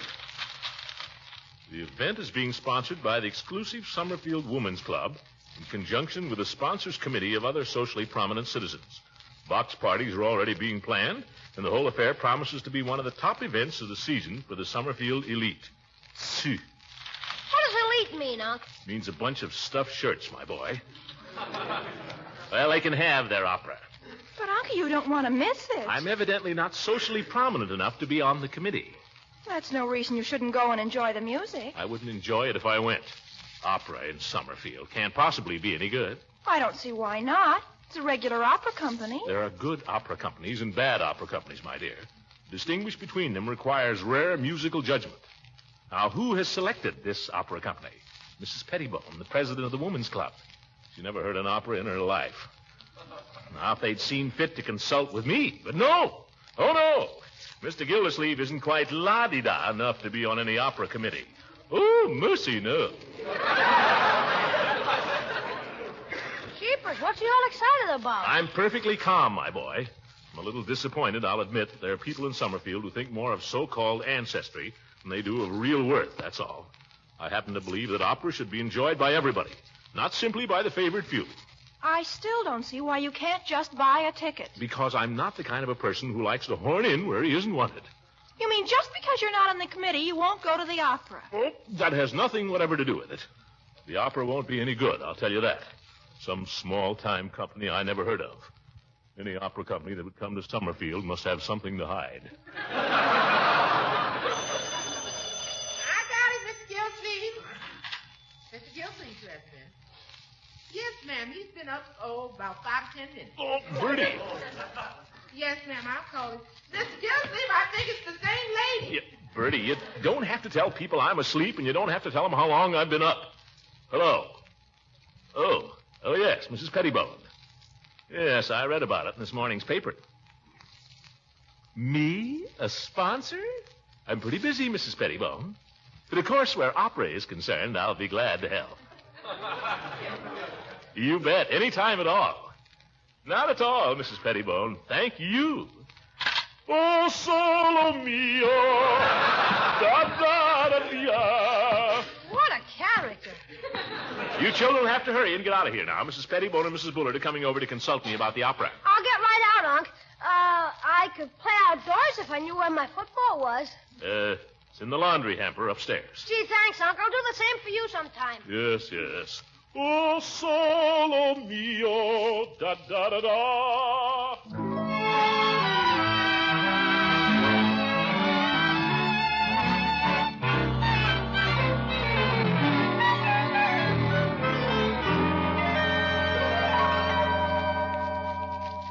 Just sit down any place, ladies. Sofa, Mrs. Pettibone? This chair is very comfortable, thank you. Then I'll try the sofa. Fine, Mrs. Bullard.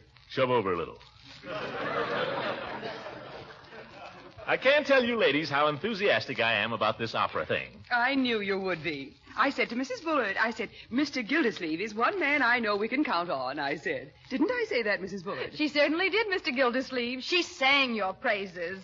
She said you're a man that knows and appreciates music. Well, I happen to have. I've had a little musical training. Mr. Gildersleeve sings, Mrs. Bullard. Did I tell you Mr. Gildersleeve sings? Oh, I've heard him from across the street. I'm afraid sometimes I forget myself. That is, I forget what a big voice I have. You need a big voice in opera, of course. Mr. Gildersleeve, don't tell me you sung opera. Well, I appeared in 1 or 2 productions at college. What opera is the company going to present?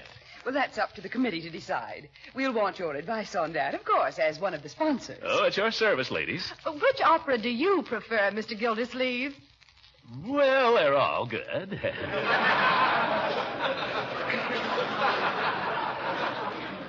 I think we can decide that later, Mrs. Bullard. There's another problem that we have to consult Mr. Gildersleeve about. Yeah? Since this is for charity, we've got to make it a success. Oh, it will be. If it is, it'll be due to the efforts of a handful of men like yourself, Mr. Gildersleeve. We're not asking many sponsors. Is that so? Oh, very few, Mr. Gildersleeve. But your name is so well known. Well, everybody sees it on their water bill once a month. Say, how would it be if I sent out a little notice about the opera along with my December statements? I don't think that would be quite appropriate. Why not? Good way to sell tickets. Oh, we won't have any trouble selling tickets. People are going to be fighting for tickets. After all, Summerfield has never had an opera. I see. How much are the tickets? $5 apiece. $5 apiece? Yes, you see our problem, Mr. Gildersleeve. The tickets are so ridiculously cheap that everybody will want to come. Isn't it silly? It certainly is. But we've thought of a way around it. All our sponsors are taking 15 tickets apiece. That's $75 worth. But I only have a niece and nephew. I doubt if my nephew cares much for opera. Oh, no. You sell the tickets to your friends, Mr. Gildersleeve. Just your best friends. You see, that way we can keep the tickets in the hands of the desirable element. Oh, well, I'll be glad to call up a few people and... Of course. But the sponsors take the tickets in advance. That'll be $75, Mr. Gildersleeve, and if you'll just write us out a check. Check? You mean now? Well, if it wouldn't be too much trouble. Oh, no trouble. Only, Yes? Nothing. Let's see. Checkbook. Where is it? Make it out to Earl Lewis, Wings of Song Opera Company, Mr. Gildersleeve. I see. Earl Lewis, Wings of Song Opera Company. Where am I going to get rid of 15 tickets, I wonder? 75 and hundreds. 15 tickets. Do I know 15 people that like opera? Do I know 15 people with $5? P. Throckmorton P. Gildersleeve.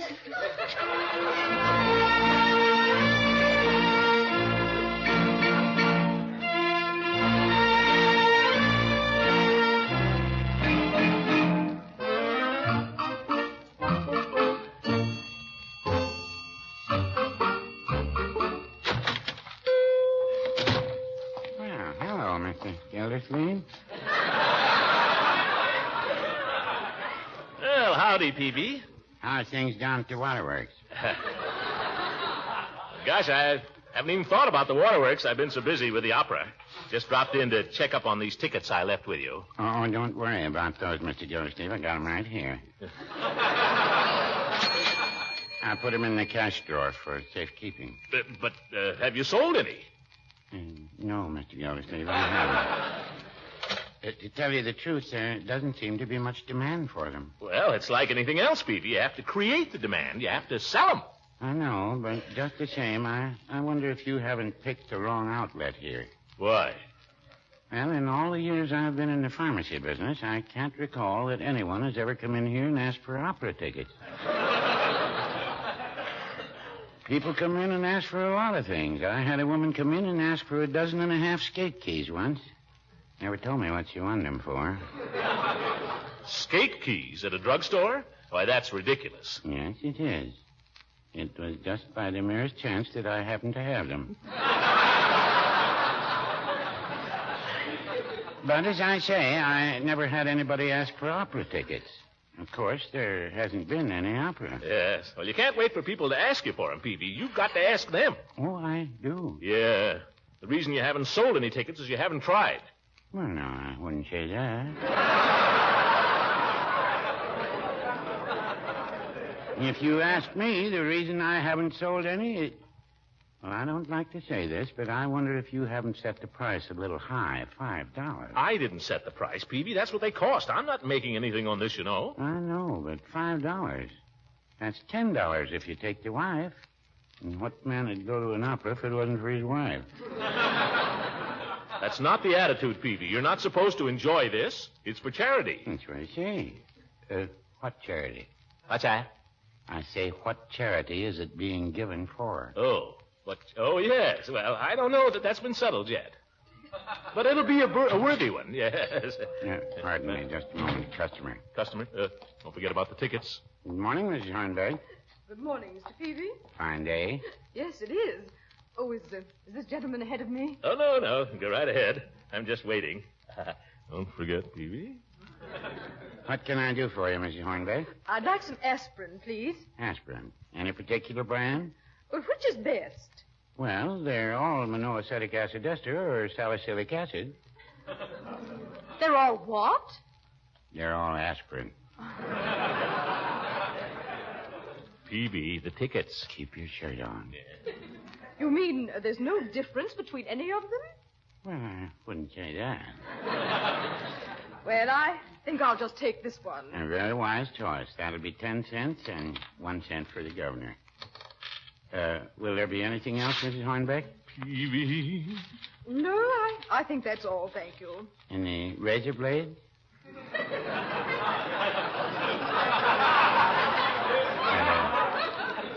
Shaving lotion? Cod liver oil? No, thank you. Peavy. Vitamin tablet? We have a special on bath salts. Well, no, You wouldn't want any tickets to the opera, would you? No, I think that's... Did you say opera tickets? Just a suggestion. I didn't really think you would. Oh, my goodness. There's your package, Mrs. Hornbeck. Thank you very much, and call again.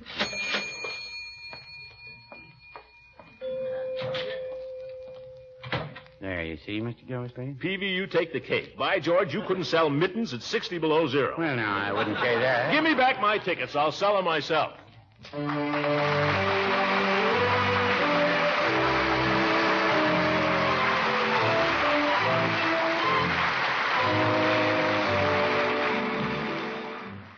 And we'll find out how the great Gildersleeve sells the tickets in just a moment. Mr. Lang, before you say anything about parquet margarine, do you generally have a big breakfast at your house? Well, we usually have a substantial breakfast. Most of my friends say breakfast at their house is such a hectic affair. Everybody sort of eats and runs. Yes, I expect that's true with a lot of people. But I think you'll find that a great many of our go-getting Americans have learned that they need the nourishment a hearty, hot breakfast provides. Well, I wish I could get that idea across in my home. Well, then I'd suggest that you make each breakfast as tempting as possible by serving hot breads or pancakes, or, of course, the old standby toast. And to make any kind of bread you serve taste extra good, I'd recommend parquet margarine as the spread. Parquet is preferred by millions as a spread for bread because of its unmatched flavor. And it's one of the most nourishing foods you can serve. It's rich in food energy value, and it's fortified with important vitamin A. So get your family off to a right start at breakfast by serving delicious, nourishing parquet. That's P-A-R-K-A-Y. Parquet margarine, made by Kraft.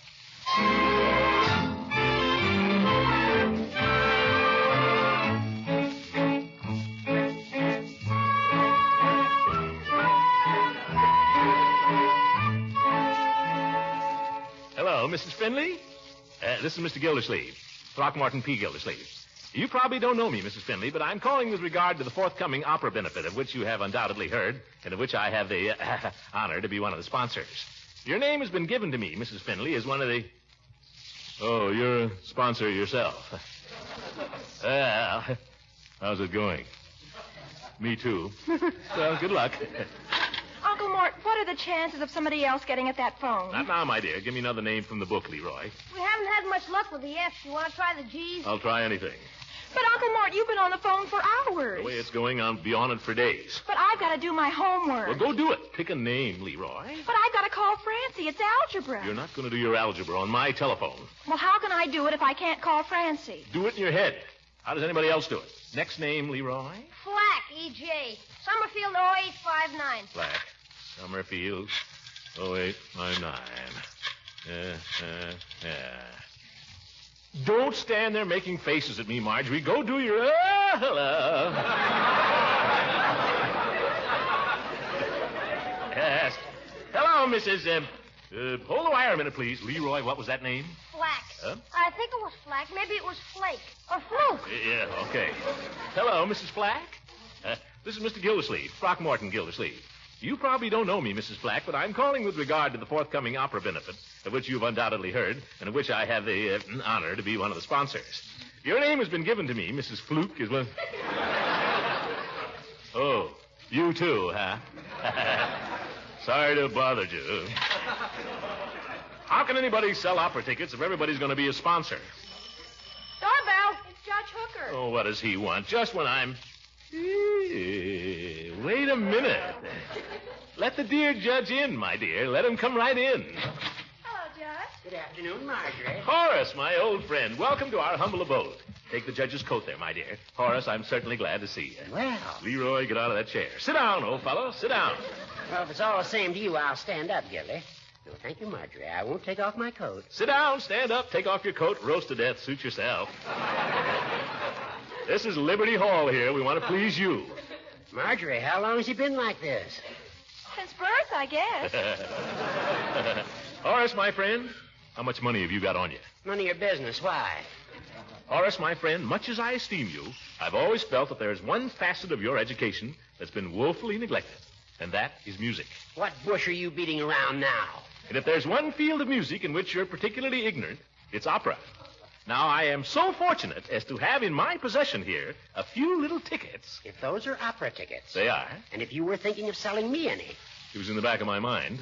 Well, I happen to be the chairman of the opera's committee on arrangements. Horace, have you sold any of those tickets they stuck you with? To tell you the truth, Gildy, I've been so busy with all the committee work I haven't even tried. But I anticipate no particular difficulty. I just dropped in to tell you that owing to the many demands upon my time, I may be a little late to the Jolly Boys meeting tonight. Oh, I'd forgotten there was one. You're going, aren't you? I don't know. Well, if you do, ask him not to hold up the proceedings for me. Oh, and since you mention it, you might just take these opera tickets of mine and pass them around down there in case any of the members are cared to purchase. You go sell them yourself, Horace. I've got my own tickets to get rid of. Huh. Well, I may see you later then, if you decide to go. Don't worry. I'll be going. You're not going to get down there ahead of me, the old goat.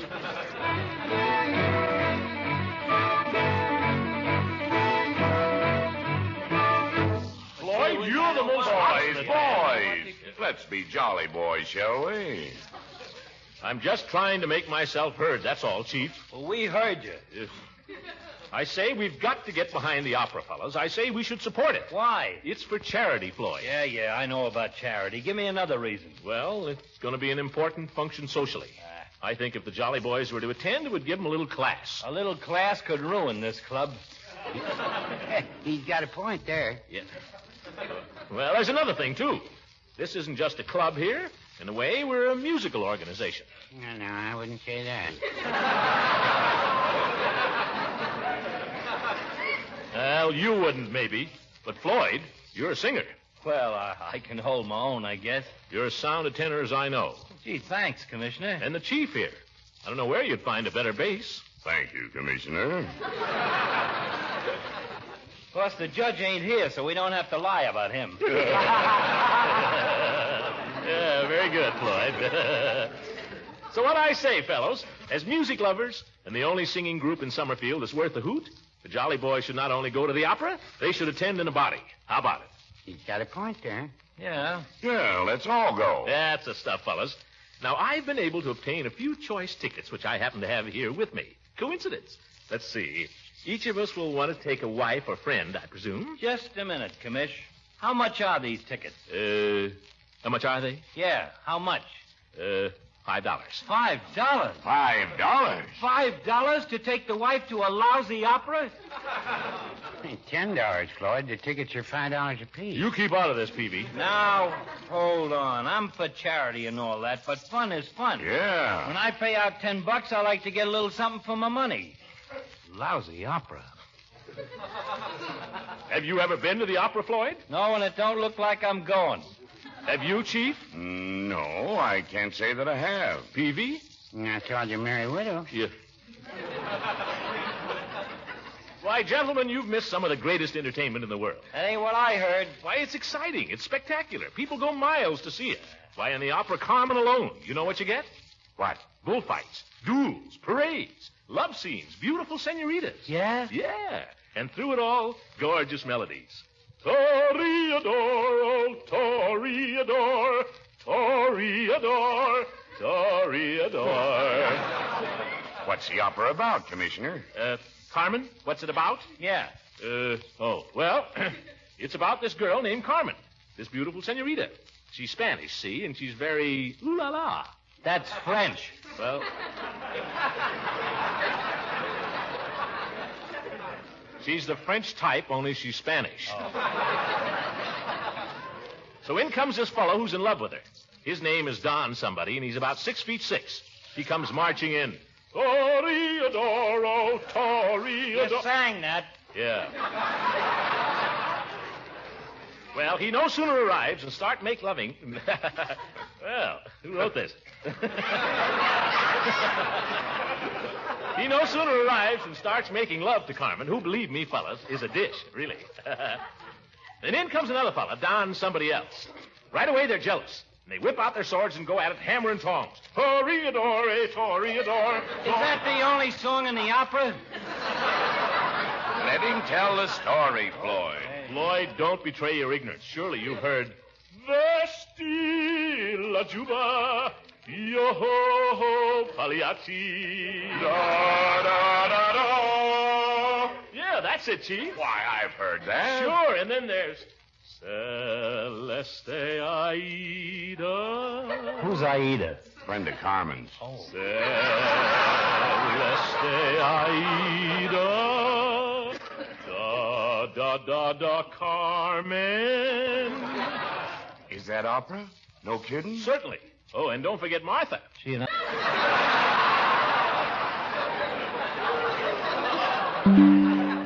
I wouldn't be surprised, Peavy. It's got everything else. Now, I always like to see the elephant. Oh, well. Now, who wants tickets, fellas? How many? Chief? I'll bite, Commissioner. Give me 2. That's the stuff. 2 for the Chief. Peavy, how about you? Give me 1 for now. I'll let you know about the other one later. Great. 1 it is. Floyd, how about it? I still say $10 is too steep. Oh, come on, Floyd. Yes, Floyd. Let's all go. Well, don't urge him if you don't want to. Just hate to think about what he's missing, that's all those gorgeous melodies. Some think the world was made for fun and frolic, and so do I. And so do I. Some like to fret and be all melancholic. Joy is everywhere, funiculate, funicula, funiculi, funicula. Joy is every... Floyd, I forgot to tell you about the biggest scene in the opera. What's that?